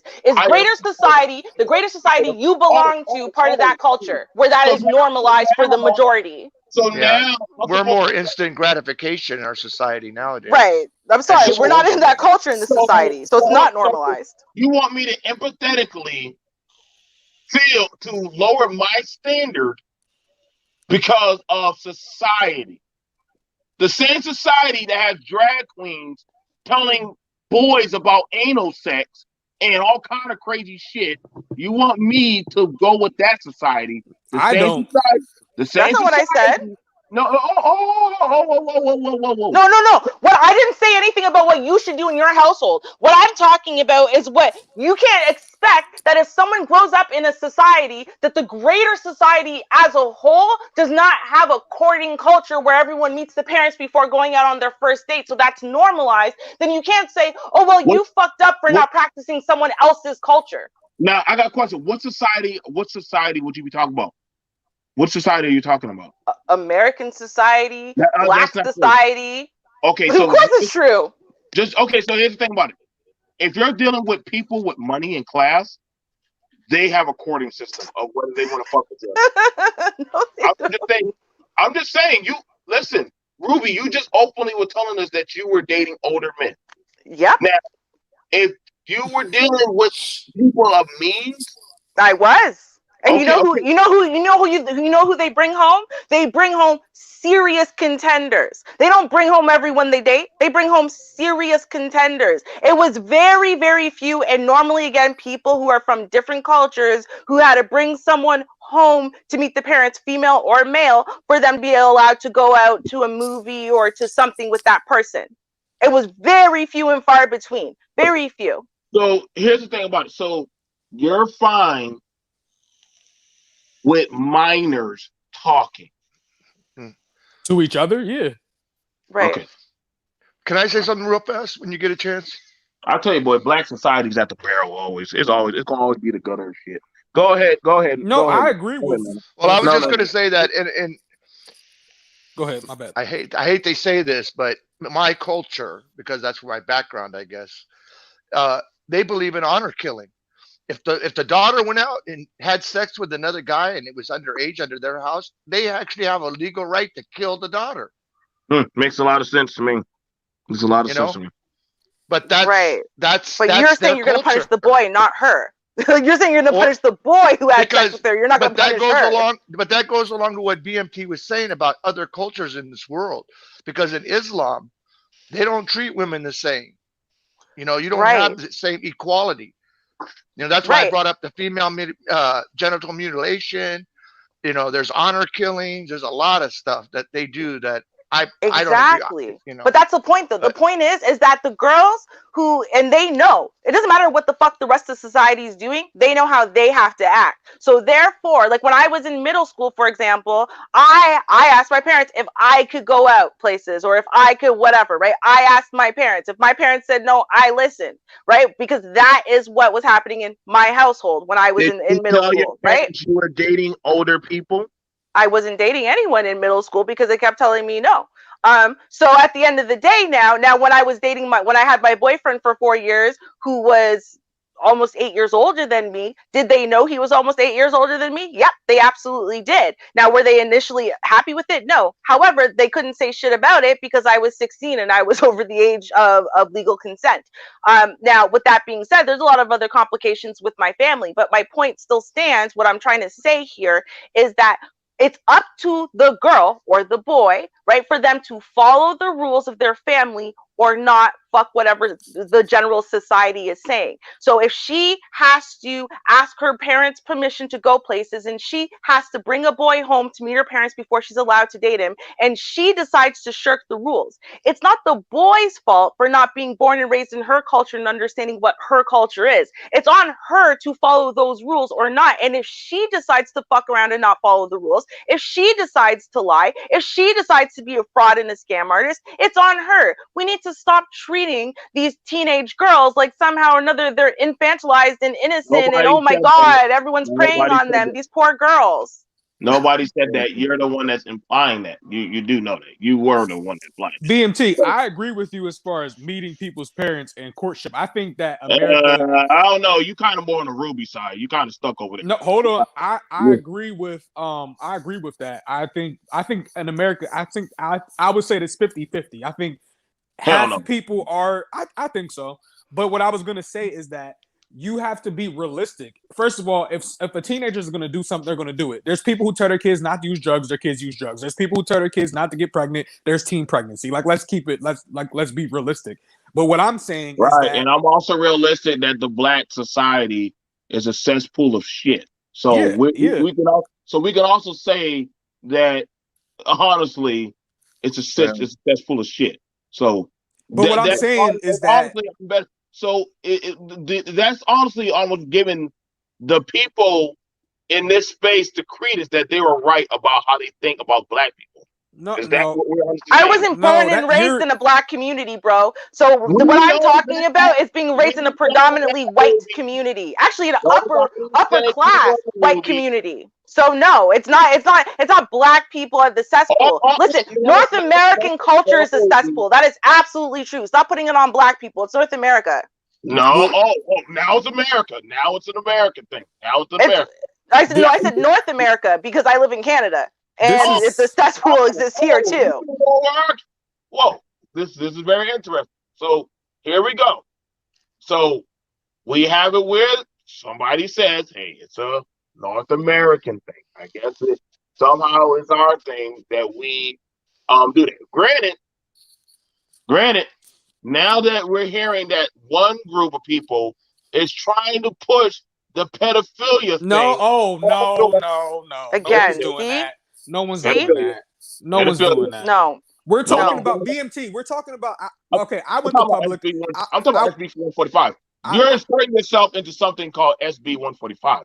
I'm trying to figure out why are you trying to what are you trying to like and empathize with them? What are you trying to empathize with? I'm trying to empathize for the older, the 16, 17-year-old girls dating 18-year-old boys. I'm saying that if I have a son that's a senior in high school and they were just a sophomore in high school and they were dating a freshman and now they're a senior and they turned 18 and their girlfriend turns 16, they eat lunch together, they go to gym together, they might have some of the same classes. I'm saying that I don't think that person's a predator. I think they're dating someone who's in their age group or that's in their generation, in their social circle. Exactly.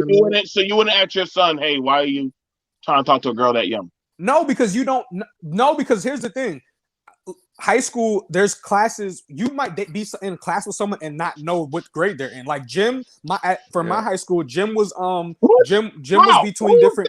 Stupid. Like what kind of gym class were you in? I knew how. Like there was no way somebody. No, let's trust and believe. A year or two apart. What are you talking about? There's 16-year-olds. They actually separated us up in lines. And literally, actually, you knew that's your school. The kids that were in everybody. No, you knew the people that weren't in your class. Stop. Like, don't do that. In your class, not necessarily in your grade. What? There's only one class per grade. No, when I say class, that means your grade. Like you knew. I didn't know everyone in my grade. I don't know who this girl is. I've only seen her in my. No, you. After a while, you start figuring out. Okay, well, my high school had I think 1,000 people and 1,000 students, and there's a lot of classes, and there's a lot of classes. There's a lot of classes that are there's a lot of classes that are mixed. And I'm not saying everyone can tell a freshman from a mile away, but I'm talking about a sophomore and a junior, or a senior and a sophomore. You might have the same gym class, you might have the same lunch. Like for my school, 12th grade and 11th grade had lunch together. Sophomores had their own lunch and freshmen had their own lunch. So and then on top of that, you could be in the same grade as someone but be a year apart. I was younger than, like, I graduated at 17. Everyone else in my grade was 18. So if a senior that's 18 dates a sophomore or a junior, they might be 16. I don't think that person's a predator targeting, like a creeper targeting younger people. I think they're dating someone. Because that's your social fishbowl. They're in a fucking fishbowl. And that's all that exists for them is high school, and they're on the same shit. Okay. So with that being said, is it fair to put that minor on child support?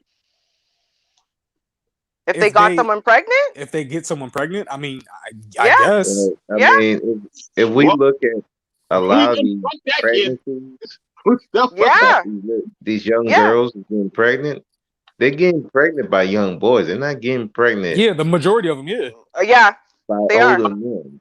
Yeah, so I remember in my age category, that was the thing. Like when you wanted to find a wifey and then impregnate her at 14, 15, 16. It was fucking weird. It was really fucked up.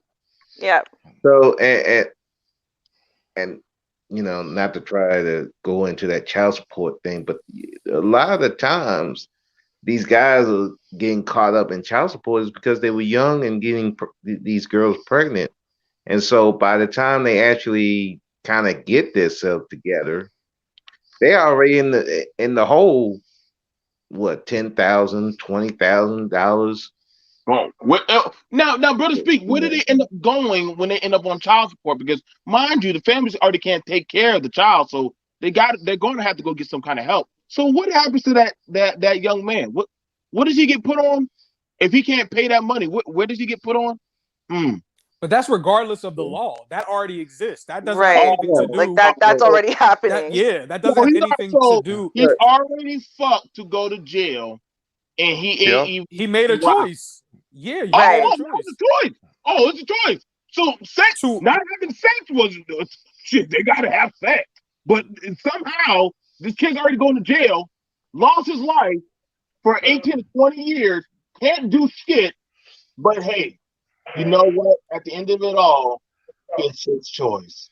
Well, that's not They entirely. are choosing to fuck. I mean, Whether they're choosing yeah. to fuck someone who's a year or two older or someone in their class, if they're choosing to fuck, they're choosing to fuck. Like, I mean, like, that's why you need to educate them. You educate them on condoms. You educate them on being safe. You educate them. But if you're not doing it and they're impregnating people, again, the majority of these people are not getting impregnated by someone who's a grown ass person and their children in high school. They're impregnating each other, and that is independent of whether this law is passed or not. They're still doing it. The law is not passed, and they've been impregnating each other. So, like, I mean, they're two separate issues.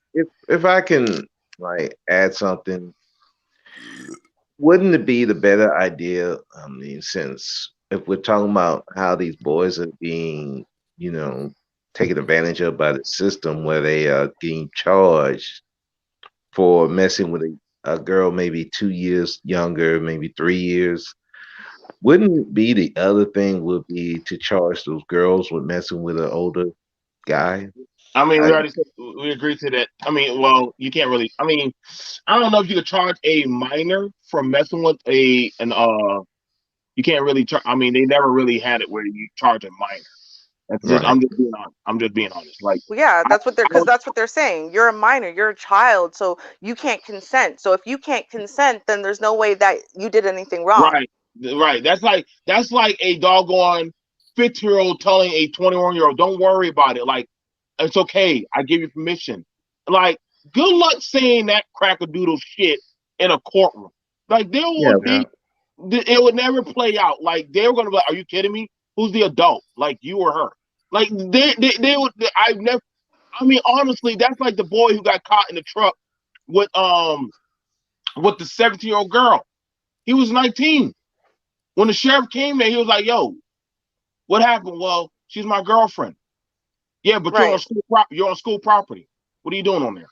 You know how old she is, right?" She's a minor. And that's stupid. That's what right. And he shouldn't be fucking imprisoned, and he shouldn't be a fucking predator. That's bullshit. He's not in My phone's gonna die, so I'm gonna say goodnight to y'all. Right. Nice conversation and all. Yeah. But he's definitely on the Good night, John. Right, and he shouldn't be. That's my point. That's what I'm fighting for. He shouldn't be. Right. Okay, so why would you, a grown man that's not in that school, be? Grown? He's 19. He ain't grown. Man, if some 19-year-old steps to me and wants to talk to me like they're grown, you ain't fucking grown at no 19 years old. I'm grown. You ain't grown. 19. 19. You're not in school. You're not in school. You graduated. Literally, they tell you, hey, when you're grown, only time you should be coming on that school campus ground is if you're picking up somebody or you're going to a function like a game or something. But you can go to prom. Well, real quick, BMT. No, you can't. At least for Pennsylvania, at least for my school, you could if you were I think 17 or 18 at prom, you could take someone as long as they were 21 or under. What? Where? Yeah, you gotta show me that. You guys have to show me that one because I don't know. I've heard like literally they've been cracking down on school stuff about adults going on campus for military balls and stuff. I know. So I don't know about that school thing about that. They take now you have to show me that because I would like to really know who's doing that. Like I'm very curious. I mean, if they doing it, they doing it. But I just don't see it really going down. Now, if y'all saying y'all want to date listen, man, if y'all want to date minors, that's all. If y'all if y'all fine with SB 145, I'm fine. Listen. You know why you don't see it happening? Because you see it happening all the time, except 18, 19-year-old boys look like fucking boys. That's why. So it don't look abnormal because they're children. You know it's funny. You know it's funny. Whenever one of ours gets shot, they're a grown man. Whenever they do drugs, they're a man. Whenever they do something, they're a man. I disagree with that as well. And I've been disagreeing with that forever. That's a fucking problem. They're fucking. Nope. they're a kid No, again. no, because I think they're a kid in all those situations too. In fact, I've been arguing that point for fucking years since I was a kid myself. That's bullshit. They're not grown ass people at 18 years old. Again, 17 and 3/4 versus 18. No, they picked an arbitrary line. That arbitrary line is not even based on the human psyche or human development in any significant way, and then decided that that human line is actually valid. It's not. That's just what it comes down to. It's not actually valid. So just because they decided to pick that arbitrary line and define laws around that line does not actually mean that according to human development and human psyche, that an 18-year-old is actually developmentally significantly different from a 17-year-old. Whereas we can say 25 years old is when brain development is fully formed. So when brain development is fully formed, then you can say, yes, there is a significant difference between a 25-year-old, or let's, really to be fair, because I'm not sure if it's at the start or the end of the 25th year. So we'll say as a 26-year-old, there is significantly a difference between a 26-year-old and everyone younger than them. Why? Because their brain development officially ends. Their growth, as far as their bodies physically changing and growing and developing into an adult, it's physically done. And when we can say that there is a significant difference, you are done. You are fully baked at 26 years old. You wake up at 26 years old. Yes, we can 100% say everyone who woke up on their 26th birthday has been fully cooked. For sure, we know that they are an adult, and a 23-year-old is not fully formed yet. That is not an arbitrary line. That is a real line based on actual science, on actual human biology and development. Okay. I mean, BMT. Let's be honest. You expect you expect a sophomore in high school to only date sophomores in high school? Yep. Like that doesn't happen. People date people relative to their age. Like, my ex was 2 years older than me. Hey. And I also think that it's more I hear nothing these days when people go to jail. I hear nothing. I'm like, yo, Godspeed, son. You knew what it was. Like I've already had to talk with people, and like I said, I don't know who y'all be talking to or dealing with, but when I be watching these people at the courthouse sitting there sniffling and crying, I'm be like, yo, dude, did you ever ask her age? Yeah, man. And so you knew, right? All right. Shit. Yeah, and that's what you say, and I say something different, and that's why I'm happy that the law is going to change to not brand them as predators when they're not predators. They're stupid fucking kids. They are stupid kids whose brain development and their impulse control and their reasoning, the part of their brain that works out reasoning is actually not fully formed. Neither is their impulse control centers of the brain, not fully formed yet. So you know what? I actually am very happy that a bunch of idiot kids are no longer going to be looked at as though their brains are fully formed and fully developed, and on top of that, they're predators for the rest of their lives. It's just some bullshit. That's in California. BMT, can I ask a question? Now, would it be better if the age gap was closer, like somebody was saying 2, 3, maybe 4 years, and you wouldn't have so much of a problem with the law itself? Because I kind of agree with you on that one. 10 years is way too much. That's not, to me, it don't seem like they're trying to protect they don't give a fuck about no high school students. I think it's more these two think that they're trying to protect these predators. High school students, they're really not. I don't know why they think that high school students from Hill Valley, the poor schools, they talking about. No, this is somebody kid with money that literally is honestly they got a synopsis. Yeah, this is really just that law is really just for predators to prey on these young kids. Right, but whether or not they created it to benefit and to help a particular segment of society, i.e. these, 18, 19-year-old kids, or not, it will. And this is why I said again, do I think 10 years is too long? Do I think maybe 5 years would be a more appropriate a distance and whatnot? Do I think 14 is a little young? Do I think maybe they should start it at 16 and it be a 5-year? Yeah, absolutely. I do think that, some changes should be made to it, specifically those two. But overall, do I have an issue with the general concept of it? No. And this is why, because even if they are trying to benefit some other population, I do know that these teen boys are actually being significantly affected by it. And I know that whenever that happens, what group is disproportionately affected by that? Ours. Right? Because we don't have the money, because we don't have the rich, fancy lawyers and daddy's money and his Jaguar and his connections to get us out of the hot water. Sound like a problem. Sound like a problem for them. Sucks. Like I would say my heartbeat jumped. It didn't even jump, like at all, at all. Sorry, I care. So it is what it is. You know, like I said, I see what Ruby and KS is saying, and I do.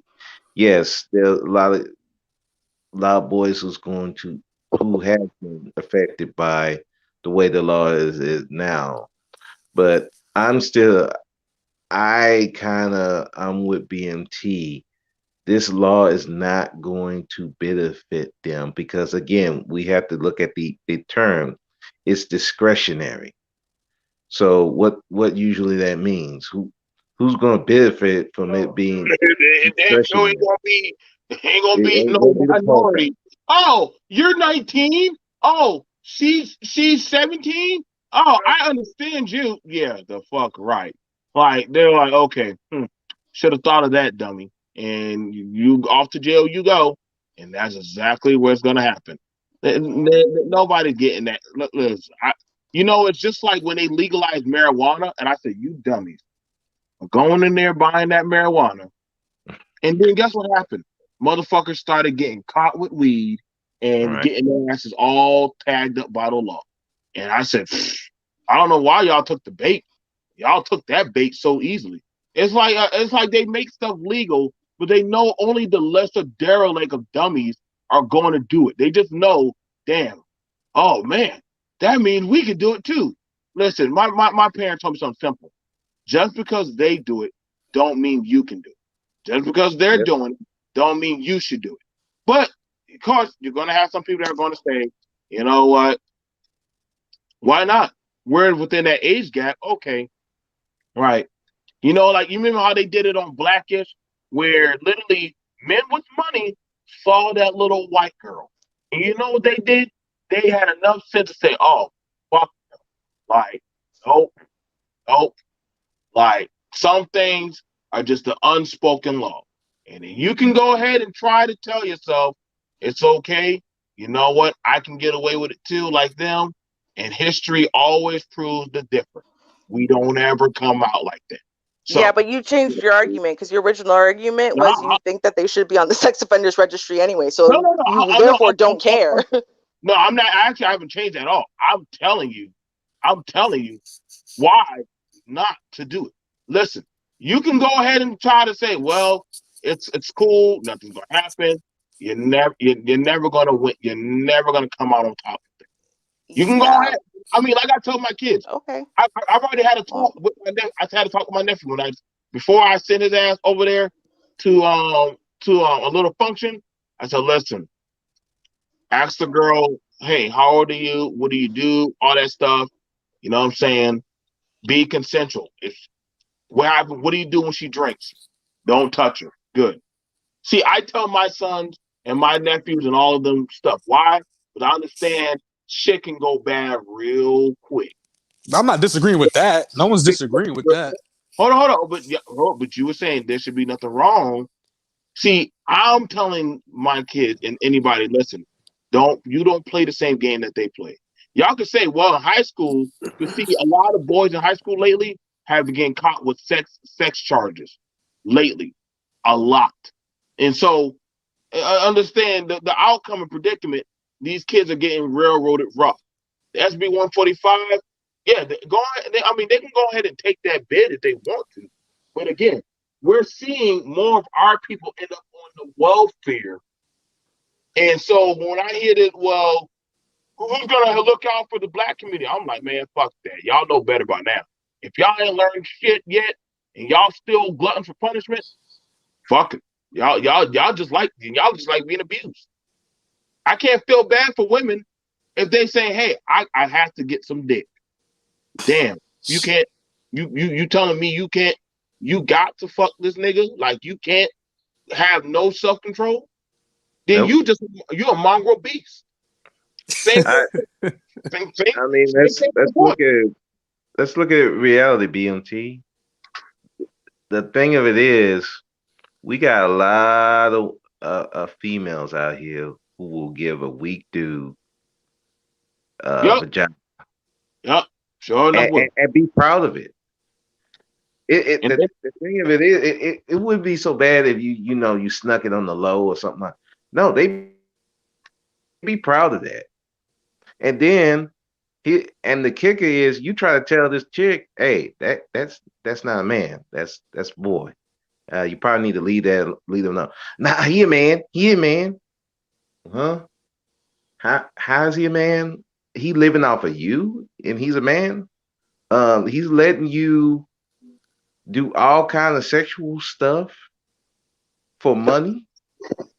But that's a man? Okay. Hey, you can go. But we can't talk about that. We can't talk about that goes back to that goes back to the culture as a whole of boys being told you're the man of the house and shit like that. True. Which I don't agree. Yeah, I don't agree with any of that. I'm not saying I'm not for any crazy shit. I'm talking about if I had a son who was 17 and then he was involved with a 15-year-old and they're both in high school and then he turns 18 and this 15-year-old turns 16, they're still in high school. I don't think he's a predator. That's what I'm saying. Are you gonna tell him to keep on dating, or you gonna say you need to break that shit off? I'm gonna say, if it's a good relationship and it's not abusive and it's everyone's consenting to it, whatever, then then no. Because there's nothing magical. You find condoms in his room and all that stuff. And you also look at his phone and you see some pictures of her naked. You're gonna be like, you know what? Shit, they're young. I mean, yeah. If it's a consensual relationship, there's nothing magical. There's nothing magical that happens when you're 17 years old and 364 days to 18 years old. There's nothing magical that happens. And if you're both in high school, I don't think that you're a predator. Like that's what I'm saying. That's not a predator. That's not a sex offender. A predator is someone who's like, yeah, they're like 24 and they're trying to go to a high school to get a 14-year-old girl. That's a predator. That person should be, or 23, 22, any of that. But if your son gets put on child support, you fine with that? You were fine with him all the rest of the way. Your mom would be fine with him if you get put on child support. If he chooses to consensually have unprotected sex and creates a child, that's his responsibility. Yeah. Wow. That would happen, but that happens regardless of the law that you're talking about. Because no, you as a parent, literally, unless you're locking a child in a cage, they're gonna do what they want to do. No, that's where the parenting dropped the ball. Because literally, you saw the condom. You knew who you was dating. Good. I'd be happy they're using condoms. And you literally knew that, hey, son, you fucking a girl that's younger than you, and literally you're putting your life and your dick and your lung, you're putting yourself in. So you as a parent could have not only have stopped it, but you're like, hey, what the hell? Have fun. You telling me you not even say, yo, you need to fall the fuck back. Like, way the fuck back from there. Like, on that. You telling me you would have not stopped him? Even with as many of our boys have been done failed, you tell me you would have not stopped him? I'm just saying, KS. I'm saying that I don't think the law matches reality is what I'm saying. The mass majority of people are not married or dating someone that's exactly their same age. Like, you're married, is your wife your same age? Nah. Okay, so if y'all have been dating since high school Is your was your relationship inappropriate then? See, we didn't start talking until after school. Had a job. She had a job. Like kind of like I don't know. Kind of I know we're a little bit lame, but we kind of just you know what I'm saying. Just I listen. I know what it's like to be that guy that's worried. Listen, last thing you want to be is that guy that you're worried about that one chick that could come back to bite you. I agree But with. if I you agree. knowingly know your child is in an entanglement with another child, that's when parental 101 kicks in, and we're like, "Yo, step into my office. The fuck you doing? Why are you talking to that kid?" Like, that's when you have to step in. Like, that's when parenting. That's when I have to. That's when the protection parental plan kicks in. Not go ahead and fuck. You literally just added to the problem, KS. No. I'm saying that it's irrational to think that every sexual relationship that someone has is going to be with someone that's going to be exactly their same age. That's what I'm saying. I'm saying that if a senior is 18 and they're dating a sophomore that might be 16, about to turn 17, I'm saying that that's not a predator.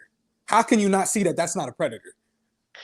Yeah, They're not preying on. I'm going to agree with BMT on, okay, if you know where the law is that's going to be a problem for them, wouldn't you try to step in? Because like BMT said, yeah, one day they might be cool, but that girl's mother or father or whoever might say, "Oh, they ain't cool," and now he's getting charged with statutory rape. Yeah, and I'm saying that, okay, I can agree with you on that, but I'm saying that in itself is stupid. I'm saying that I would agree with a new law saying that's stupid. Like that doesn't make sense. And here's the thing too: if you say, "Oh, well, you can't see this person," when they're at school out of your supervision, they're still gonna do it. Like people tell their kids not to have babies, but yet no, I don't want that child, messing with my kid. Listen, they have ways to stop that kind of bullshit. Like they don't think they can't. Don't ever. Well, nobody. I'm telling you right now, they have ways. So I'm trying to. I'm just saying that for that, because you don't ever know what that child is being told in his or her home. Right. You don't know what they're being told. Oh, the KS family, they got money. So, you know what I'm saying? Get a baby by him. Mama, he going to college. Word? Oh, he got that scholarship. And his daddy, yeah, he works at he drive truck. You don't think people don't tell their sons or daughters to put them on to listen, man. I agree. No, I know that happens, but that's not an age thing. That's an ain't shit. That's an ain't shit. I'm looking for a come up thing, and that doesn't. But you would be part of the ain't shit, KS. If you would technically be part of the ain't shit by knowing. Here's why. You knowingly know your son or your daughter is in an ain't shit situation. You literally, with the experience, have the power to literally step in and say, "Hey, it's over. You are too young or too old. You need to fall all the way the fuck back. It's okay. I get it. People gonna think you soft or lame. You'll be okay, but you need to fall the fuck back." So, what we're gonna do? We're gonna go over there. We're gonna have a talk with them. We're gonna break it off and keep it moving. Nobody will judge. Nobody will judge the boy. I mean, or the girl. Literally, it is what it is. The parents say no. It is what it is. Mm. It's happened to me. My mom said, "Nah, it ain't happening. You can't date that girl." What the fuck I want to tell my mama? No, mama. She like, nigga, you live in my house. The fuck?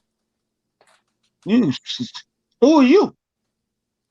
A child can't do what a parent we don't allow them to do. But by that logic, then explain teen pregnancy, because I'm sure majority of people told their kids, "I don't want you bringing any children home," and they still do it though. So let me tell you how it works. If we have more parents that when their child got pregnant say, "Motherfucker, you on your own," like you out, nigga, you fucked, nigga. There is no, I'm the backup agency. I promise you, it will drop.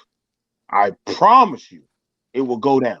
But because we have a system that takes the slack of the fuckery, because we got parents that are fine with selling off their kids so that way they can get elevation, or that way they can get a rise, or literally they can get some kind of trick off. Literally, that's why we're constantly got going on. We're literally, we seen it. I mean, damn it, they did a movie like Precious, where the woman was telling her daughter to get on child support. Like, I mean, it gets no, I mean, and literally she knew the daddy was fucking her.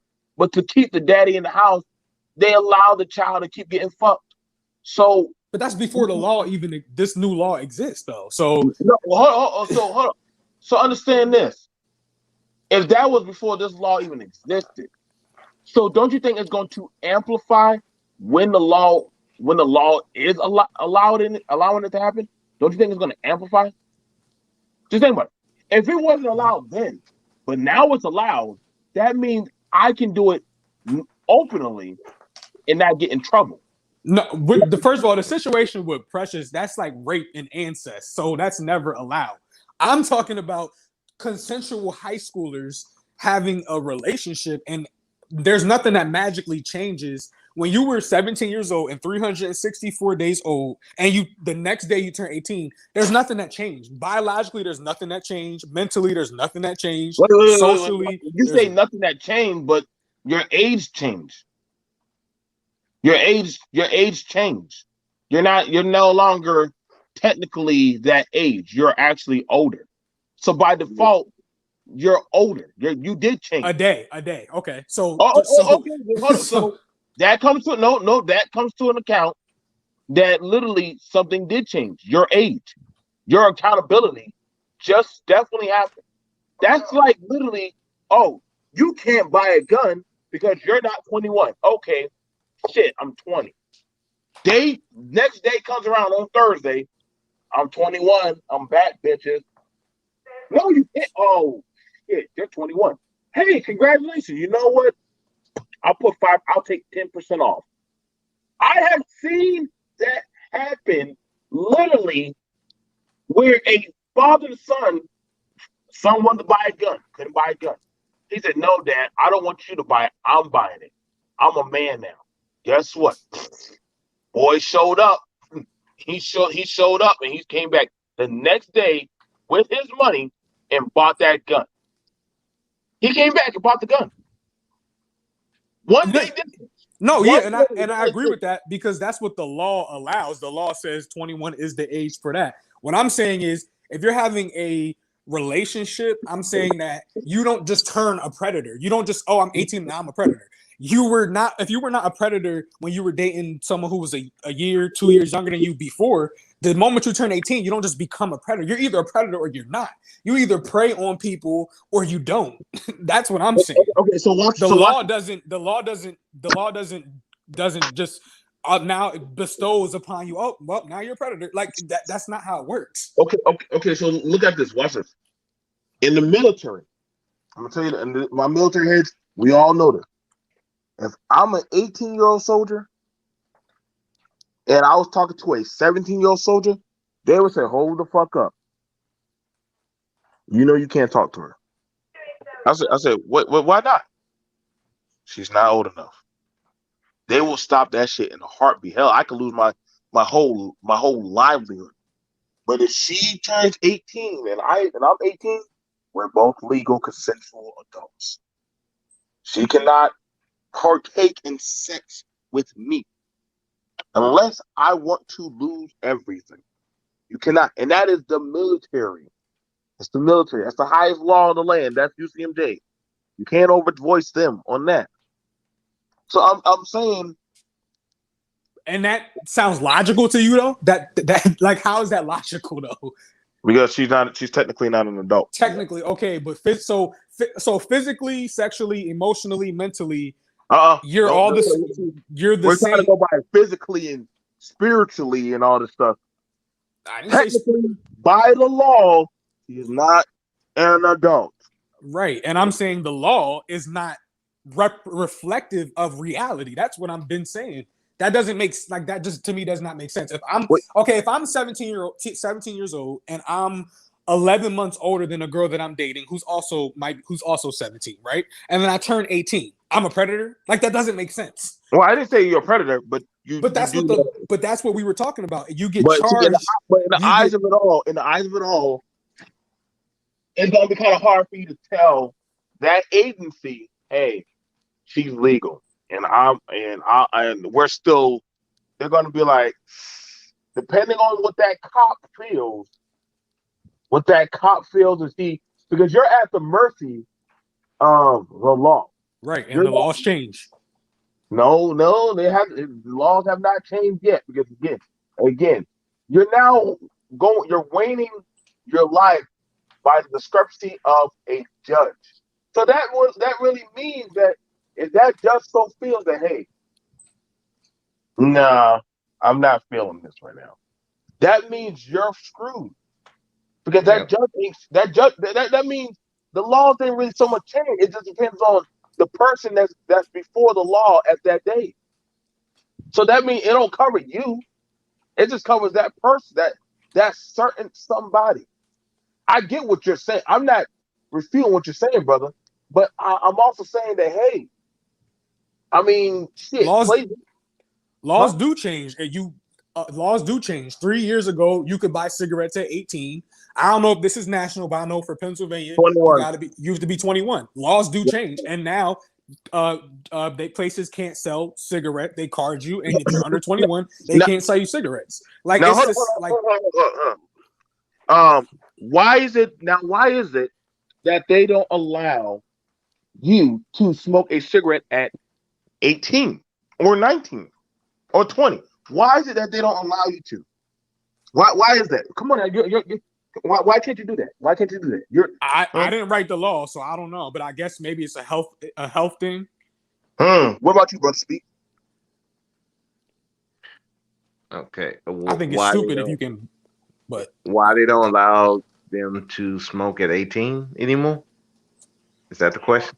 Yep.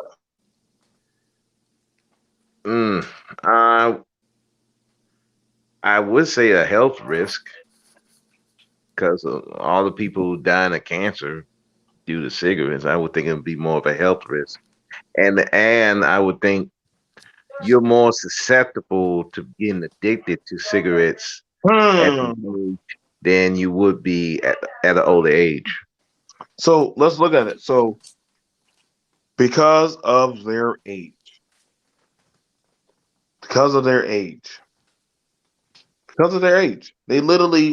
they know that kids are more easily able to get addicted. That's why they don't like them having sex. That's why they don't want them around certain types of addictive things. That's why they even took it out of cartoons.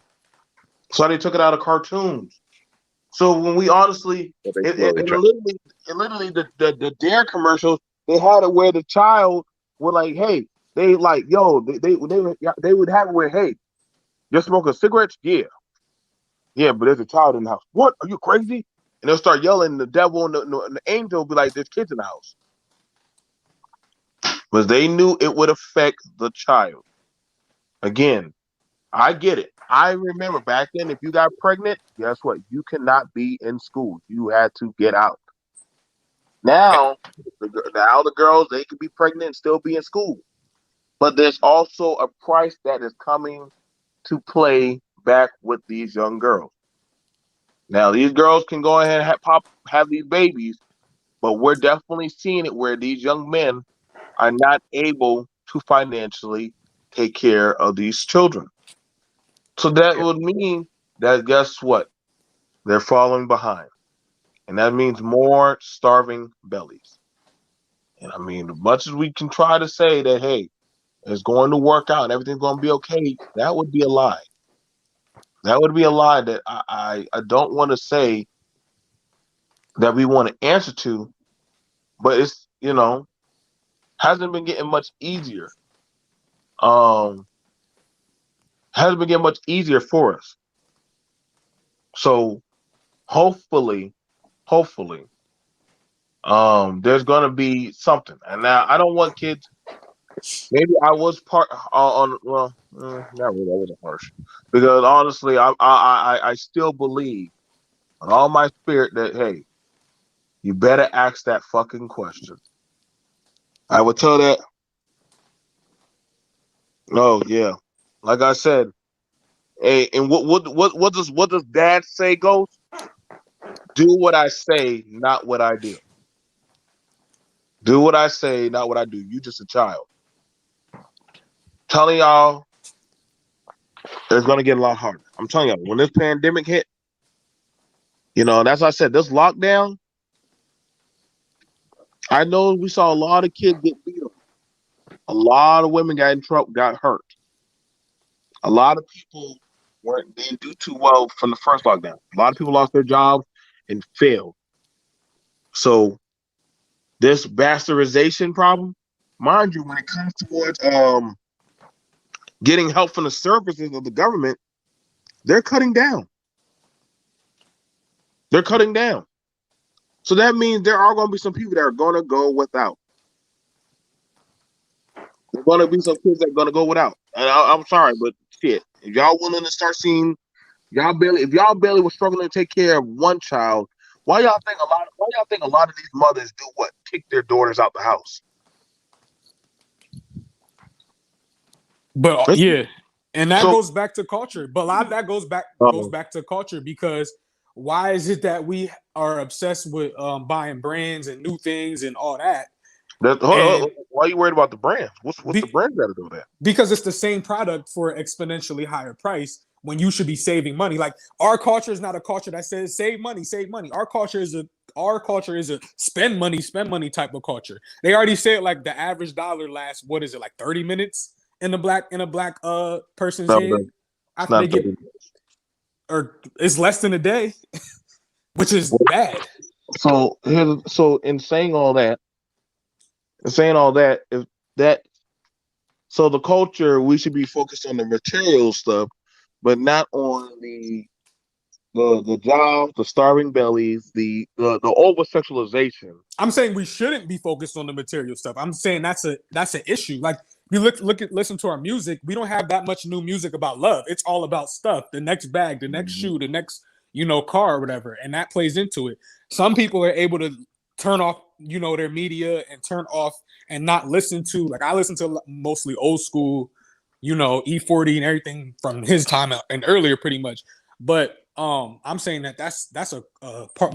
A lot of it is a culture issue of like, you have to get the next new thing versus let me save and let me, like, when I went to school, to high school, and I was in foster care, and I lived with this woman who she owned her house, and I went to school and all the other kids were renting, and I'm like, and they were making fun of me because I'm wearing regular cheap clothes, and they're wearing all this nice shit. But then when you go to their houses, they're renting like 2-bedroom houses, so they're making fun of me because I ain't got stuff. But, like, I live in a house that's owned and bought and paid for, and y'all don't. So I think that's a big part of it. Yeah, style over substance, pretty much. Yeah, like, I have one of my friends. He got his PUA, or the unemployment money or whatever, and he bought shoes. And I said, I'm like, yo, bro, why would you buy shoes in a time like this? And he was like, oh, well, everyone was buying shoes and the line was wrapped around it. I'm like, yeah, like, it's just not making sense. Like, it did not compute to me. Like, why would you be buying shoes and y'all haven't had a stable, like, living situation? But it's goofy, and the other we have to also consider, especially like with the boys, they are pushed to get the money, clothes, and the hoes. Yeah, and that's what they're not pushed to be husbands. They're not pushed to be Homeowners. just competent men. Period. They're pushed to be a pocketbook or a penis, and Yeah. and then they get caught up with these girls who's looking to them as a pocketbook and a penis. Um, when we talk about like this whole about the sex thing, I mean, let's look at the boys are pushed to be the more sexual out of the two. The boys are pushed that even if he's a virgin, he got to have more. He could be a virgin himself, but he's got to be pushed to be. He's got to be the one to know everything about the sex. And if he's not, he's looked at less than.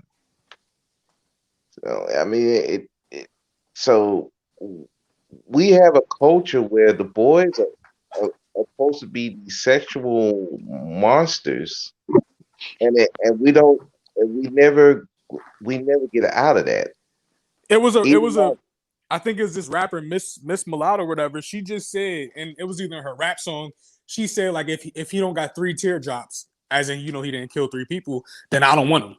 Like and like yeah, go ahead, my bad. I think you one better. There was a video I saw. There was a chick with she had a skin disorder, so she white and black. She literally was, I don't know if she was joking or she was really serious, but I just thought it was sad either way. If you don't have a criminal record, you don't sell drugs. I forgot the other one. She didn't want to deal with it. And we have females who are saying that publicly, social media and on YouTube and Twitter. And that I mean, to me, that is a big problem. Why these boys are so getting rushed into all these different relationships, and there is no guidance. There's no telling this boy, hey, no, you might not want to mess with this girl. No, you're too young for this. You're not ready for stuff like this. No, we're pushing them to be we're pushing them to be a penis in a pocketbook and not being a competent man, chasing all this vagina and stuff. I mean, that's what the problem. BMT, I was gonna say because the whole bastard children thing, a lot of it's the same people. Like I remember the girl I was dating at the time, she showed me this episode of I think it was what's her name, Iyanla, I think, the Fix My Life. It was like they had like the 10 guys there, they all had like 3 combined, it was like 150 kids. So I think honestly a good chunk of it is the same people. Like the same girls getting pregnant over and over. It is, and like I said, the situation ain't getting no better. No. We can again with this y'all were trying to find out how do we know the sex trafficking thing is going up. With all them kids, and all them bellies and all that stuff, people get passed off, people get displaced, people get put in other homes, other situations that are just not good. And we do know that because honestly, guess what? When these kids get older, guess what? They report it. When these people, how do we know the people that are being, with Ruby asked question, how do we know people that are being kidnapped and taken and abused? Because guess what? We literally have extensive research that we've been doing and finding out about this. We have been doing reports. We have it where children are reporting stuff now. We would have never known about DJ Kid. Guess who dined them out? 2 young girls. Exactly. That after they done already contracted, allegedly contracted. Gotta say allegedly. But and who gave those girls to DJ Kid? Oh right, the mothers, the older women gave them up. So, and I'm not trying to say that to shit at them. So that literally is problem that the older ones are diming out the younger ones. That's a pretty disastrous issue. So had he been in California, guess what? He probably would have walked. No, that's not what. No, No, that's not a actually, a lot of consensual. the girls he was dealing with were in high school. Yeah, right, but were these consensual? Oh, wait. How? First of all, hold on. How old was he, and how old was the fact he's trying to figure this out, KS. KS. I didn't. He was offering them money and different stuff, and a child can't be consensual. A child can't be consensual. A child is not consensual. A child can never be consensual. A child can tell you, "Yeah, I'm fine with that. Like, yeah, cool. You can. I want that tattoo." No, you don't. You're stupid. You're a kid. A child can never be consensual. Not with an adult, but I'm talking about. I'm like I said before. If a 16-year-old and a 17-year-old, or a 16-year-old and an 18-year-old, that's not SB 145. 10-year gap. See what I'm saying? 10-year gap. See how that just see? And I don't agree with the 10-year gap. But your argument just gets thrown out because SB 145. That's a 10-year gap. I just don't want my high school son to be charged with something that doesn't make sense. So you don't want your son to be charged? I mean, any black or any like it just doesn't make sense. So you're going off of race? No, oh my goodness. I mean, for real, I don't want anyone that's not a predator to be charged, or a sex offender to be charged as a sex offender. But it covers them also. See, you can't have you're trying to have it both ways. You can't have it both ways because see, this law is made for people that are marked as predators, not to be looked at as predators.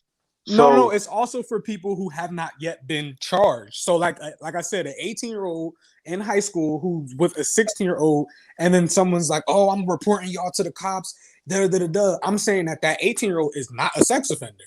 You need to probably go look up that SB 145 bill. You need to, because honestly, the people that were on the SB 145 bill were when they were talking about them, they were doggone sure talking about people that have already been charged, and literally people that were in relationships. So. Yeah. But exactly. But there's people who were 19 or who were 18 and were with the 17-year-old, and they were already charged. So I don't think that person's a sex offender. They were in high school. They had a relationship with someone who was also in high school. Go ahead. I'm just saying, predator is if someone's like 20 and up, and they go to someone's like 20 and up, and they go to a high school and they're trying to pick up a high school age child, then yes, that's a predator. They're specifically targeting a vulnerable group of people. But if you're talking about an 18-year-old who was in high school with a 16-year-old that was in high school, that's not a predator. That's what I'm saying. Now I do gotta look into the law more though. But so I agree with that. But that's not a predator to me. I mean, bro, speak. You think that's a predator? No, I don't think that's a predator. Thank you, and that's my point. Just because, and for me, like I said, that age difference definitely needs to be changed. Yeah, I agree with you. I don't think it should be 10. I think that's crazy. Because just like I said, to me, I get what you're saying about you don't want these young boys getting caught up, but at the same time, I just don't think that law is for that. I think that law is for pedophiles, for people to sleep with younger people and get away with it and be able to do it openly. Just think of it like this: ain't no teenager gonna have no money like that to retain no lawyer. People with money that got it like that can afford to, they gonna be able to say, "Yo, I need help," or their kids. Like I said, y'all still trying to think that this is gonna help out the lower base. Y'all thinking on the caste system like everything that is done by laws is made for you. They're not. That's the same thing like the perfect thing put out there by Plies that literally the Los Angeles Lakers were able to apply for a small business loan. The Los Angeles Lakers they got accepted for a small business loan. I mean grant. Like for businesses that struggled and died out, the Lakers got it. They got approved for $4 million. The Los Angeles Lakers is worth $4.8 billion. Yet they they had, they got approved for it. Well, yeah, shady shit happens all the time. But with the stuff that you was talking about when you talking about people giving up their child for shit like that, that's going to happen regardless. That's going to happen regardless. Like people, horrible people exist. Horrible people exist. So a horrible person. Explain the regardless part. If we legalize it, then no one's legalizing traffic. No one's trying, or at least what. But they are. SB 145 is legalizing it. What I'm saying is, I'm not a proponent of that. I'm talking about consensual teenagers, and then one just happens to turn 18, and the other one's still 17 or 16. That's what I'm saying. Okay. I never said I'm a champion for this bill. So let me try this. Yeah. Okay, KS. Let's say you are a. You said it's called SB 145. All right, I'm gonna look into it. Yep. Let me make sure I get it right for you. Let's see. Can y'all hear me? Yeah, we hear you. Yep, SB 145, California. Yep, and it's the Wiener Sex Offenders Registration existing law. The sex offender registration requires persons convicted of a one of certain crimes. Yep. To register. So I don't see how that's bad. Huh? It says existing law that the Sex Offender Registration Act requires a person convicted to register with law enforcement as a sex offender while residing in California or while attending school. A willful failure to register is a misdemeanor. That's the old law. Oh, okay. Hold on. The bill will exempt from enter. Keep on going because SB 145 is actually talking about removing people off the list.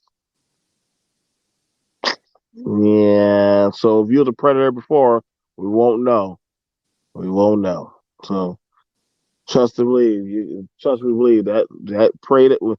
But it'll expunge people who were charged who were only a year or two older than. So let me show you this. They legalize weed, right? Yet the people that sold little dime bags of weed, where are they at right now? Where are they at? They're still in prison, still doing life. See how they legalized it years ago, yet they're still there sitting there. Just because they legalize it, don't mean they're gonna take you off. It doesn't mean they legalized, so that means no. The people that they want off the list, they'll get off the list. The people that they want on, that they everything passed by the gods ain't for that of the mortal. Okay. So what it's looking like is that if the only offense that you committed was the fact that they were, you were 18, they were 16, or they were, they were 19, you were 19, they were 17. If that's the only thing you did, then it'll expunge that. But if you raped someone and they were a minor, you still have to register. You got to prove that too. That's the sad. See, it says right here. I know. I'll cover it over. Like I said, there's too many loopholes in that goddamn thing. It says the bill would exempt from mandatory registration under the act a person convicted of certain offenses involving minors if the person is not more than 10 years older, which I agree that it should be like 5 maybe. But it says that the minor, and if that offense is the only one requiring the person to register. So that's saying if the age thing is the only thing that they did. If they did other shit, then they still required to register. So yeah. So okay, let me go ahead and cut this. I know it was a good conversation. Mama Max is right. We're still here. I know we got deep into it. Uh, KS held it down for Ruby, and that was a good conversation. There was no hurt or love lost. It was a good conversation on different point of view. But that's really what is good charge debate is. Y'all like the video, share the video. We'll see you guys later. Y'all have a good night. Peace. All right, thanks for having me.